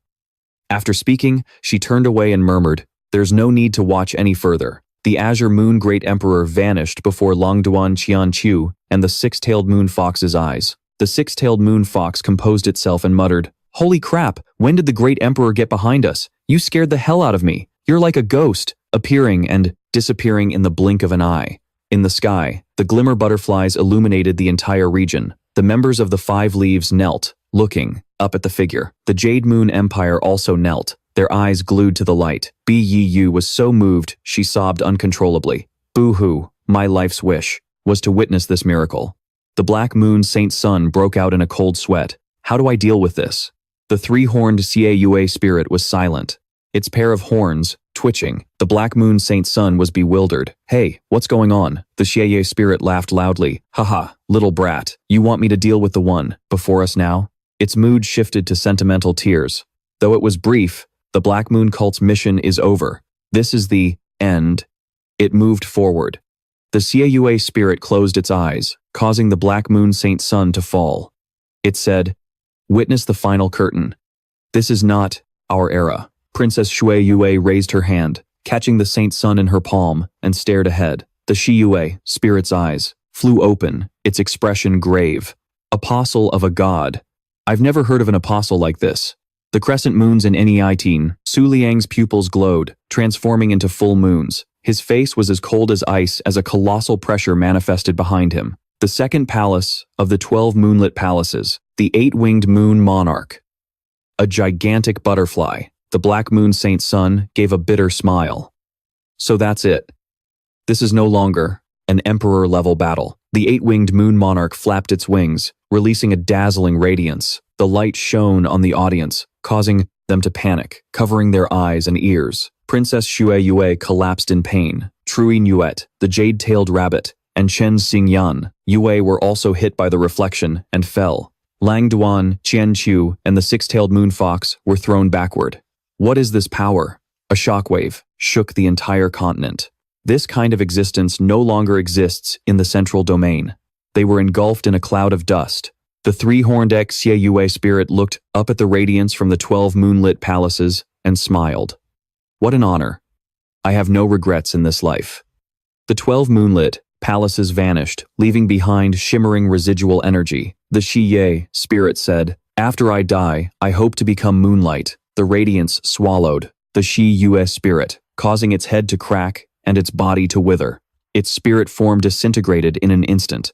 The dark clouds in the sky cleared, but the scene was one of utter devastation. The full moon turned back into a brightly shining crescent. Chen Xing, Yan Yue, and Da Yuntrue Nugiet lay unconscious amidst the rubble. Su Liang stood in midair, looking up at the crescent moon, and murmured, "It's the same again. 3 years ago, it was this same scene. Nothing left. Back then, I was suddenly called the King of the Moon. But this time, I haven't lost my memory. The King." Events of that year had nothing to do with the eight-winged moon monarch. Looking at his palm, Su Liang was stunned. The protective barrier was shattered. The academy was in ruins, but no one had died. He remembered the Jade Sea Reflection Moon Palace shielding everyone. She didn't know I had lost my memory, so she must have found it strange. While we were worried about the Emperor-level battle, Su Liang walked up to Tao Yueguang, calmly passing by, as if he were invisible. He thought, if I want to be whole, I must regain my memories. Su Liang approached the Black Moon Saint, who was now trembling miserably on the ground. The saint, he muttered, I sacrificed 20 years of my life to summon the deity of the Black Moon cult. Win or lose, I will not survive today. Su Liang asked in a low voice, what is the point of this battle? The Black Moon leader dug his fingers into the ground, forcing out the words, the deity pays me no mind. Su Liang asked, you're willing to throw away your life just to fight me. Can the prize from the moon-gazing divine festival even save you? The saint fell silent, then laughed. Aha, for the reigning king of the moon to ask such a ridiculous question. As a youth of the moonlight lineage, what's wrong with wanting to surpass the strongest? As long as I can defeat you, what does my life matter? He lay on his back and grinned, his face filled with sorrow. It's just a shame. The gap between us is too great. The deity must see this as nothing but a meaningless squabble. Su Liang said, why do you need to please a deity? The Black Moon leader was taken aback. Su Liang continued, I had my fill of battle today. Isn't that enough? The Black Moon leader laughed tremblingly. Indeed, you had your fill. I was strong enough to give you a headache. Su Liang nodded. It was true. He had been stuck in a tough fight. Su Liang closed his eyes and thought, asterisk, there's no need to insult him before he dies.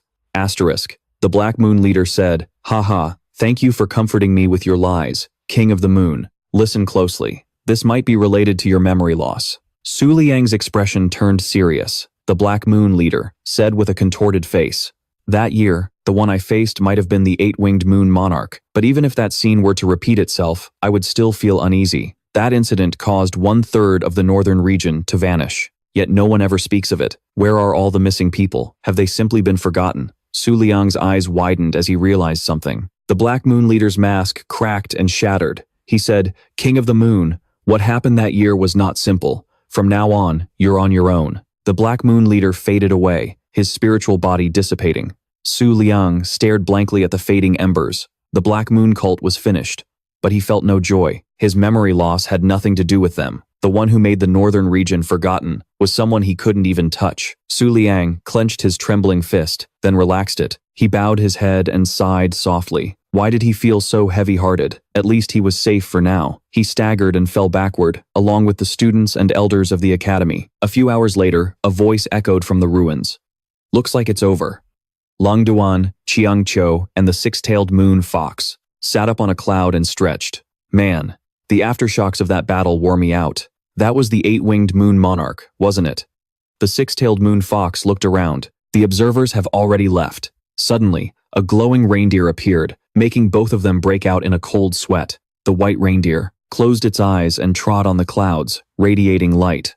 A red-eyed white rabbit jumped out gleefully. So, what did you think? Wasn't the Sea of Clouds and Mist Moon Divine Festival I organized grand enough for you? Yunwu Hai turned his face away without answering. The white rabbit did a little dance and giggled. The pieces of the radiant moon are coming together. The 7 mysteries, and the white deer haven't made a move yet. What should we do? Yunwu Hai replied, Yue Shi, stay your hand. Do not interfere with the Moon Divine Festival. The rabbit stopped. Yun Wu Hai glared. I will not allow you to cause trouble in the northern region. The white rabbit put on a cute face. Oh, why so fierce? You misunderstand. I didn't meddle. Someone chose the Book of the Moon and won the Emperor's battle on their own. It winked cheerfully. They should be rewarded, but there's no need since there are no suitable candidates. The white rabbit hopped around provocatively. Pure. White calamity moon, my lord. Then it ran off, leaving behind a trail of spiritual energy. Yun Wu Hai was speechless. He glanced at the ruins where Zhue Yue was sleeping soundly, by a cliff, with Su Liang lying next to her, arms outstretched, deep in sleep. Yun Wu Hai smiled gently and departed into the dark sky.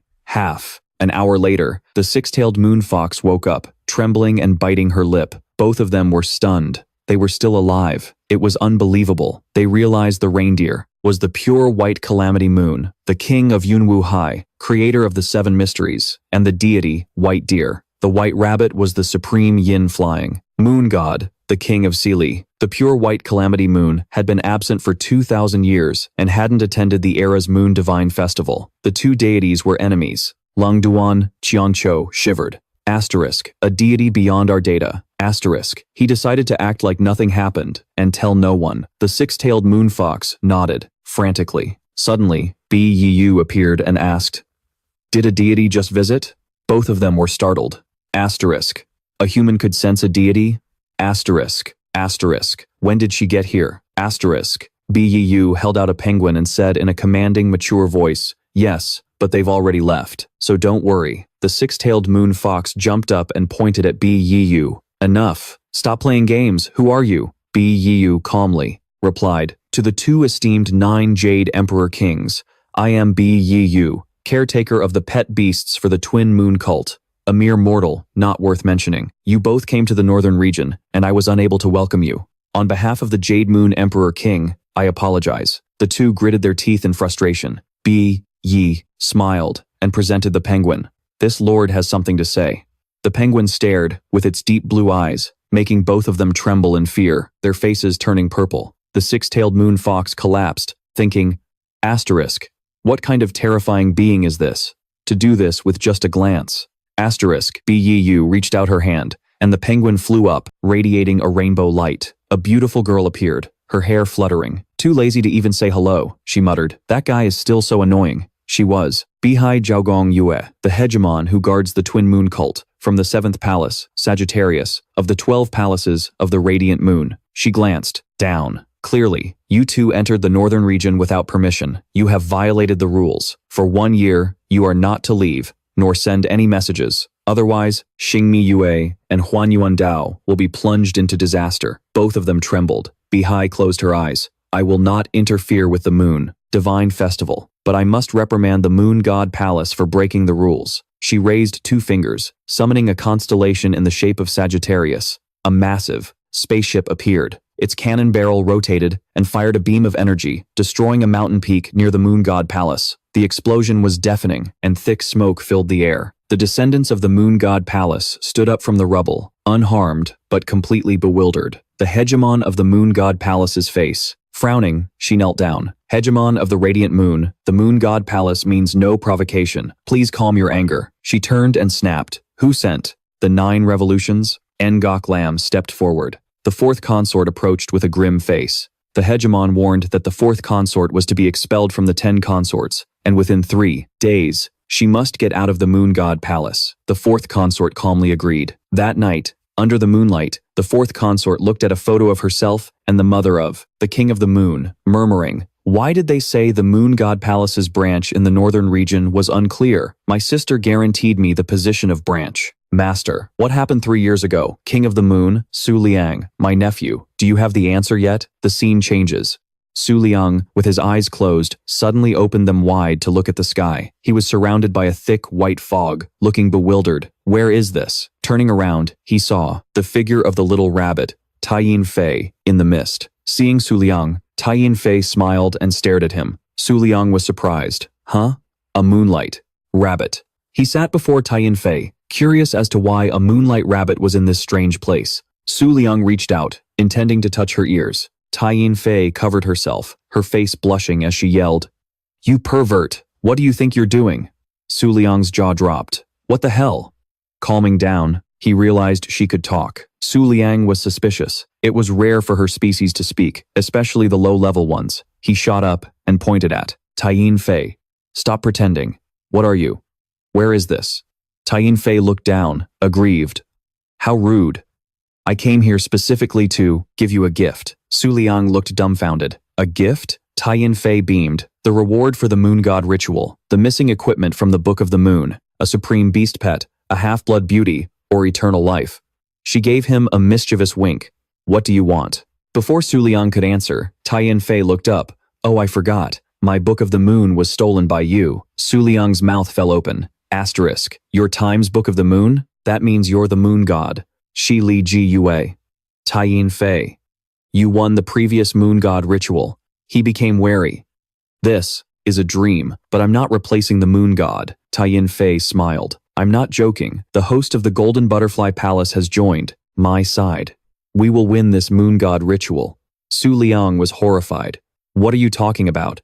I'm an apostle of the Radiant Moon. Our two factions are enemies. How can we be on the same side?" Taiyin Fei laughed. "Young man, you don't understand." She transformed into Emperor Kang Yue, taunting him. "You want to defeat Emperor Kang Yue, don't you?" Su Liang fell silent and turned his face away. "Taiyin Fei." She moved closer. "I can help you defeat someone even stronger. Can your weak little comrades do that?" The Moonlight Rabbit is a product, diluted over many generations, surrounded by white mist. Taiyin Fei touched Su Liang's cheek, rubbing her large, round assets against his chest, and smiled, mischievously.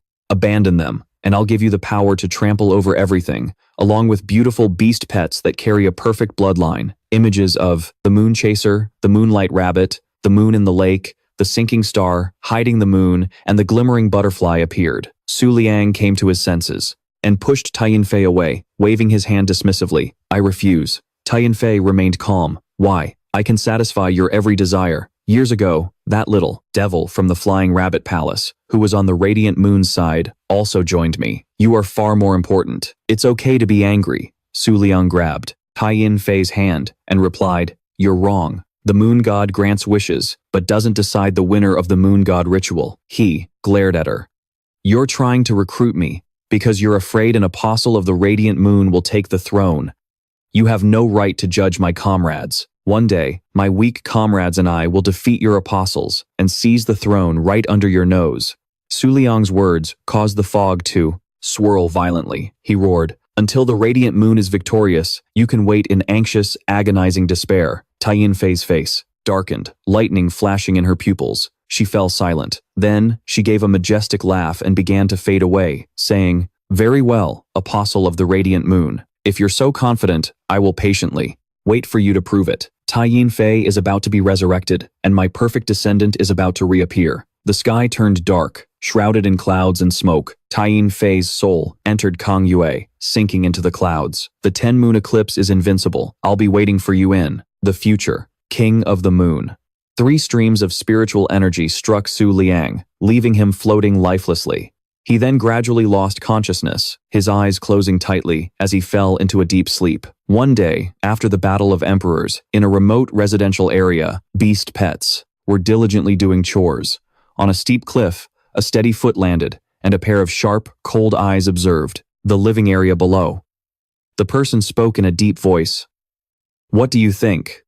2 descendants, one male and one female, were talking to each other. The female descendant trembled, her voice full of anxiety. "My whole body is shaking with fear. It's terrifying. The aura of the 2 hegemons still hasn't completely dissipated even after 10 days. The male descendant looked up at the sky, his gaze heavy. "Before the Moon God ritual reaches its climax, we must quickly complete our investigation and retreat. The 10 yin pillars of the Moon God Palace have already crumbled by more than half. The Flying Rabbit Palace, leader of the 10-moon eclipse, is about to rise. In the future, the world will belong to those monsters." He turned to her, his voice low. "In your judgment, what is the probability of Su Liang becoming this generation's King of the Moon?" The female descendant was silent for a long moment before speaking. "Around 0.08%.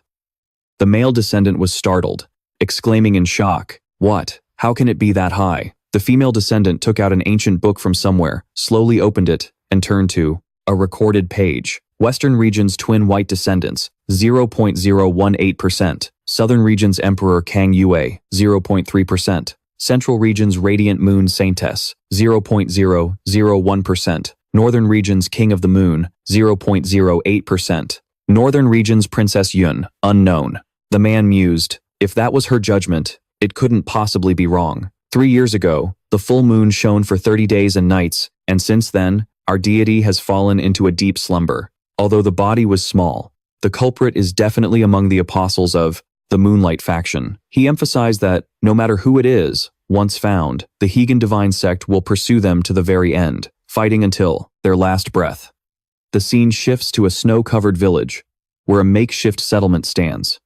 In front of a large tent, 2 descendants stood guard. Inside, Su Liang, who was sound asleep, suddenly jolted awake. As he opened his eyes, the first thing he saw was Jue Yue's perfectly round assets. Su Liang was still drowsy, his gaze fixed on the tent's ceiling. Jue Yue immediately spoke up. If you're awake, then get up. Stop lazing around. It's been days. Su Liang glanced over at Jue Yue's chest, blinked for 2 seconds, then closed his eyes to continue sleeping, snoring loudly. Suddenly, the Book of the Moon appeared before his eyes, announcing that the pet screen had been updated. Monarch of the vast winged moon, Moonlight system, Emperor grade, status, sealed. Due to the host's realm being too low, the host must cultivate to the 7-star realm to unlock it, or fuse 100 billion low-grade Glimmer Butterflies and simultaneously trigger an energy burst upon appearance to temporarily meet the unlock conditions.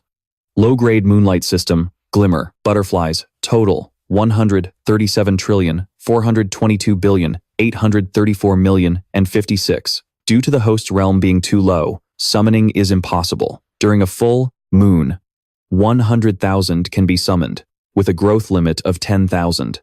Su Liang kept his eyes shut, thinking to himself, I thought, if I exposed the Book of the Moon, it would be confiscated. It seems the other party doesn't have that authority. Seeing no movement, Jue Yue flicked Su Liang hard on the head. He clutched the painful lump, glared at her chest in silence, then turned, and buried his face in Jue Yue's lap, lying completely still. Su Liang rubbed his face against her and asked shyly, how many days have I been asleep? Suddenly, Chen Xing Yan Yue, who was standing nearby, spoke up. You've been asleep for 10 days. Hearing Chen Xing's voice, Su Liang froze and shot up, coughing violently, his face pale as he muttered, I forgot, Chen Xing Yan Yue was here too. How embarrassing. He quickly hid his shame and asked awkwardly, what was I saying? What's the situation now? Jue Yue replied, the school is being repaired, and the northern region is temporarily stable, but the central region. Before she could finish, Chen Xing interrupted. The 7 stars of the full moon from the central region have emerged and are frantically attacking the 10 Yin Pillars Moon God Palace. At most, they can only hold out for another half a month. Once the 10 Yin Pillars completely collapse, the legendary guardian of the Flying Rabbit Palace will be revived, and at that time, the Moon God Festival will truly erupt. Su Liang asked curiously, who exactly is the guardian of the Flying Rabbit Palace? Chen Xing replied, the final winner of the previous Moon God Festival. She once led the 7 stars of the full moon, dominating half of Li Yuan. Her position is the 8th of the 12 palaces of the primordial moon radiance, leader of the 10 solar eclipses. Currently, the guardian of the Flying Rabbit Palace is the sleeve-flickering Bai Yuqing. Her former master was the previous Moon King, Qi Yuan. Su Liang pondered. Isn't the final winner of the previous Moon God Festival the strongest Moonlight system being? For such an existence to betray the Moon Radiance camp and become the strongest force of the supreme Yin Fei. Wait, if she already won, why is she being revived for the previous Moon God Festival? Su Liang turned to ask Chen Xing why she was sealed. Chen Xing lowered her face, embarrassed. I'm not sure about that. After I fell asleep, I don't know anything else. Su Liang thought to himself, why? Is her reaction so strong? It seems like she's hiding something. Zhu Yiwei saw Su Liang staring at Chen Xing and looked annoyed. Why did they stop talking? What were they doing secretly when I wasn't here? Do they have their own secrets? An image of Su Liang and Chen Xing getting intimate flashed through Jue Yue's mind. She clenched her fists, and a second later, a shocking scream echoed out. Su Liang clutched his aching back as he stumbled out of the tent and leaned against a tree. He thought resentfully, who the hell was that? What on earth did I do to piss her off? She really hits hard. He gritted his teeth and vowed, I'll have to teach her a lesson tonight. Turning his head, Su Liang was stunned. The ninth successor, Yu Lin, was being bound and escorted by the descendants. Yu Lin held her head high, her teeth clenched, walking calmly without giving Su Liang a single glance. A descendant urged, hurry up, Su Liang thought. Sadly, because it was a temporary contract, she didn't die in battle with the holy son of the Black Moon. Suddenly, Bai Yiwu appeared, smiling warmly. Lord Holy Sun, we are about to depart for the Azure Moon Empire. Do you have any plans for the future? Su Liang thought to himself, plans? Before, I only thought about the emperor-level battle. I never considered what comes after. But since I've declared war on the current moon god, the next objective is clear. Train a stronger army, defeat everyone, reach the final destination of the Moon God Festival, confront that arrogant god, and drag her from her throne. Seeing Su Liang spacing out, Bai Yiwu called out, Lord Sectmaster. She leaned in, looking straight at him. Lord Sectmaster. Su Liang smiled. Can I hitch a ride? With you? Seeing Bai Yiwu's surprise, he explained, I've never been to the Azure Moon Empire before. Bai Yiwu's eyes widened in confusion. Is that okay? Su Liang turned away, stroking his chin in thought. The Azure Moon Empire is near the ruins. 3 years ago. If I went back there, could I find out the truth? Bai Yiwu looked at Su Liang, curious. The great cult master seemed different from before. An apostle who followed a deity was now giving her a friendly smile. She was stunned, her face blushing. The scene changes to the border of the Northern Territory, where a great eagle soars through the sky. Bai Yiwu stood before a grand hall, saying cheerfully, Sorry to have you come all this way. A girl wearing a bird mask replied, I understand. It's our duty to keep the cult master from getting bored. Bai Yiwu and the two girls sat on the eagle's back, flying off into the distance. The scene shifts to Su Liang. He stood gaping at an inn. Could spirit beasts really do this? At the inn, a hot spring was steaming invitingly. Chen Xingyan Yue was lounging on a chair, relaxing. Hu Zhong Yue was soaking in the pool, enjoying it with her eyes closed. Tu Yue, Guang and Zui Yue were having a water fight. Tu Yue Guang raised a white flag in surrender. Zui Yue saw Su Liang and smiled. You're finally here. Su Liang thought to himself, will I ever be able to overpower Zui Yue in the future? Zui Yue called out, what are you spacing out for? Hurry up, get undressed and come in. Su Liang immediately agreed, but then caught himself. Wait a minute, even if you're spirit beasts, you're all female. I can't just soak in the water with you. He gave a reluctant smile as his robe and clothes fell to the ground. Soaking. In the water, Su Liang felt a sense of delight. It really was comfortable. Zui Yue observed Su Liang from the opposite side. He opened his eyes, flustered. What are you looking at? Zui Yue raised a paw and touched Su Liang's face. I read in a novel once that when males and females bathe together, they're supposed to get embarrassed. Why aren't you blushing with a racing heart? Su Liang thought. You silly girl, you're naked in your beast form every day. What's the difference between being on land or in the water? Zui Yue didn't believe it. No way. He must be pretending. She stared all over Su Liang's face, making him blush beet red from embarrassment. Zui Yue was furious. I'll make sure you never get the chance to use that you've caught my attention line to threaten me again. Zui Yue raised her paws, which transformed into a pair of fair hands as she shifted into her human form. Suddenly, she slipped and fell onto Su Liang. He caught her, blushing as he looked down at the two prehistoric-sized pomelos pressing against his chest. Su Liang's head was spinning. What is this situation? Zui Yue leaned against his chest, her eyes strangely hazy. Why did I suddenly transform? It's nowhere near the full moon. She opened her eyes wide and bumped into something, asking, what is this? Su Liang turned his face away in silence. Zui Yue kicked his magic staff, making Su Liang blush even harder. She said smugly, hurry up and tell me, what is this? Zui Yue sneered.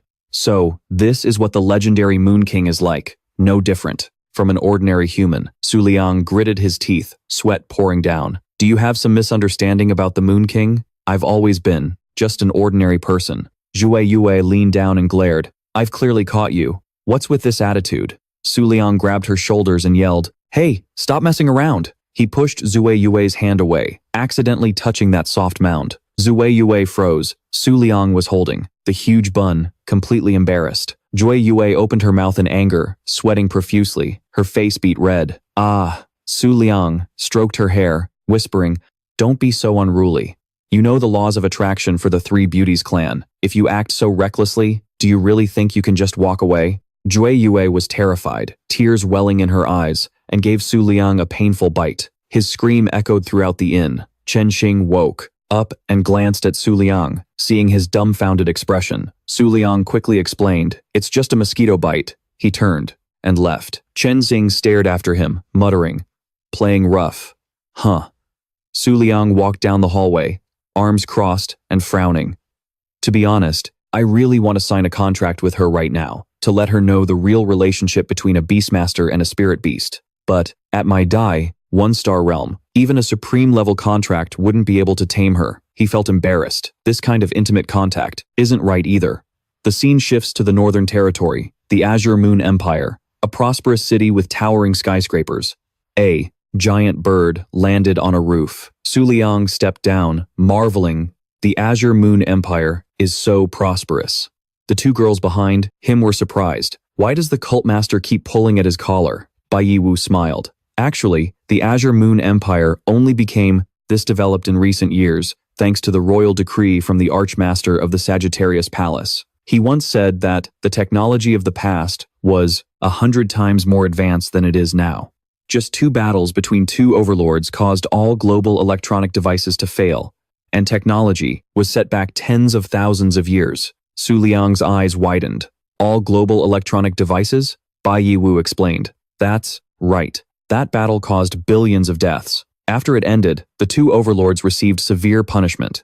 Chen Xing, Yan Yue stood at a distance, angry. This idiot doesn't even know who the 2 overlords are, yet he claims he'll help me get back the Ice Queen's scabbard. The only reason for this exception in the Tri-Family Moon God ritual is probably because they've never completely defeated the Feitu Palace. She gritted her teeth. "You'd better not get yourself killed too early." Su Liang raised his hand cheerfully. "All right, we'll go for a walk on our own now. You guys can head back." In a flash, Jue Yue transformed into a giant spirit beast, waiting for Su Liang. A strong gust of wind blew, stunning Bai Yiwu's group. They disappeared, leaving behind a puff of smoke. Yintu looked up and muttered, "Does anyone still remember what the Moon King's original form looked like?"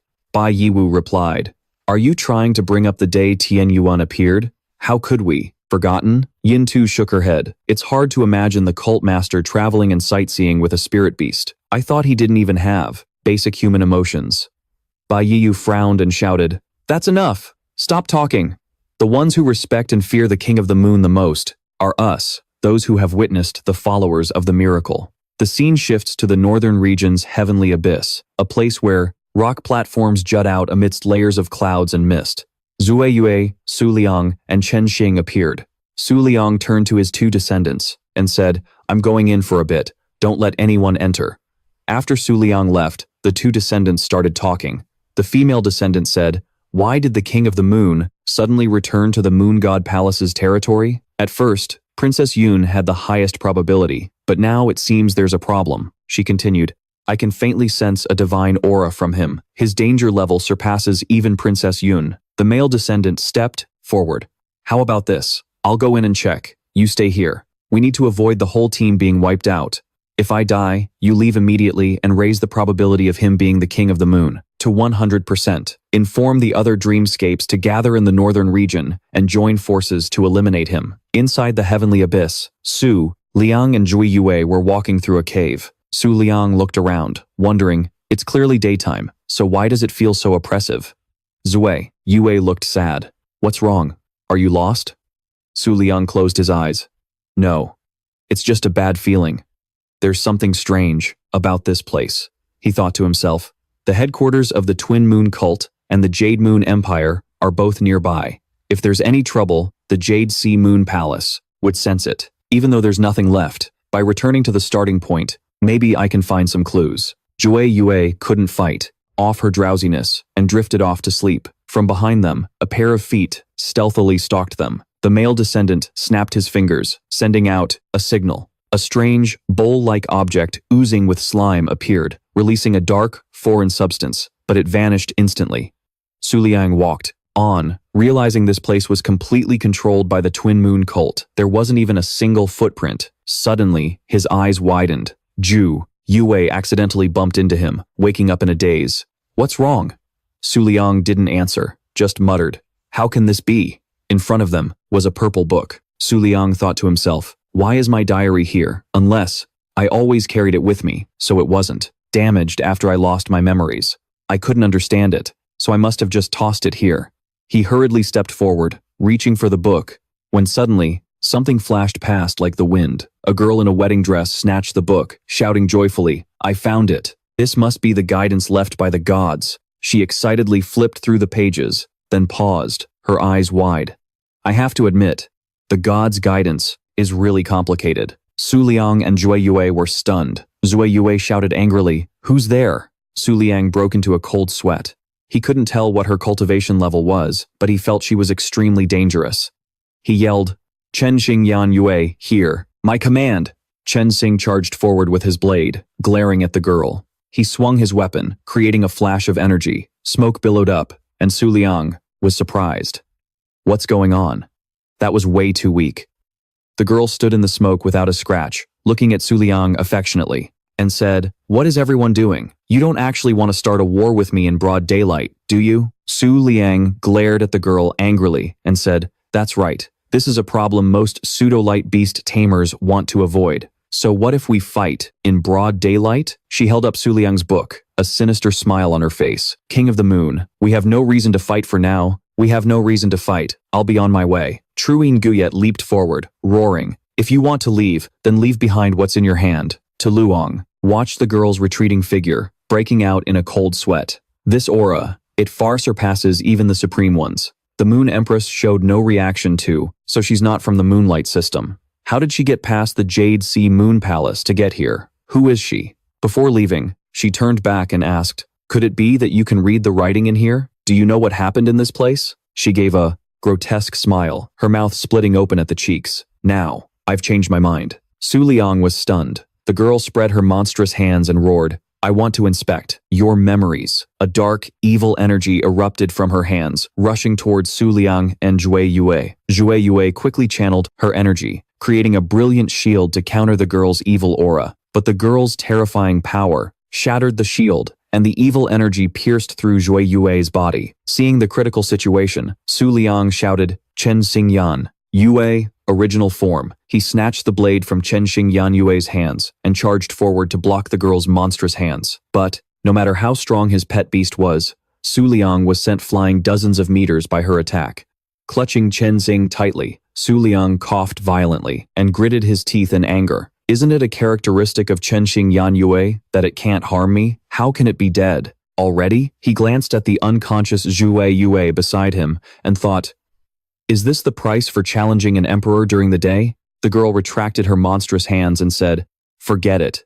The miraculous king of the moon, of the moonlight system only appears on the night of a full moon." She raised her monstrous hand, a triumphant smile on her face. "Right now, you're no match for me at all." Staring at Su Liang, she said contemptuously, "Don't even think about it. The Sagittarius Palace could never detect all of this. The events unfolding here." She smirked. "This is a blessing bestowed upon our equinox cult by the gods. Not even the Holy Land can detect our existence." To Luong struggled to his feet, leaning on his blade and muttering, "You're right." He wiped the blood from his mouth, smiling coldly. "But that's no reason for you to go crazy and treat the nonsense I wrote as a child as some kind of masterpiece for your twisted aesthetic." The woman was stunned, her smile vanishing as she fell silent. Then she threw her head back and laughed loudly. "Haha, as long as I can see your memories, none of that matters. But since you've been to this place before, and now you're back in your old stomping grounds, could it be that the legendary Moon King lost a part of his memory?" Tolung froze, his eyes widening in shock. She had guessed correctly. The woman stared blankly for a moment, then suddenly collapsed, to her knees, burying her face in her hands and sobbing. "So that's how it is. It was because of you," she screamed, her eyes filled with silent hatred. "To have witnessed times that asterisk existence and only lose a part of his memory. How could that be?" She clutched her face and roared, "From this day forward, the Other Shore Divine Sect will be irreconcilable. Enemies with the Twin Moon Sect, to the death." She pointed a finger at To Luong.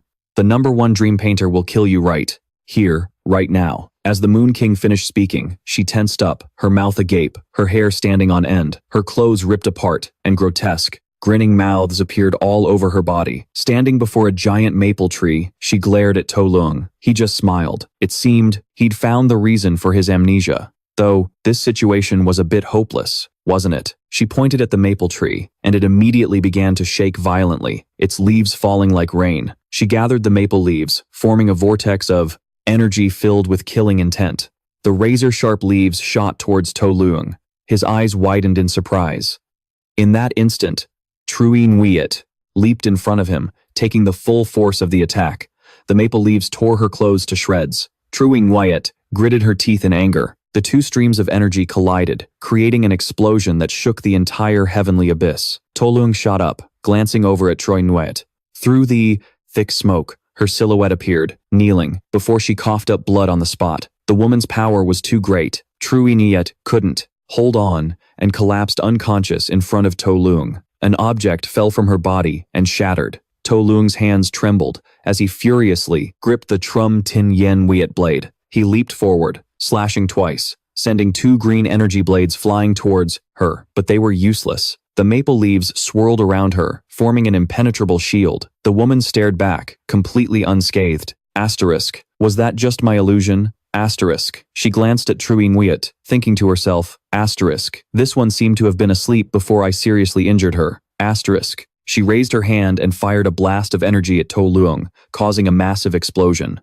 To Leung collapsed in the smoke, coughing violently. He gritted his teeth and struggled to his feet. Just because it was daytime, the gap in power was this huge. A supreme Moonlight System user had no resistance against a normal Emperor System user. She sneered, "Stop struggling, Moon King. You can't possibly defeat me." She laughed smugly. "To be honest, I can't kill an apostle like you that easily either. Even though our grudge from 3 years ago is real, I'll temporarily withdraw and wait for my revenge." She spread her arms. "So, just be a good boy and let me see your memories. You want to know what happened back then too, don't you?" To Leung's face darkened, and he tightened, his grip on his blade, remaining silent. He raised the blade and pointed it at her. She closed her eyes and smiled faintly. "Very well, negotiations have failed." The two stared at each other without a word. Suddenly, she flickered and reappeared right in front of To Leung. The grotesque lips on, her chest fired a pitch-black energy pillar. To Leung raised his blade to block, and instantly, a bright light flared, reflecting the pow. Energy back. The woman's eyes widened in disbelief. To Leung smiled. Asterisk. It worked. Asterisk. He thought to himself. Asterisk. Good thing she kept talking nonsense, giving me time to think of a defense. During the spirit beast eating contest, I accumulated a large amount of special food for my spirit beasts. Thanks to absorbing this food, Ho Trung Wiet's defensive ability recovered at a rate of 5% per second. Asterisk. She refused to accept this and leaped forward, attacking fiercely. To Leung calmly raised his blade and blocked it. He retracted his blade, thinking, asterisk, but just defending is pointless. I have to find a way to defeat her. Asterisk. The woman flew into a rage and leaped high into the air. The grotesque lips on her body fired continuous, streams of dark energy, hammering against To Leung's defense. He gritted his teeth. Asterisk, damn it, her attacks are too strong. My hand is about to cramp up. Asterisk. Suddenly, the blade in To Leung's hand loosened and flew up.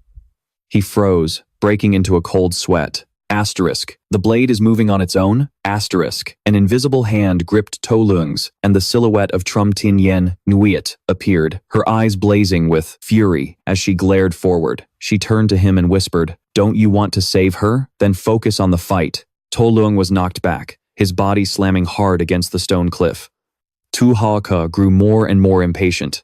With a cold snort, 2 more mouths opened up, attacking To Leung even more relentlessly. It was no exaggeration to say that To Leung was hanging by a thread as the pace of her attacks grew faster and faster. Thu Haka could easily see that To Leung was running out of steam. What's wrong? Can't hold on any longer? In the end, you're just an ordinary human, a puppet of the Golden Butterfly Palace. I'm not going to die here with you. Why don't you just surrender obediently? Before she could finish her sentence, the Yen Nyut blade suddenly flashed brightly before the astonished eyes of both sides. A sharp blade aura shot out, instantly slicing through the maple tree behind Thu Haka in a flash. The maple tree seemed to be a part of Thu Hawa Kyo's body, so when it fell, her own body took the damage, was severely injured. Yan Yue spoke up. This time, the last of the sword sheath's power has been depleted. Su Liang, how long are you going to let her run her mouth? Aren't you the king of the moon?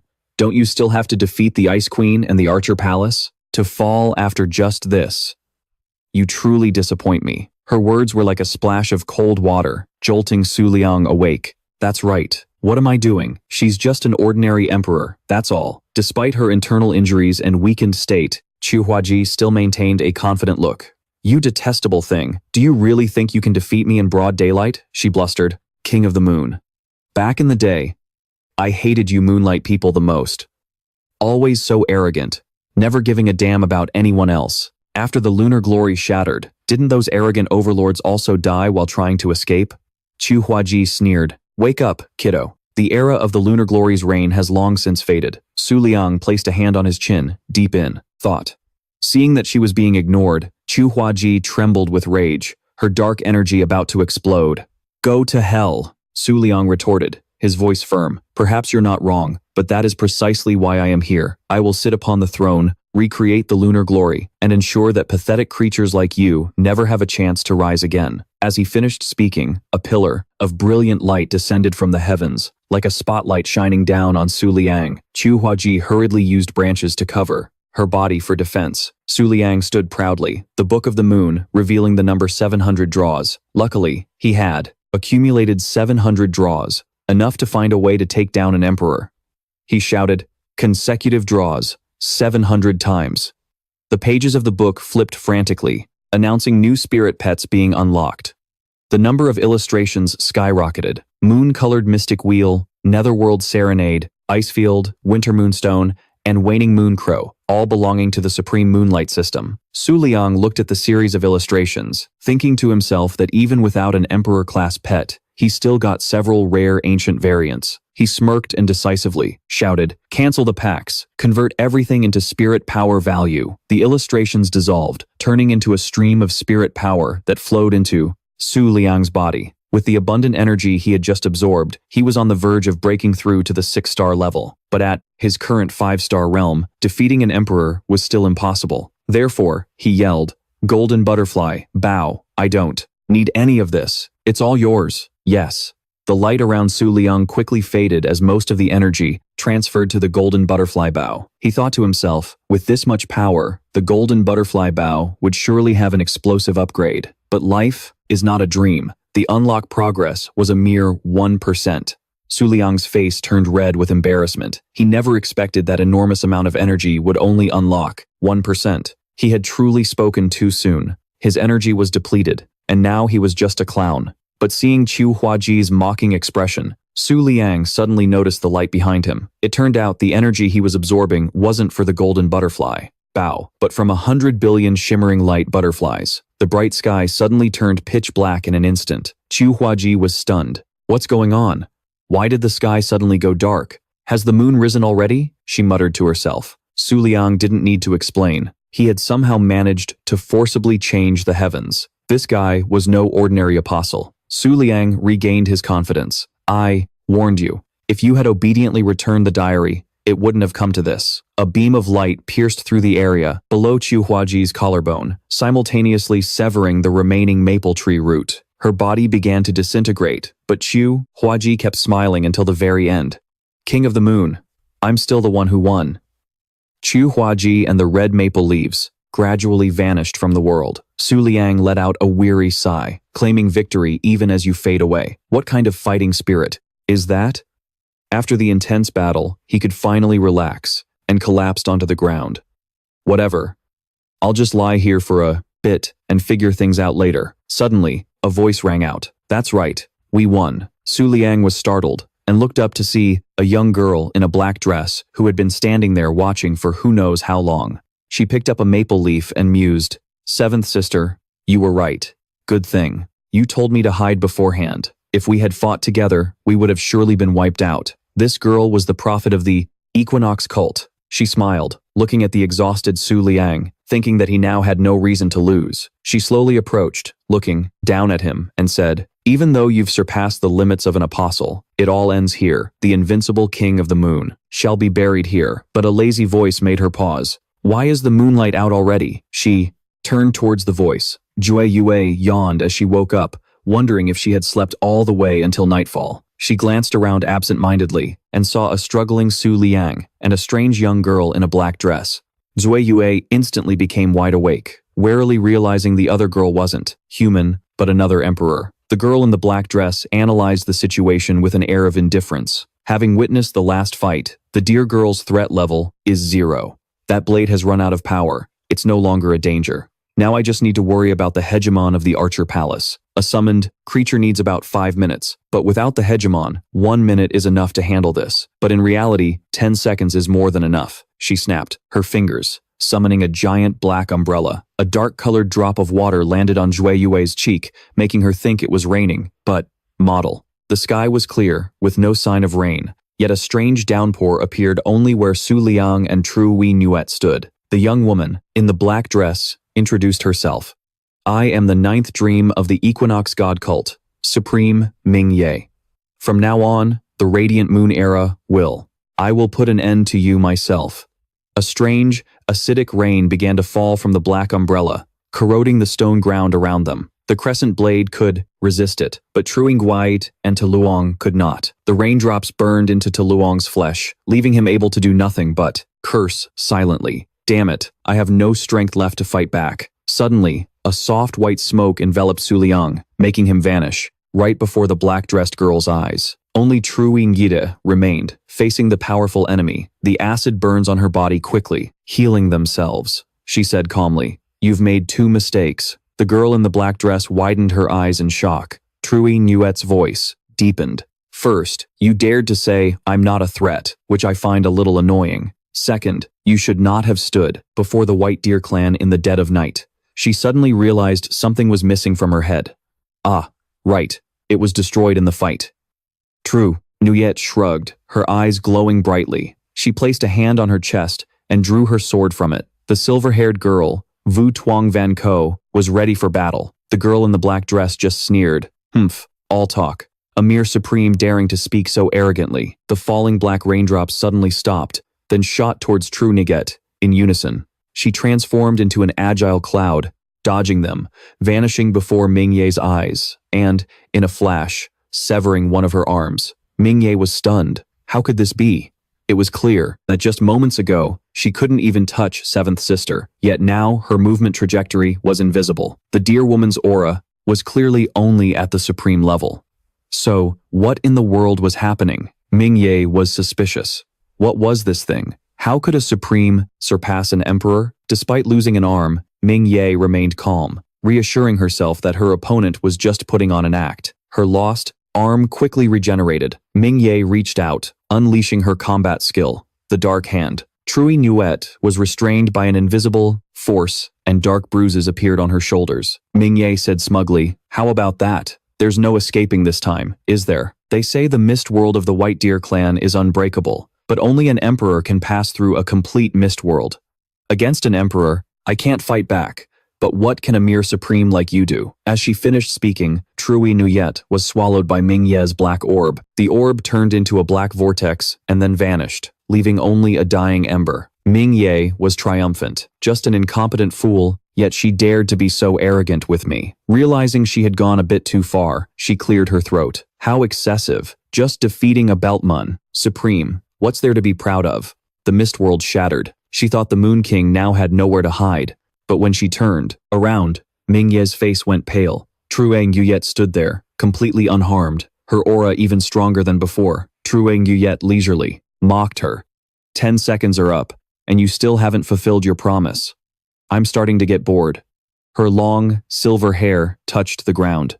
She closed her eyes to feel the energy around her, then opened them and said slowly, "You know, even though my mother is gone, if the relics she left behind are destroyed, I still get angry. And when she gets angry, the consequences are very serious." Cold sweat dripped down Ming Ye's back. She couldn't believe her own combat skill couldn't even harm a supreme. Trui Nguite said casually, "You probably don't understand, but the mist world of the White Deer clan is different from the concept of death for other spirits." She brushed her hair back, nonchalantly. Sorry, since I won't be able to return for a short while, I unconsciously wanted to talk more. Let's end it here. In a flash, Trui Nuyet disappeared. Mingye was stunned, realizing she had failed. Seventh sister, my judgment was wrong. I must immediately inform the others. But she hesitated for a moment, thinking that this outcome wasn't so bad after all. Mingye's figure was torn apart by countless sword images. In her final moments, she thought calmly, at least this way, no one else will be implicated. After all, this is a complete mist world, just like the master's technique. To the very end, Mingye kept her smile as she faded away. The battlefield was left with only lingering traces of energy. Yen Ninguyet transformed from her scimitar form back into a person, pondering the complete mist world. She had witnessed the entire event, wondering when Trui Nuyet would return. The traces of Trui Nuyet's energy swirled together in one spot. Yen Nuyet sensed a fluctuation and turned to look. From within the swirling mist, an unconscious Su Liang appeared. Yen Nuyet swiftly caught him. Looking at Su Liang, she suddenly understood, to some extent, the reason why the White Deer Palace had disappeared for 10,000 years. The 12 palaces of the primordial radiance still held a place for her. It was a full moon, a moment of silence. An hour later, Su Liang woke up. He sat, flipping through a diary, when his hand suddenly trembled. He angrily tore out several pages. This action surprised Yen Ningye. He sat stunned amidst the shredded paper. After a moment, he stood up and said to Yen Nuyet, "Let's go." She hesitated and asked, "Is that really okay?" Su Liang replied, "I'll remember it sooner or later anyway. There's no need to look at it anymore." After defeating 2 emperors, Su Liang suddenly remembered something. The power of the Equinox God cult seemed to be related to memory loss. So, if I just destroy the entire Equinox God cult, I'll get my memories back, right? He concluded. Yen Ningguai didn't answer, only thinking to herself that he was furious. Her departure had only fueled his rage towards the Equinox God cult. Bach, Wei, Vu, and the others. The followers of the moonlit church were waiting for Su Liang.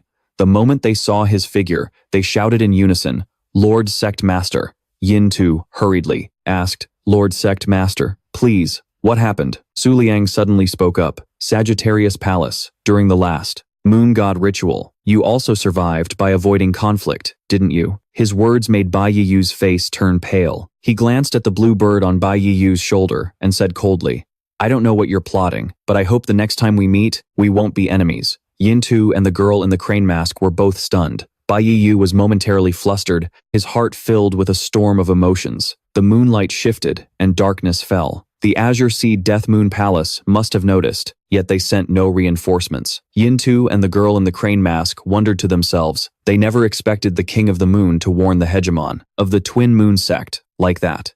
What in the world had happened? The blue bird on Bai Yiyu's shoulder sighed, thinking to itself that it wouldn't act like that again. Su Liang departed in silence, leaving those behind in a state of growing awe and fear. The King of the Moon now left a far more terrifying impression than he had 3 years ago. Perhaps he had recently rediscovered a part of his true self. As for Su Liang, although his memories hadn't fully returned, he had recalled several crucial events. This world didn't just consist of 5 mortal realms.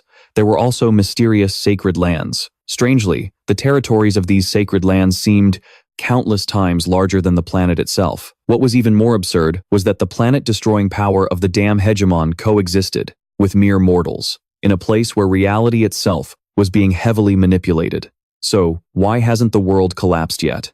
He raised a hand to cover half his face